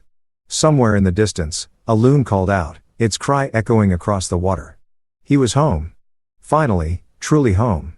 Not in a house or a town or a relationship, but in himself, in the knowledge that he'd fought for what mattered and won, and that was worth more than anything Lorraine Fallon could ever take away. Story 3. My wife the CEO threw her pen on the floor at the board meeting and said pick it off the ground. The whole tables laughed. I didn't say a word. That evening, my wife called, I've chosen to sever all contact. Stay away forever. I replied, you will regret it. By midnight, the company group erupted in panic, as the company value dropped by 95%. 540 missed calls. The conference room smelled like fake confidence and overpriced cologne with just a hint of desperation masquerading as ambition. You know the type of place. Mahogany table that probably cost more than a sedan. Leather chairs that squeaked every time someone shifted their weight to check their Rolex, and a view of the city skyline that screamed, we're important. Louder than a motivational poster at a used car dealership. I was sitting in my usual spot, the one closest to the door, which I'd long ago accepted was the corporate equivalent of the kids' table at Thanksgiving. My wife, Clara Jennings, sat at the head of the table like she was born there, which honestly she might as well have been. The woman could make a throne out of a folding chair and still look like she was judging your entire bloodline. Clara was in full Queen of Wall Street mode today, which meant her blazer was sharp enough to cut glass. Her hair was pulled back so tight I wondered if it gave her migraines. And her expression suggested she'd rather be literally anywhere else, but was contractually obligated to tolerate our existence. This was the quarterly report meeting for Jennings & Company, the tech consulting firm that bore her family name and my blood, sweat, and about 7 years of unpaid labor. But hey, who's counting? Oh, right, me. I'm always counting. I was there for one reason and one reason only. Because I built the company's entire tech backbone. Every server, every algorithm, every automated system that made this place run smoother than Clara's PR-approved smile. Did I get credit for it? Sure. In the same way the guy who invented the intermittent windshield wiper got credit, technically acknowledged, never actually celebrated, and definitely not compensated appropriately.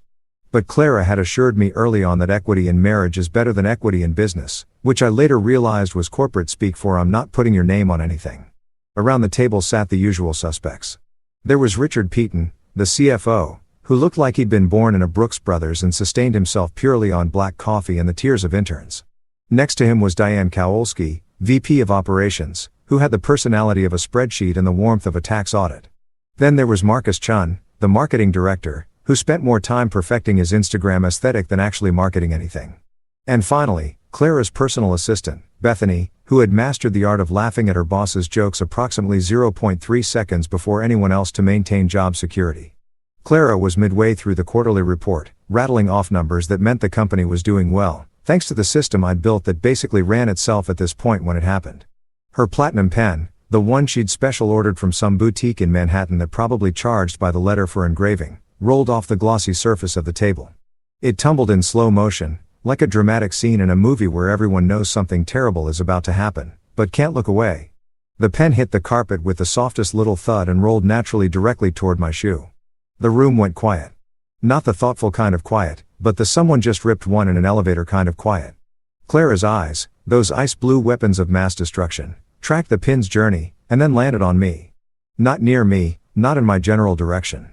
On me, like a sniper locking onto a target. Pick it up, she said. 2 words, just 2 simple words. But the way she said them, like I was the help, like I was some random dude who'd wandered in off the street instead of her husband of 8 years who built the very platform she was using to present her little PowerPoint. Made my jaw clench so hard I thought I might crack a mare. The entire boardroom froze. Richard's coffee cup stopped halfway to his mouth. Diane's fingers hovered over her keyboard. Marcus looked like he was trying to decide if he should film this for LinkedIn or pretend he was suddenly very interested in the ceiling tiles. Then they laughed. Not nervous laughter, not oh wow, that was awkward laughter. Full-on knee-slapping, tears in the eyes laughter.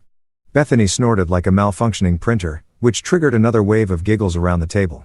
Even Richard, who I'd never seen smile in 3 years, was grinning into his coffee like he'd just witnessed the funniest thing since his portfolio doubled. I looked at the pen. I looked at Clara. I looked at the faces around the table, all of them waiting to see what I'd do. Part of me, the petty, vindictive part that had been taking notes for years, wanted to kick the pen under the table and watch her dive for it in her 1,000 heels. Another part of me, the part that still had to sleep in the same house as this woman, knew that would only make things worse.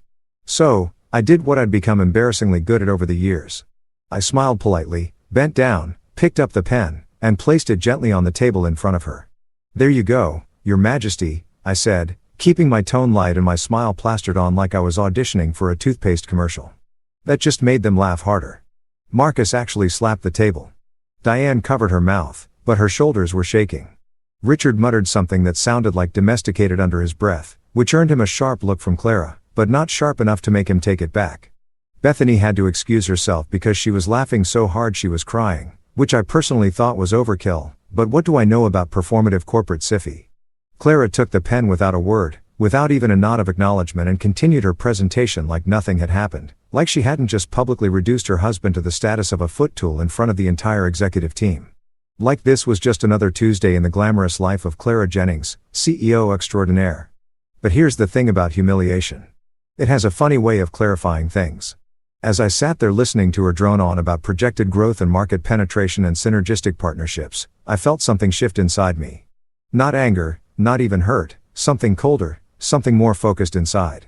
Even as my face maintained that same pleasant smile, I knew something with absolute certainty. Something big was about to break.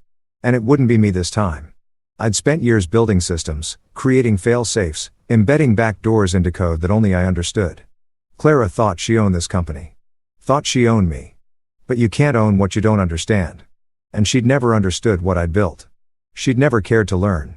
So I sat there nodding at the appropriate moments while my mind raced through lines of code, access points, and one particular function I'd buried deep in the architecture years ago. A little insurance policy I told myself I'd never use. Turns out never is a pretty flexible timeline. The ride home in Clara's Mercedes was a masterclass in awkward silence. The kind that makes you want to turn the radio up to 11 just to have something, anything, to fill the void. But Clara had turned the radio off the moment we got in the car, which I'd learned over the years meant she was either furious, scheming, or both. Probably both. The leather seats, which normally smelled like luxury and success, today smelled like tension and the lingering ghost of her perfume. Something French and expensive that probably cost more per ounce than I'd spent on groceries last month. She was texting someone, her thumbs flying across her phone screen with the intensity of a court stenographer during a murder trial. I tried to sneak a glance at who warranted such urgent attention, but she angled the phone away like I was trying to steal state secrets. For all I knew, maybe I was. Could have been her PR manager. Could have been her personal trainer. Could have been Lucifer himself confirming their weekly brunch plans. With Clara, you never really knew who was in her inner circle on any given day.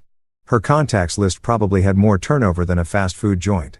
I cleared my throat, deciding to be the bigger person. "So, I think that presentation went well," I said, going for casual and landing somewhere around desperate. The Q3 numbers were solid. The new client acquisition metrics were particularly. She held up one finger without looking at me. One finger, the universal symbol for shut up. "I'm busy with important things, and you are not an important thing." I watched that perfectly manicured finger hover in the air between us, like a tiny middle finger to my entire existence. And I felt my jaw clench for the second time that day. I was going to need a mouth guard at this rate, right? "Yeah, no problem," I muttered, turning to look out the window. As we merged onto the highway, the city lights blurred past.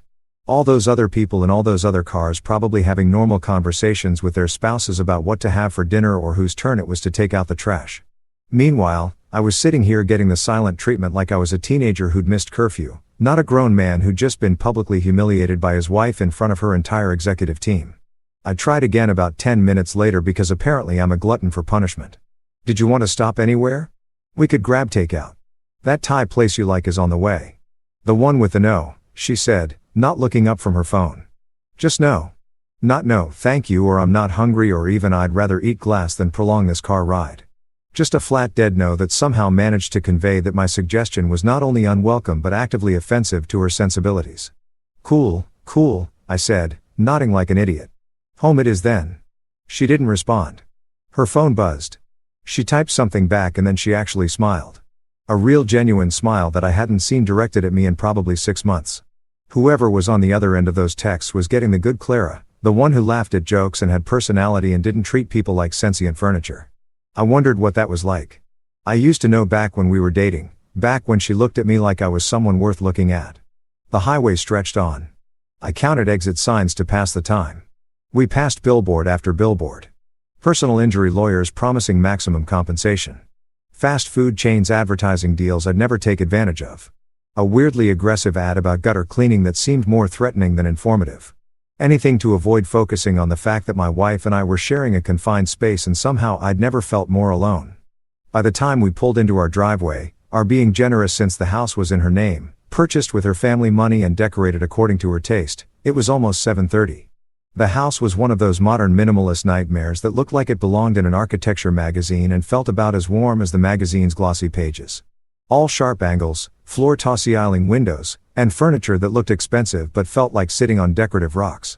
Clara loved it. I'd learned to tolerate it. She was out of the car before I'd even unbuckled my seat belt, her heels clicking against the concrete with the efficiency of someone who had much more important places to be. I grabbed my messenger bag from the back seat and followed her in, locking the car because someone had to remember these things. Our house was in a nice neighborhood, the kind where people jogged with expensive strollers and had landscapers with names like Eduardo or Chin's Premium Lawn Service. But still, you lock the car. It's common sense. Inside, Clara didn't even break stride. She went straight to her study. The room I wasn't allowed in without explicit permission. The one with the door that was always locked when she wasn't in it, and slammed it behind her hard enough to rattle the abstract art piece in the hallway. The one that looked like someone had sneezed paint onto a canvas and then charged $4,000 for it. I stood in the foyer for a moment listening to the lock click into place and wondered what exactly I'd done to deserve the cold shoulder treatment. Besides exist, apparently I looked at my watch. 7:45. My stomach growled, reminding me that the sad continental breakfast at this morning's meeting, stale croissants and coffee that tasted like regret, had been my only food today. I dropped my bag by the door, walked into our designer kitchen with its marble countertops and appliances that looked like they belonged on a spaceship, and opened the fridge.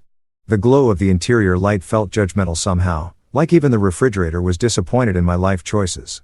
I made dinner anyway because why not? Someone had to feed the royal ego. And if Clara was going to hold up in her study until midnight, she'd eventually emerge demanding food like a dragon, expecting tribute. I pulled out pasta, some cherry tomatoes, garlic, olive oil, and fresh basil that was probably a week past its prime, but would work. Cooking was one of the few things I did that Clara occasionally praised. Usually when we had guests and she needed to show off her well-rounded husband who cooks. As I chopped garlic and put water on to boil, I thought about the meeting, about the pen, about the laughter, about how Richard had called me domesticated like I was a golden retriever who'd learned a cute trick. The knife thudded against the cutting board in a steady rhythm that was almost meditative. Chop, chop, chop. Each cut felt therapeutic, like I was slicing through more than just garlic. By 8 p.m., I was sitting at our dining table, an 8-seater monstrosity that we'd used for exactly 2 dinner parties in 3 years, eating pasta alone. The chair across from me was empty. The chair next to me was empty. All the chairs were empty except mine. I twirled spaghetti around my fork and tried to remember the last time Clara and I had eaten a meal together that didn't involve clients or networking or maintaining appearances for someone else's benefit. I couldn't. After dinner, I cleaned up because leaving dishes in the sink would result in a passive-aggressive text the next morning about basic household responsibilities. Then I grabbed my laptop, settled onto the couch, the one piece of furniture I'd actually gotten to choose, a comfortable sectional that Clara tolerated because it was adequately neutral, and opened Google. My fingers hovered over the keyboard for a second before I typed. Is marriage supposed to feel like customer service? The search results were depressingly numerous. Relationship advice blogs, Reddit threads with titles like, "Am I the only one?" and "Does anyone else feel like their spouse's employee?" and even a few academic articles about emotional labor in modern marriages. I clicked through a few reading stories from other people who felt exactly like I did, undervalued, taken for granted, more like staff than partners. One comment stuck with me. If you're constantly asking yourself if this is normal, that's your answer. It's not. I closed the laptop and stared at the ceiling. From Clara's study, I could hear her on a phone call, her voice muffled, but animated. She was laughing at something. That laugh used to be for me. Now it was for board members and investors and whoever the hell she'd been texting in the car. The house settled around me, all its expensive emptiness pressing in. Somewhere in the back of my mind, a plan was beginning to form. Not concrete yet, just the shadow of an idea, but it was there waiting.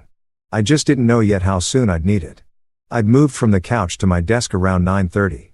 Partially because sitting in the living room staring at nothing was getting depressing, and partially because I needed to check some code I'd been working on for a client project.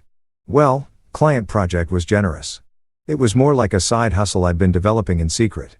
Something that had nothing to do with Jennings and Company and everything to do with maintaining my sanity. When you spend your days building someone else's empire for free, you start thinking about building your own. The house had settled into its usual nighttime rhythm, which is to say it was quiet as a tomb, except for the occasional creak of expensive wood flooring adjusting to temperature changes. Clara was still locked in her study, probably on her third conference call of the evening with investors in different time zones, or maybe practicing her TED talk about female entrepreneurship that conveniently left out the part where her husband built the actual product she was selling. I had my headphones on, some lo-fi beats playlist that was supposed to help concentration, and I was actually getting into a decent flow when my phone lit up on the desk. 10:42 p.m. Clara's name flashed across the screen. I stared at it for a second, confused. She was literally 30 feet away down the hall in her study. Why would she be calling me? Had something happened? Was the house on fire and she couldn't be bothered to walk over and tell me in person? With Clara, anything was possible. I pulled off my headphones and answered, "Hello, I've chosen to sever all contact. Stay away forever." Her voice came through the speaker cold and rehearsed like she'd practiced this line in the mirror a few times to get the delivery just right. It had that quality of a prepared statement, the kind politicians read after a scandal breaks. Formal, distant, completely devoid of anything resembling human emotion. I laughed. I actually laughed because what else do you do when your wife calls you from 30 feet away to deliver what sounds like dialogue from a particularly dramatic soap opera? What? Like a trial separation, I said, still half convinced this was some kind of weird joke or stress-induced breakdown. "Clara, are you okay? Did something happen?" "No," she said, and I could hear her take a breath. The kind you take before delivering news you know is going to land like a bomb, like you don't exist. The laughter died in my throat. I pulled the phone away from my ear for a second, looked at the screen to confirm I was actually talking to my wife and not some prank caller, then put it back. "I'm sorry." "What? You're calling me from your study to tell me I don't exist?" "Clara, this is insane. If you want to talk about what happened today, we can." "There's nothing to talk about." She cut me off, her voice sharp as a paper cut. "I've made my decision. This marriage is over. I want you out of the house by the end of the week. My lawyer will contact you about the details." I sat there, phone pressed to my ear, trying to process what I was hearing. End of the week. Lawyer. This wasn't a conversation. It was a corporate termination. She was firing me from our marriage like I was an underperforming employee who'd failed to meet quarterly expectations. Part of me wondered if she had a PowerPoint presentation prepared for this too, complete with pie charts showing the decline of our relationship metrics over time. "So that's it," I said, keeping my voice level even though my heart was doing this weird thing where it felt like it was beating both too fast and too slow at the same time. 8 years and you're ending it with a phone call while you're in the next room. You can't even look at me. "I don't need to look at you," she said, "this isn't a discussion. It's a notification." A notification like I was some app on her phone she was deleting to free up storage space. I felt something cold settle in my chest, replacing whatever remnants of affection or loyalty or stupid hopeful optimism I'd been clinging to. It was a strange feeling like watching something die in real time and realizing you didn't feel sad about it. You felt relieved. Relieved that you didn't have to pretend anymore. Relieved that the shoe had finally dropped after hovering overhead for months, maybe years. I paused, let the silence stretch between us. In the background of her call, I could hear her shifting in her leather desk chair, probably checking her watch, calculating how much time this tedious conversation was taking away from more important matters. When I spoke again, my voice was calm. Too calm. "Okay," I said simply. I could almost hear her blinking in surprise on the other end. She'd probably expected tears or begging or anger, some kind of emotional reaction she could later describe to her friends over brunch as proof that I was unstable or difficult. Instead, I gave her nothing. "Okay," she repeated, suspicious. "Yeah, okay. If that's what you want, that's what you'll get." I leaned back in my chair, looking at the lines of code on my screen. Beautiful, logical, predictable code. Unlike people, code did exactly what you told it to do. "But you might want to keep your phone charged tonight." There was a beat of silence. "What's that supposed to mean?" "Nothing," I said, and I could hear the smile in my own voice, even though I wasn't entirely sure when it had appeared. "Just general life advice. You never know when something important might come up. Would hate for you to miss it." "Are you threatening me?" Her voice went up an octave. That carefully controlled CEO persona cracking just enough to let some actual emotion through because if you think you can threatening you Clara please. "I'm just saying it's a good idea to stay connected. You're a busy woman." Important calls to take, emergencies to handle, that sort of thing. I was being deliberately vague, which I knew would drive her crazy. Clara hated not being the smartest person in the room. Hated not understanding exactly what was happening at all times. Anyway, thanks for the heads up about the whole divorce thing. Very professional. Very you. Don't. She started. But I was done. Good night, Clara. Sleep tight. Don't let the bed bugs bite or the market volatility or whatever it is that keeps CEOs up at night. I hung up before she could respond, which felt better than it probably should have. My phone immediately buzzed with a text from her. Probably something scathing about my attitude or my immaturity or my complete failure as a husband. I didn't read it. Instead, I opened my messages, typed out one line, and hit send before I could second guess it myself. You will regret it. 3 words, simple, clean, direct. I watched the delivered notification appear under the message, then switch my phone to do not disturb mode. Let her sit with that for a while. Let her wonder what I meant. Let her call back 50 times if she wanted to. I wouldn't hear it. I turned back to my computer, cracked my knuckles like some kind of hacker in a movie, and opened a folder I'd labeled insurance policy about 3 years ago. Inside were files with names like system_architecture_master_doc and access_protocols original text and most importantly failsafe_fa. Hi. I'd created Failsafe Alpha during the company's second year back when I still believed Clara and I were partners in every sense of the word. It was supposed to be a safety mechanism, a way to protect the company's infrastructure if we ever got hacked or if someone tried to steal our proprietary systems. I'd buried it deep in the code. Told Clara it was standard security protocol and she nodded without understanding a single word because technical details bored her unless they directly translated to $signs. What I hadn't told her was that Failsafe Alpha had a very specific trigger condition, one that could only be activated by someone with my exact security credentials and knowledge of the system architecture. And what it did when activated wasn't exactly protect the company. It was more like, well, let's call it aggressive restructuring. I opened the file, scrolled through the code, checking connections and dependencies. Everything was still there, still functional, still waiting. The company ran on servers I'd built using software I'd designed with security protocols I'd implemented. Clara owned the name and the client relationships. I owned everything else. She just didn't know it yet. My phone lit up on the desk. Clara calling again, then a text, then another call. I ignored all of it, focused on my screen. There was a certain poetry to this, I thought. She'd call me from 30 feet away to tell me I didn't exist. Soon, I'd show her what happened when the things she couldn't see decided to stop existing, too. I checked the time. 11:47 p.m. Plenty of time before midnight. Plenty of time to make sure everything was ready. I opened a beer from the mini fridge under my desk. A gift from my buddy Marcus, who told me every home office needed one, and took a long drink. Then I positioned my fingers over the keyboard and smiled. Let's see how you like being on the receiving end of a notification, Clara. I poured myself a drink, whiskey, the good stuff I kept hidden in the back of my desk drawer behind old cables, and a user manual for a printer we didn't even own anymore. Clara thought I only drank beer, which was hilarious considering how little she actually paid attention to anything I did. The whiskey was a 12-year-old single malt I'd bought myself last Christmas when Clara had given me a gift card to Best Buy with a note that said, for whatever tech thing you need. Romantic, right? Really captures that holiday magic. I sat at my desk, the amber liquid catching the light from my monitor and opened my laptop properly. Not the sanitized corporate-approved laptop that Jennings & Company had issued me with all its tracking software and restrictions, but my personal machine, the one with the good processor, the encrypted hard drive, and absolutely zero connections to Clara's digital empire except for the ones I deliberately maintained as insurance. This was my kingdom. This cluttered desk with its coffee-stained mouse pad and the action figure of Iron Man that my nephew had given me 3 birthdays ago because he said I fixed stuff like Tony Stark. Kid had no idea how right he was. The thing about Jennings & Company that nobody really understood, including and especially Clara, was that it wasn't her company. Not really. Sure, her name was on the door, her face was on the website. Her signature was on all the contracts. But the actual company, the beating heart of it, that was all me. I had built its internal systems from the ground up, starting from that dingy 1-bedroom apartment we'd shared when we were still pretending to be equals. Back when she'd look at me with something resembling respect and say things like, "We're going to build something amazing together." Instead of, "Pick it up."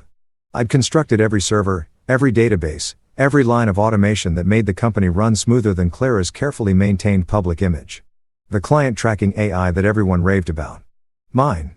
The predictive analytics that helped close deals before competitors even knew they were on the table. Mine. The security protocols that had protected the company from 3 separate attempted cyber attacks. Oh, mine. I'd even built the internal messaging system they used, the one that was currently probably lighting up like Times Square with panicked messages from Clara trying to figure out what my cryptic text had meant. Clara owned the spotlight. She was good at that part. I give her credit. She could walk into a room and make everyone believe she was the smartest person there. Could spin narratives about innovation and disruption that made investors open their wallets like hypnotized cult members. But I own the code. And the code, my friends, had a very special switch. I pulled up the system architecture files, the ones that mapped out every connection, every dependency, every single point where data flowed through the company's digital infrastructure. It looked like a circuit board designed by someone on a caffeine bender. Lines connecting to more lines. Each one representing hours of work, late nights, sacrificed weekends. There were sections I'd built during our honeymoon for crying out loud because Clara had gotten an urgent call from a potential client and I'd needed to set up a demo environment while she smoothed them at a beach bar in Cancun. And they're buried about 17 layers deep in a subsystem labeled security_protocols_redundant_backup_v7. A name so boring that no one would ever bother to actually investigate it was failoff_fa. My masterpiece, my insurance policy, my nuclear option. I created it during year 2 of the company back when things were still growing fast and I was naive enough to think Clara would eventually add my name to the incorporation papers like she promised. Let's wait until we're more established. She'd said it looks better to investors if there's a single clear leader. You understand, right? And I'd nodded like an idiot, believing that more established would eventually arrive, not realizing it was corporate speak for never. Failsafe_alpha was supposed to be a safety mechanism, a way to protect everything I'd built if something catastrophic happened. If we got hacked, if a disgruntled employee tried to steal proprietary code, if the company got hostile takeover bid and someone tried to lock me out of my own systems. It was the digital equivalent of a self-destruct button, except instead of destroying everything, it just reorganized things aggressively, chaotically, permanently. The beauty of it was in its simplicity. One command executed with my specific credentials would trigger a cascade of automated processes that would make the company's entire digital infrastructure have what I come to think of as a very public nervous breakdown. Contracts would auto-cancel. Financial reports would show false liquidation alerts. The AI would start making decisions based on corrupted datasets. Client databases would become temporarily inaccessible. Stock valuations would plummet. And the best part, it would all look like a catastrophic system failure. The kind of thing that happens when a company grows too fast and doesn't invest enough in proper IT infrastructure, which ironically was exactly what Clara had done. She'd been so focused on expansion and acquisition and her personal brand that she'd ignored my repeated warnings about system vulnerabilities, about the need for redundancies, about the importance of documentation and proper security protocols. You're being paranoid, she'd said more than once. Just keep everything running. That's your job. Well, now my job was apparently over, so why should I keep anything running? I took another sip of whiskey and thought about the meeting, about that pen rolling across the floor, about the laughter, about Bethany snorting like a malfunctioning printer while Richard muttered domesticated and Clara just sat there accepting their mockery of her husband as perfectly normal and acceptable behavior.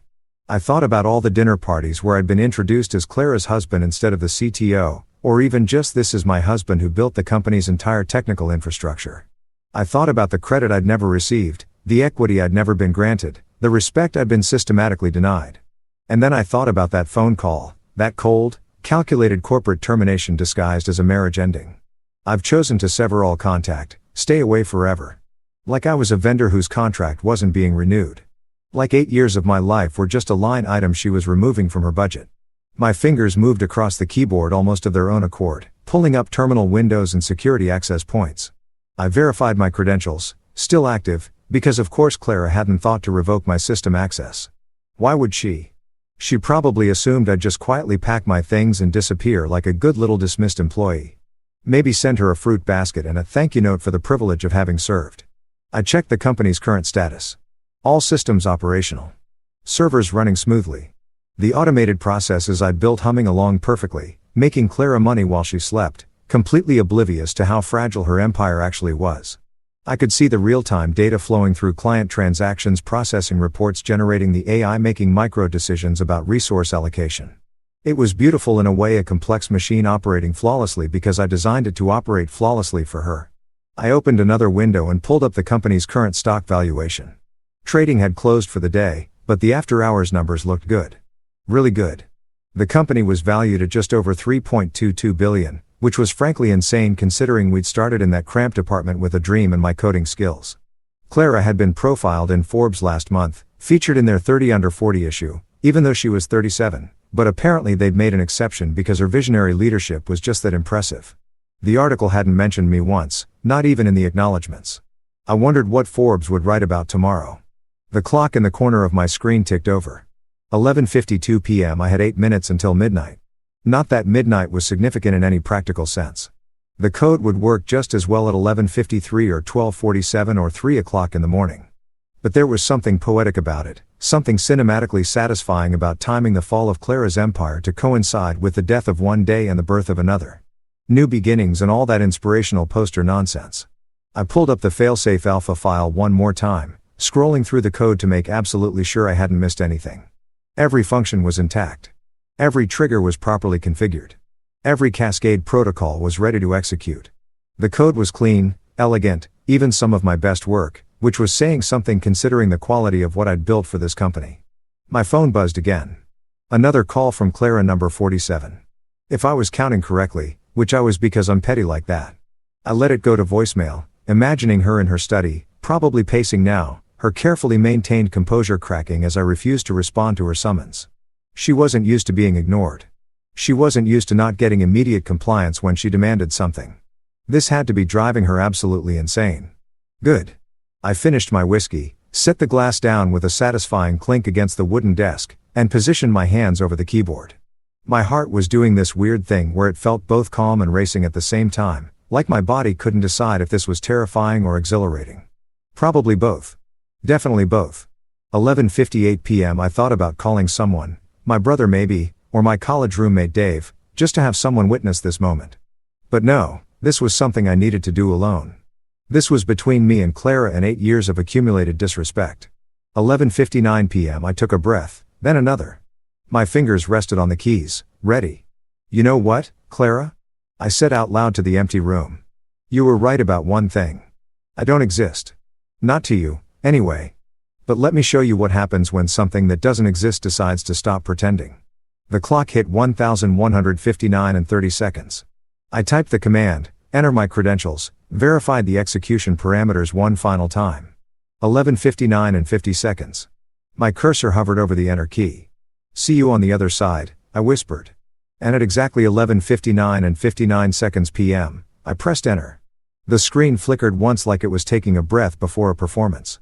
And then all hell broke loose in the most beautiful catastrophic way I'd ever witnessed.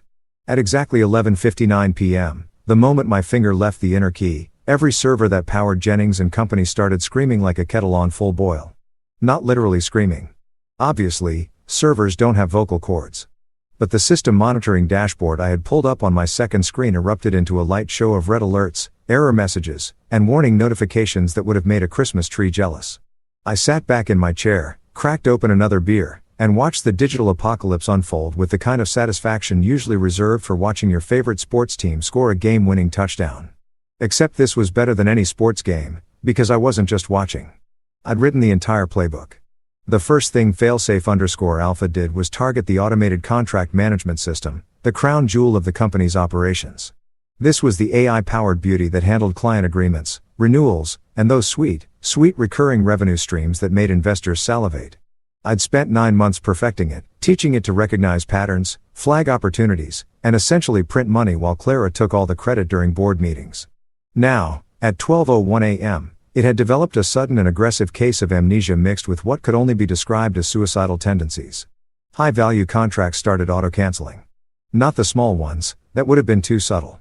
No, Failsafe Alpha went straight for the jugular, targeting the top 50 clients by revenue.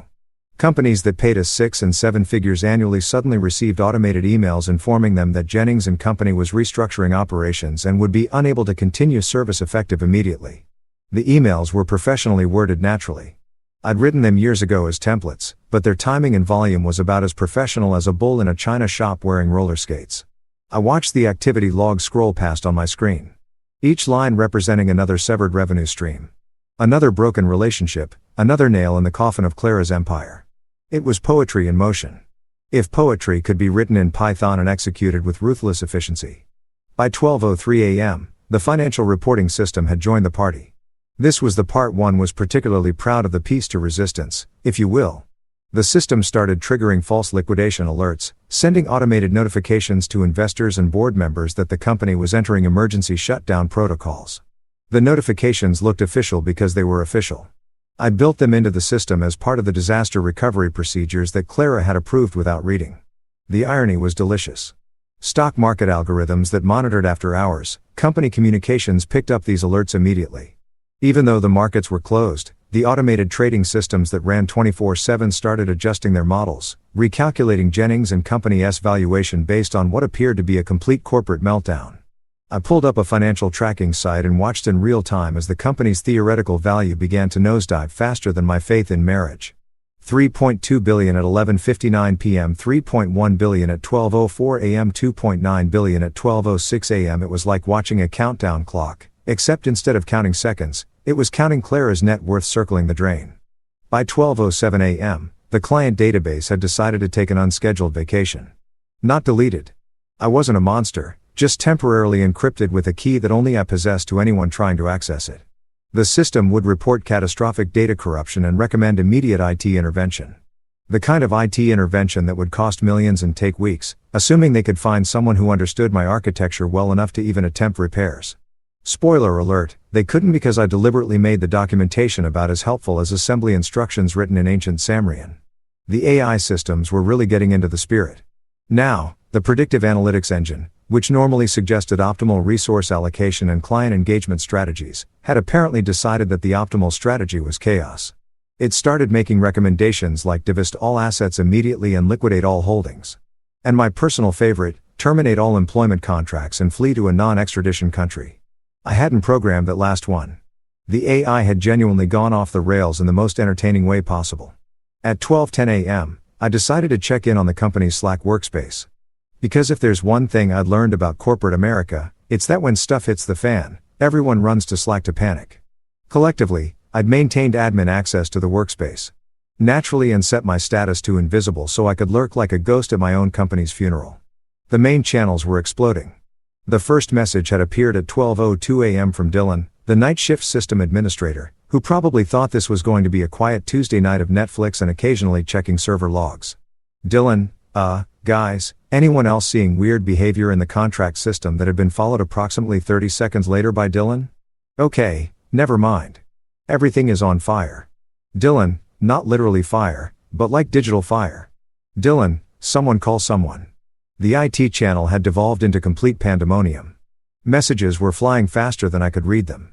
A stream of consciousness panic attacks spread across multiple employees who were apparently all working late or had been woken up by automated alert systems. Sarah DevOps, all servers reporting critical failures simultaneously. James _backend. How is that even possible?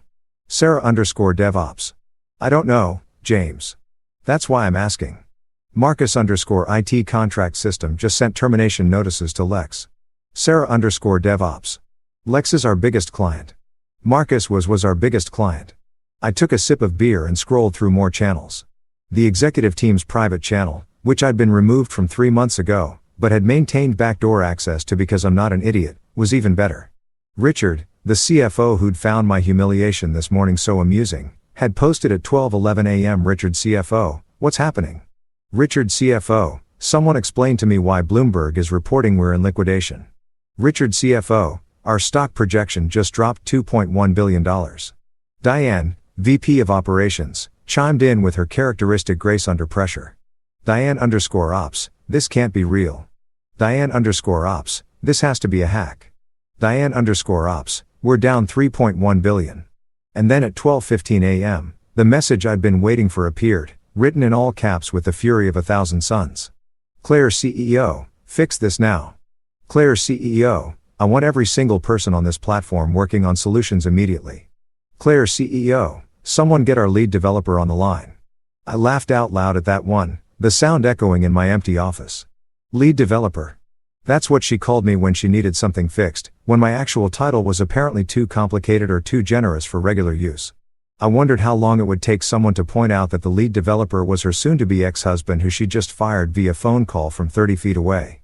Marcus from marketing, not the same Marcus as Marcus_it, because apparently every tech company is legally required to employ multiple people named Marcus, provided the answer. Marcus_marketing. Clara, isn't that your husband? The chat went silent for approximately 15 seconds, which in Slack time felt like an eternity. Then, Claire_CO, someone else, get someone else. Claire CEO, call external consultants. Claire_co, call anyone. Richard CFO, we're down 95% market cap in 17 minutes. I checked the financial tracker again. He wasn't exaggerating. From 3.2 billion to 160 million in less than 20 minutes. That had to be some kind of record. I should probably check the Guinness Book of World Records. See if there was a category 4 fastest destruction of a tech company by a scorned spouse. My phone, which I'd left on Do Not Disturb, showed 73 missed calls. 60 from Clara. The rest distributed among various board members and executives who'd somehow gotten my personal number and were presumably calling to either beg for help or threaten legal action. Maybe both. I ignored all of them, far too invested in watching the Slack drama unfold. At 12:17 a.m., someone, I think it was one of the junior developers, made the mistake of asking the question everyone was thinking. Kevin_dev, could this be an inside job? The chat exploded again. Everyone had theories: disgruntled former employees, corporate espionage, Russian hackers, Chinese intelligence. One person suggested it might be aliens, which honestly wasn't the worst theory I'd heard tonight. But then Dylan, bless Dylan, who'd been frantically trying to stop the digital bleeding for the past 15 minutes, posted something that made me sit up straighter. Dylan, all the core processes are being terminated by authenticated admin credentials. Dylan, these aren't external attacks. Dylan, someone with godl access is doing this from inside the system. Sarah DevOps, who is godl access? Dylan, according to the logs, only one person. I watched the chat, waiting to see if he'd say it, if he'd connect the dots. Dylan, the original system architect. There was a pause then. Marcus wasn't that Sarah DevOps. Oh, Clara CEO. Don't you dare say his name. Too late, Clara. Way too late. I opened a new terminal window, typed out one final command, and posted it directly into the company's main Slack channel for everyone to see. It was petty, immature, and absolutely worth it. Hey, maybe try picking it off the ground. Then I revoked my own Slack access, closed my laptop, and leaned back in my chair with the biggest smile I'd had in 8 years. Game, set, match. I made it exactly 47 minutes before my phone achieved what I can only describe as technological sentience and decided to have a complete mental breakdown. Even with Do Not Disturb turned on, the thing kept lighting up on my desk like a possessed Christmas ornament, vibrating so aggressively that it was slowly inching its way across the wood surface like some kind of desperate electronic slug trying to escape its own existence. I'd read somewhere that smartphones could theoretically overheat from excessive use, and I was genuinely starting to worry that mine might achieve nuclear fusion and take out the entire home office. By 1:15 a.m., I'd received 217 missed calls. I know this because I made the mistake of checking, thinking maybe the chaos had died down, and people had accepted their fate with grace and dignity. Spoiler alert, they had not. The call log read like a who's who of corporate America's worst nightmare. Board members, investors, Clara's personal assistant, Bethany, the CFO, Richard, who'd found my humiliation so entertaining just 12 hours ago, and even some numbers I didn't recognize, which meant people were giving out my contact info like Halloween candy to anyone who might possibly be able to fix this catastrophe. There were voicemails, too. So many voicemails. My inbox had apparently reached its maximum capacity at 50 messages and just gave up, which honestly felt like a metaphor for something, but I was too busy being petty to analyze it. I listened to exactly 3 of them before deciding that I valued my sanity more than I valued entertainment. The first was from Richard, sounding like he was having a legitimate panic attack. Pick up, pick up, pick up. I don't care what happened between you and Clara. The company is hemorrhaging value. Like I don't even have a metaphor. It's just bad. Call me back immediately. We'll pay you whatever you want. Name your price. I'm serious. I will personally write you a check right now if you. The message cut off there, presumably because he'd exceeded the time limit. The second was from Diane, VP of Operations, who'd apparently decided that anger was the best approach. I don't know what you think you're doing, but this is criminal. Criminal. We will sue you for everything you have. You'll never work in this industry again. You'll delete. The third was from Clara's mother, Patricia, which was unexpected. Patricia had never liked me. Had made it abundantly clear from day one that her daughter was marrying down by choosing a tech guy instead of a lawyer or a doctor or literally anyone else with a more respectable pedigree. Her message was exactly what I'd expected. I always knew you were trouble. Poor Clara dealing with a vindictive child throwing a tantrum. When she divorces you, she'll take everything. You know, everything. My lawyers will make sure. Delete. Delete. Super delete. By 1:47 a.m., the missed calls had climbed to 392. My phone was no longer vibrating. It was having a full-on seizure. I watched it dance across my desk, buzzing and lighting up in a rhythm that was almost hypnotic. Call from Clara. Call from unknown number. Call from Richard again. Call from someone labeled Jennings board. Emergency. Call from Clara. Call from another unknown number. It was like watching a slot machine that only paid out in anxiety and professional consequences. I decided this was as good a time as any for a snack break. I walked to the kitchen, leaving my possessed phone behind to have its electronic meltdown in peace. The house was quiet except for the distant muffled buzzing coming from my office, which sounded vaguely like an angry bee had been trapped in a jar. I opened the pantry, Clara's meticulously organized pantry, where everything was arranged by category and color because she'd seen it on some home organization influencer's Instagram, and pulled out a bag of microwave popcorn. The butter lover's kind, because if you're going to watch your ex-wife's empire crumble in real time, you might as well do it with proper snacks.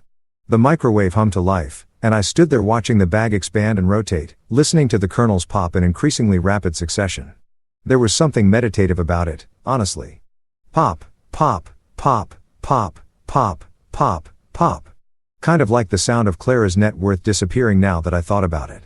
When the popcorn was done, I grabbed a beer from the fridge, my third of the night, but who was counting besides me, and headed back to my office. My phone had given up trying to move and was just lying there on the desk, screen flashing desperately. The notification count had stopped updating at 99+, which was Apple's way of saying, dude, seriously, what is happening in your life right now? I picked up the phone, scrolled through the recent calls with mild interest while munching popcorn. There were some interesting additions to the list. Now, a number with a New York area code that my caller ID helpfully informed me was from Goldman Sachs Private Wealth Management. A call from someone named Trevor Marks, Wall Street Journal, which presumably meant the Wall Street Journal was already circling like a shark that smelled blood in the water. Several calls from law firms with names that sounded like they cost $1,000 an hour just to pronounce. And Clara. So many calls from Clara. The timestamps told a story of increasing desperation. 12:47 a.m., 12:51 a.m., 12:55 a.m., 102 a.m., 104 a.m., 106 a.m., 107 a.m. That last cluster of 3 calls in 4 minutes suggested she'd progressed from anger to full panic, which made sense given that her $3 billion company was currently worth less than a decent house in San Francisco. At 2 a.m. exactly, I checked my phone one final time before committing to a proper movie night. The missed call counter had reached a beautiful poetic number, 540. 540 calls in just over 2 hours. That averaged out to about 4.5 calls per minute, which honestly seemed excessive even for a corporate apocalypse. I'd crashed one company, not the entire stock market. I turned my phone completely off. Not just do not disturb, but fully powered down and settled on my comfortable couch with my popcorn and beer. The TV remote sat on the coffee table next to Clara's collection of interior design magazines that she never actually read, but kept around because they made her look cultured. I grabbed the remote and opened Netflix, scrolling through options. What does one watch while their ex-wife's empire burns down in real time? An action movie felt too intense. A drama felt redundant given that I was living through enough drama for 3 Shakespearean plays. A documentary seemed too educational. Then I saw it sitting there in my continue watching queue, The Office. Perfect. Absolutely perfect. I queued up Season 5 Episode 14, Stress Relief. The one where Dwight stages a fire drill that goes horribly wrong and everyone panics. The irony was so thick you could cut it with a knife. I hit play and settled in. Watching as Dwight locked all the doors and set a trash can on fire while shouting, "The fire is shooting at us."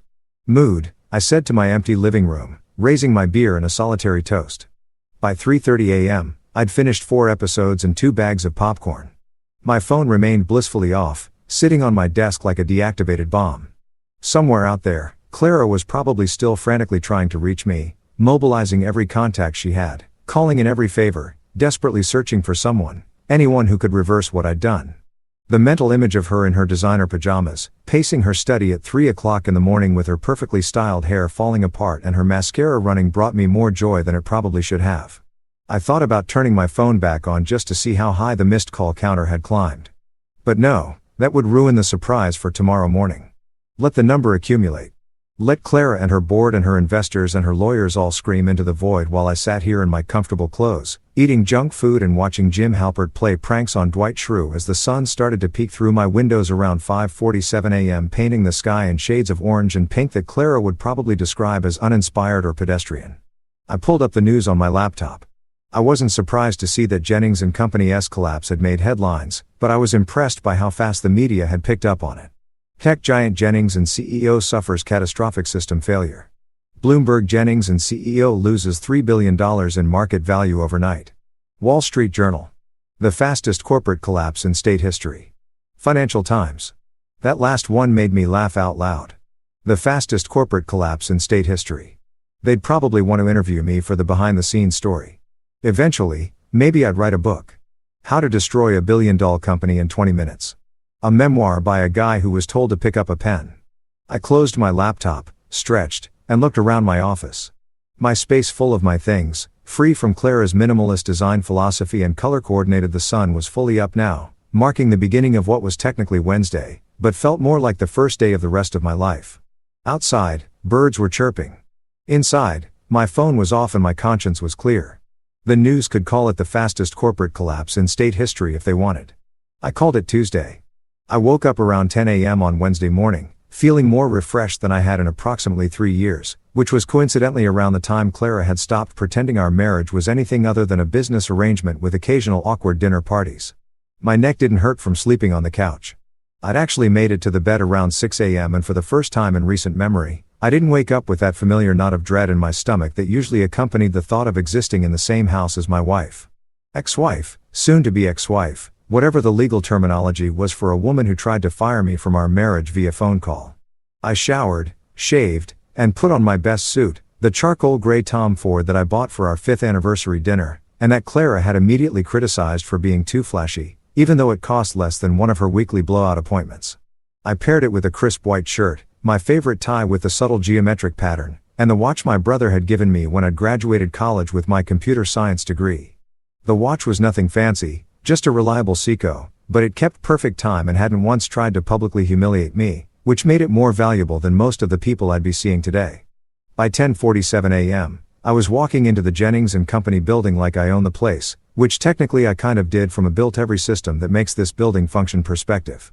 Even if Clara's name was on all the paperwork, the lobby was chaos incarnate. People were speed walking in every direction like extras in a disaster movie. Their faces painted with various shades of panic and disbelief. The receptionist, a normally unflappable woman named Sandra who'd worked the front desk for 6 years, looked like she'd aged a decade overnight. Her eyes were red-rimmed and she was on the phone with someone saying, "I don't know," over and over again with increasing desperation. She saw me walk in and her eyes went wide. She dropped the phone. Literally just let it fall from her hand while whoever was on the other end kept talking and stared at me like I was a ghost or a ghost carrying a bomb. "Hi, Sandra," I said cheerfully, giving her a little wave. "Crazy morning, huh?" She opened her mouth, closed it, opened it again, and then just pointed toward the elevators with a shaking finger. No words, just pointing. I took that as permission to proceed. The elevator ride to the 14th floor, where the main boardroom lived in all its unnecessary marble and mahogany glory, was accompanied by a truly excellent music hack version of Don't Stop Believing, which felt appropriate given the circumstances. I hummed along, checking my reflection in the polished elevator doors. I looked good, rested, maybe even happy. This was going to be fun. The 14th floor was even worse than the lobby. It looked like a bomb had gone off. If bombs were made of paper and existential dread. Documents were scattered everywhere. Coffee cups abandoned on every available surface. And at least 3 people were crying. Not discreet professional crying either. Full-on mascara running, gasping for air, sobbing. A junior analyst whose name I thought was Todd or Brad or some other generic tech bro name was sitting on the floor with his laptop rocking back and forth slightly while staring at a screen. The boardroom doors were closed, but I could hear shouting from inside. Multiple voices, all talking over each other in that special kind of cacophony that only happens when very important people suddenly realize they're not as important as they thought they were. I straightened my tie, plastered on my biggest smile, and pushed open the doors. The scene inside was spectacular. The massive conference table that had witnessed yesterday's pin incident was now covered in laptops, tablets, printed financial reports, and what looked like someone's half-eaten bagel with locks. Papers were everywhere, on the table, on the chairs, scattered across the floor like confetti at the world's most depressing party. The CFO, Richard, looked like he'd aged 20 years since yesterday. His normally perfectly coiffed hair sticking up at weird angles like he'd been running his hands through it repeatedly. His shirt was untucked on one side, and he had the wild-eyed expression of a man who'd just watched his retirement fund evaporate. Diane, the VP of Operations, was on her phone, pacing near the windows, her voice shrill enough to probably shatter glass. "I don't care what time it is in London. Get them on the phone now." She was still wearing yesterday's clothes, which suggested she'd been here all night, which was both sad and hilarious. Marcus from marketing was slumped in a chair, scrolling through his phone with the defeated posture of someone reading their own obituary. Bethany, Clara's assistant, was crying into a tissue while simultaneously trying to take notes on her iPad, creating what I imagined was a very damp and legible record of the proceedings. And then there was Clara. She was standing at the head of the table. Both hands pressed flat against the surface like she was physically holding it down to keep it from floating away. Her designer blouse was wrinkled. Her perfect hair pulled back in a messy ponytail that looked more hostage situation than casual chic. And her makeup was smeared in a way that suggested she'd been crying, but was trying very hard to pretend she hadn't been. When she looked up and saw me standing in the doorway, her expression went through about 15 different emotions in 3 seconds. Shock, rage, desperation, hate, and something that might have been hope, but died quickly when she remembered why I was probably there. "You," she said, her voice cracking slightly on that single syllable. The room went silent. Everyone turned to look at me. Richard's mouth fell open. Diane stopped mid-sentence, her phone forgotten at her ear. Marcus sat up straighter. Even Bethany stopped crying long enough to stare. "Me?" I confirmed cheerfully, walking into the room like I was arriving at a garden party instead of a corporate funeral. "Good morning, everyone. Beautiful day outside. Anyone catch the sunrise? No. Too busy watching your stock value circle the drain? Understandable. You destroyed everything." Clara's voice cracked again and she pushed off from the table, taking a step toward me. Her hands were shaking. Actually shaking. I'd never seen Clara lose her composure like this. Not even when we'd lost our first major client in year 1. Not even when her father had died. She'd always been ice cold, perfectly controlled, the queen who never showed weakness. But right now, she looked absolutely shattered. I smiled. The kind of smile that I'd been practicing in the mirror this morning while brushing my teeth, calm, collected, maybe even a little amused. "Oh, come on, Clara. You did that when you dropped the pen." The silence that followed was so thick you could have cut it with a knife and served it at a dinner party. It was delicious. Absolutely delicious. I could see the realization spreading across everyone's faces. The connection between yesterday's casual humiliation and today's corporate apocalypse. Richard actually gasped. Diane's phone slipped from her hand and clattered to the floor. Marcus whispered, "Holy shit," under his breath. Clara's face went through several more color changes, pale to red to an interesting shade of purple that probably wasn't medically advisable. She lunged for her phone on the table, her movements jerky and desperate. "Security," she said, her voice barely above a whisper. "I'm calling security." "Too late," I said, still smiling. I pulled a folder from under my arm. I'd been carrying it this whole time, but nobody had noticed because they were too busy having collective breakdowns and tossed it onto the table. It landed with a satisfying top that made Bethany jump. I've already transferred my ownership patents and algorithm licenses to a new firm. Everything I built, every line of code, every system architecture, every proprietary algorithm, it's all legally mine. And as of 7:32 this morning, it all belongs to ArcForge Technologies. ArcForge, Richard croaked, finally finding his voice. "What the hell is ArcForge?" I turned to look at him, my smile growing wider. "My firm, Richard, my company, the one I built this morning while you were all busy panicking." Funny thing about intellectual property law, when you never put your partner's name on any of the legal documents, despite 8 years of promises, they retain ownership of everything they create. Clara owns the name Jennings & Company and the client relationships. I own everything else. I watched the implications sink in across their faces. Without the systems I'd built, Jennings & Company was just an empty shell with a fancy name. They had nothing to sell, no infrastructure to support clients, no AI to automate processes. They were a car dealership without any cars, a restaurant without a kitchen. "You can't do this," Diane said, but her voice lacked conviction. She knew I could. They all knew I could. "Already did," I replied. I looked around the room one more time, taking in the destruction, the panic, the beautiful chaos that I'd created with one command and 8 years of contingency planning. "Oh, and by the way, Jerry and Priya from your board, they called me this morning.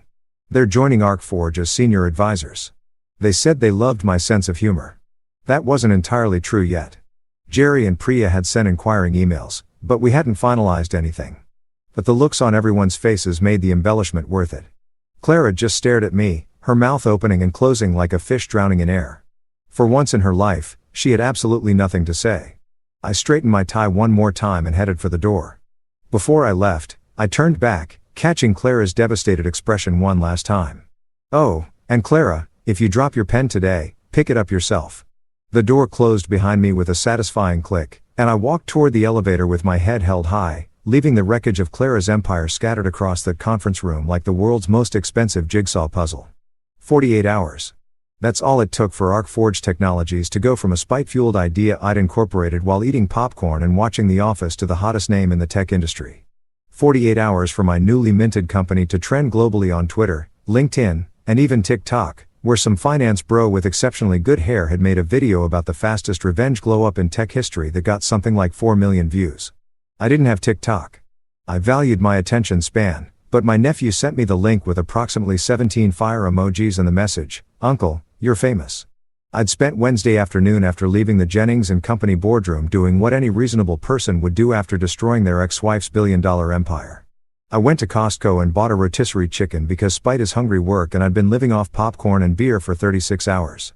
Then I went home, set up a proper office space in my spare bedroom, the one Clara had always insisted should be a meditation room that she never once meditated in, and got to work building something that was actually mine. The incorporation papers for ArcForge Technologies were filed by 6 p.m. Wednesday. I'd chosen the name during the drive home from Costco, sitting at a red light and eating chicken straight from the container like some kind of caveman entrepreneur. Arc because it sounded tech-forward and also reminded me of an arc reactor from Iron Man, and Forge because I was literally forging a new company from the ashes of my failed marriage. Also, it sounded cool, which matters more than people want to admit when naming companies. By Thursday morning, my inbox looked like it had been hit by a bomb made of opportunity. Investors who'd fled Jennings & Company like rats abandoning a sinking ship were suddenly very interested in having coffee with me. LinkedIn messages were pouring in so fast that the app kept crashing. My phone, which I'd finally turned back on Wednesday night, had accumulated another 200 missed calls, but this time they weren't from Clara's people screaming at me. They were from venture capital firms, private equity groups, and angel investors who apparently love the narrative of scorned tech genius burns down ex-wife's empire and builds new one from the ashes. The first serious inquiry came from Mitchell Sanderson, a VC from Bay Area Capital who'd actually invested in Jennings & Company series bound 3 years ago. His email was delightfully blunt. "I should be mad at you for tanking my investment. Instead, I want to buy you lunch and hear your pitch for ArcForge." Also, that pen line was legendary. My partners have been quoting it all morning. We met at a steakhouse downtown on Thursday afternoon. Mitchell was one of those guys who looked exactly like what you'd expect from a Silicon Valley venture capitalist. Expensive casual clothes that probably cost more than my first car, designer glasses, a watch that could fund a small country's GDP. He ordered a scotch that was older than most college graduates, and got straight to the point. "What you did was either the most brilliant strategic move I've seen in 10 years or completely insane," he said, swirling his scotch like he was in a whiskey commercial. "I'm betting on brilliant." "What's the pitch?" I laid it out for him. ArcForge Technologies would specialize in enterprise AI solutions and custom software architecture. Essentially everything I'd built for Jennings & Company. But better and without the baggage of a CEO who treated me like the help. I owned all the intellectual property, all the algorithms, all the proprietary systems. I could license them, improve them, or build entirely new solutions from scratch. The market opportunity was massive because, as recent events had proven, most companies had no idea how vulnerable their tech infrastructure actually was. "How vulnerable is most companies' tech infrastructure?" Mitchell asked, leaning forward with interest. I smiled. "Let's just say if their lead developer decides to go rogue, they're probably screwed. Most places don't document properly, don't build redundancies, and definitely don't consider the risk of the person who built everything deciding they're done being treated like garbage." Mitchell laughed. A genuine bark of amusement that made the people at the next table look over. That's the most honest pitch I've heard in years. Most founders try to blow sunshine up my ass about how they're going to change the world. You're basically saying you're going to profit off corporate dysfunction and terrible management. Exactly. I said, and there's a lot of corporate dysfunction to profit from. By the time dessert arrived, some kind of chocolate thing that cost $32 and came with gold flakes because rich people love pretending they're eating precious metals. Mitchell had committed to a seed round of $5 million. $5 million for a company that was barely 2 days old and consisted of me, my laptop, and a business plan I'd written between episodes of The Office. I'm in, Mitchell said, shaking my hand across the table. Not just because the tech is solid, though it is, but because you've got the best origin story I've ever heard. Husband destroys wife's company after pen incident is going to play extremely well in the media. The narrative basically writes itself. He wasn't wrong. By Friday morning, the Wall Street Journal had published a feature article titled The Fall of Jennings & Company and the Rise of ArcForge, a tech marriage gone wrong. Forbes followed up with how one developer's revenge reshaped the enterprise software landscape. Even Bloomberg got in on the action with a piece analyzing the systemic vulnerabilities exposed by the Jennings collapse. They interviewed industry experts, competitors, and even tried to interview Clara, who'd apparently barricaded herself in her house and wasn't taking calls from anyone except her lawyers and her therapist, presumably in that order. The best part, every single article mentioned the pen. That stupid platinum pen had become the symbol of the entire saga. The inciting incident that launched 1,000 think pieces about workplace respect, marriage dynamics and entrepreneurship and the importance of treating your technical co-founders like actual human beings. Meanwhile, Jennings & Company was in full death spiral mode. The stock had been delisted from major exchanges after emergency trading halts on Wednesday. Clients were fleeing faster than you could say breach of contract. Employees were updating their LinkedIn profiles and sending out resumes en masse. The company that had been worth $3.2 billion on Tuesday was now in active liquidation proceedings worth less than the furniture in its downtown office. Clara's personal net worth, which had been featured in Fortune's list of self-made women billionaires just last month, had reportedly dropped by 97%. The media was having an absolute field day with the reversal. And while part of me felt like I should feel guilty about destroying her life's work, mostly I just remembered that phone call. I've chosen to sever all contact. Stay away forever. Yeah. Well, careful what you wish for, Clara.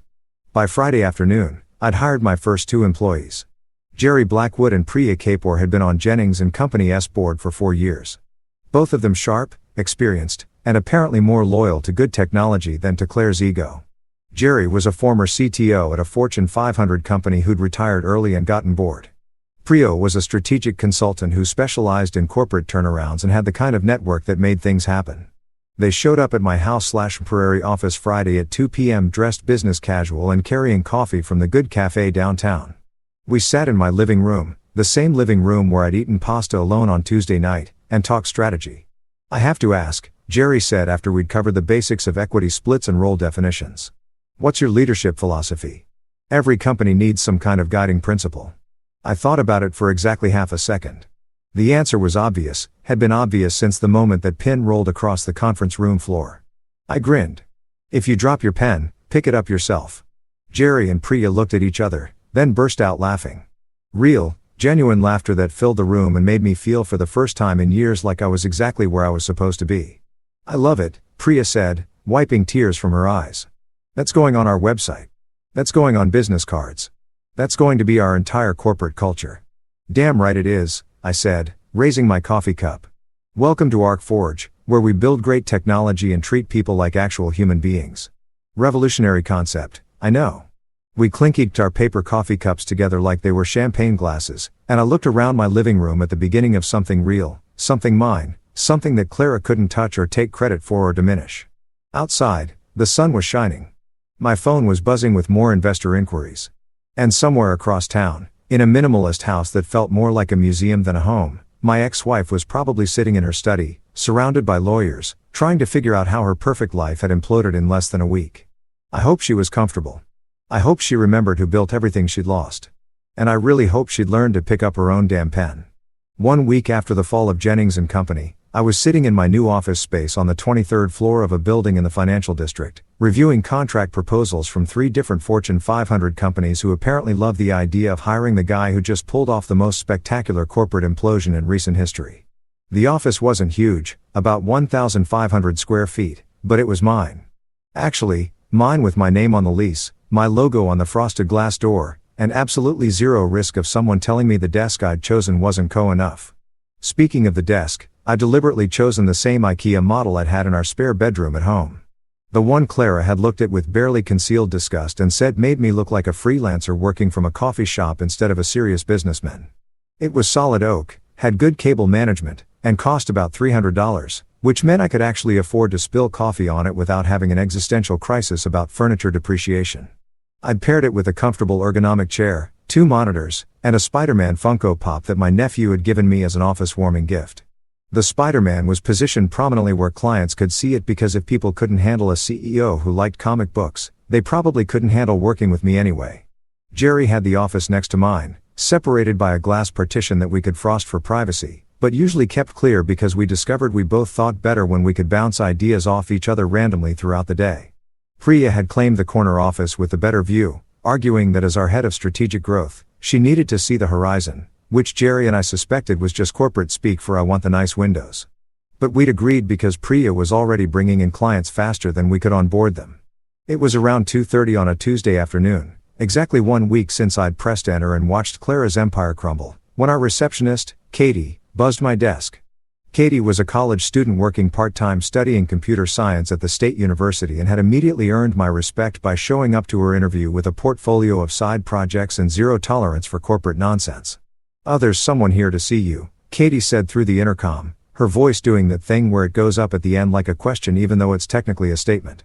"She doesn't have an appointment and she won't give her name, but she seems intense." I glanced at my calendar. Nothing scheduled for another hour. Did she say what it's regarding? No. She just asked if you were in and then kind of stood there staring at the door like she's trying to decide whether to come in or burn the building down.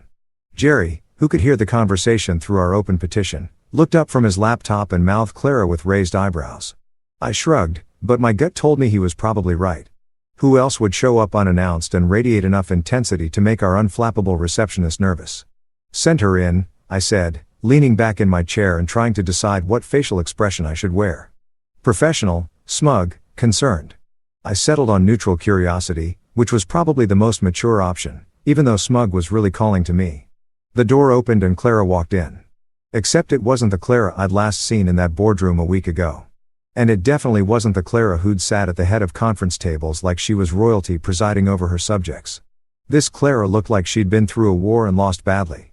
Her hair, usually styled within an inch of its life, was pulled back in a simple ponytail that actually looked like a regular human being had done it instead of a professional who charged $200 an hour. She was wearing jeans. Jeans, which I'd seen her wear exactly twice in 8 years, both times under extreme duress, and a plain sweater that looked like it might have actually come from a normal store instead of some boutique where they serve you champagne while you shop. But it was her eyes that really got me. They were exhausted. The kind of exhausted that comes from not sleeping properly for days, from crying until you run out of tears, from watching everything you'd built collapse, and realizing you couldn't stop it. The ice blue weapons of mass destruction had melted into something that looked almost human, almost vulnerable. No security guards flanked her. No assistant trailed behind taking notes. No photographer documented her arrival for social media. Just Clara standing in my doorway looking smaller somehow, like she'd been physically diminished by the weight of the past week. We stared at each other for a long moment. Through the glass partition, I could see Jerry pretending to work on his laptop while obviously watching us with the intensity of someone binge-watching a reality show finale. From Priya's office, I heard her say something into her phone and then the call abruptly ended. She was definitely listening too. "You humiliated me," Clara said finally, her voice barely above a whisper. It wasn't accusatory, wasn't angry, it was just sad, a statement of fact delivered by someone who'd had a week to think about what had happened and had come to some kind of conclusion about it. I leaned back in my chair, my $300 IKEA chair that I loved specifically because it annoyed her, and took my time responding. Part of me wanted to go for the jugular to remind her of every slight, every dismissive comment, every time she treated me like I was less than. But looking at her standing there defeated and exhausted, I found I didn't need to. The scoreboard was pretty clear. "No, Clara," I said calmly. "You humiliated yourself. I just sent the invoice." She flinched like I'd slapped her, but she didn't argue. Didn't try to defend herself or shift blame or launch into one of her carefully rehearsed speeches about leadership and tough decisions. She just stood there absorbing the hit, And then her eyes started to wander around my office. She looked at the IKEA desk, the one that wasn't enough. At my dual monitors displaying lines of code and financial projections, at the Spider-Man Funko Pop standing guard next to my coffee mug, at the framed photo of me and my brother at last year's Thanksgiving that I'd hung on the wall because it made me smile, at the whiteboard covered in brainstorming notes and terrible drawings from our strategy session this morning. At the coffee maker in the corner, a nice espresso machine that Jerry had insisted we needed, and the mini fridge stocked with actually good beer instead of the overpriced craft nonsense Clara had always preferred. Her gaze lingered on the desk for a long moment, and I could practically see the memory playing in her head. Her in our spare bedroom doorway 3 years ago, looking at this exact desk with disdain, suggesting I upgrade to something more professional if I wanted to be taken seriously. Me explaining that the desk was fine, that it was functional, that not everything needed to be a status symbol. Her rolling her eyes and walking away like I was a child who didn't understand how the real world worked. Now that desk sat in a successful company's office with my name on the door and investors literally lining up to give me money. The desk hadn't changed. The world's perception of it had, because the person sitting behind it had stopped letting other people define his worth. This is Clara started then stopped. Her hands were shaking slightly. I noticed she clasped them together to hide it. This is really nice. The office. Thanks, I said simply. I wasn't going to make this easy for her by filling the awkward silence with small talk or false pleasantries. She'd come here for a reason, and I was curious to see what it was. Jerry and Priya, she said, gesturing vaguely toward the glass partitions where my 2 employees were now completely abandoning any pretense of working and just openly watching us. They were supposed to be loyal to the company. They were loyal to good business. I corrected. Turns out that's not the same as being loyal to you. Another flinch. She wrapped her arms around herself like she was cold, even though the office was perfectly comfortable. The lawyers say, I can't sue you. Something about intellectual property rights and the contracts being insufficient. Non-existent. I supplied helpfully. The contracts protecting your ownership were non-existent because you never put my name on anything. Remember, you were going to eventually, but you were waiting until we were more established. Except we were plenty established. You just didn't want to share credit. I know, she said quietly. And that surprised me. Not the admission, the quiet way she said it. Like she was genuinely accepting responsibility instead of spinning it into something else. I know I did this. I know I took you for granted. Took everything you built for granted.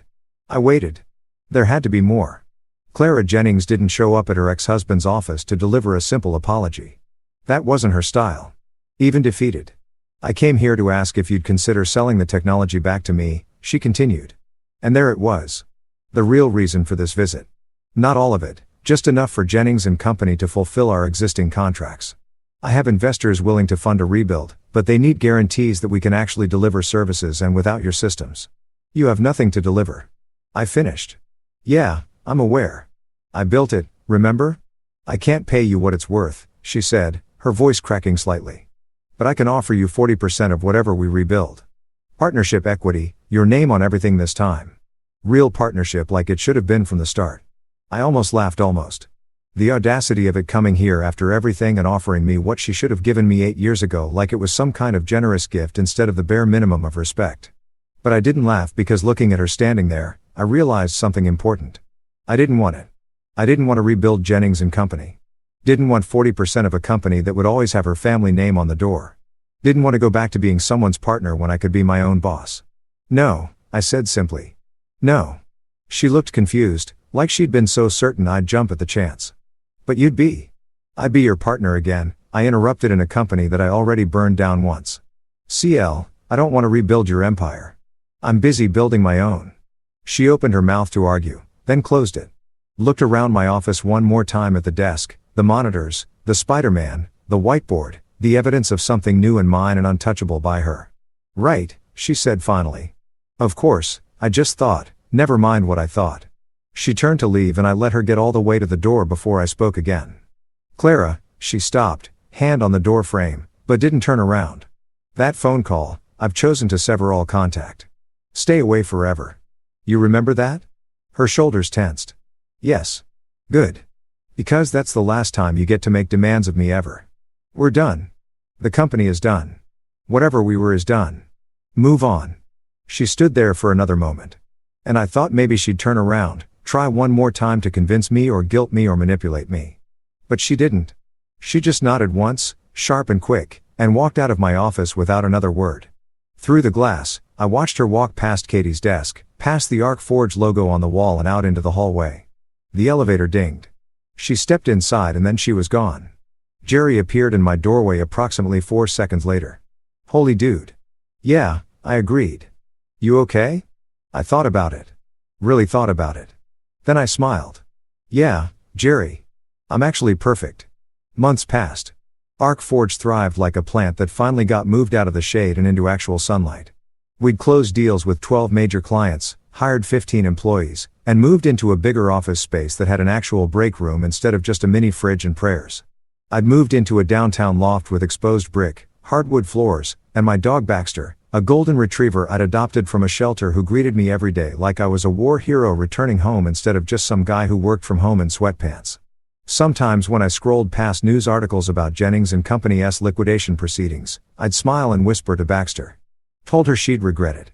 Buddy, he'd wag his tail in solidarity because dogs are excellent at supporting petty vengeance. People asked me if I missed her. Friends, family, that one nosy barista at my regular coffee shop who felt entitled to my life story because I tipped well. I perfected my response. Sure, like I miss dial-up internet. Freedom tasted like espresso and payback. And somewhere in a dusty corporate corner, a platinum pen still waited for someone else to pick it up. Not my problem anymore.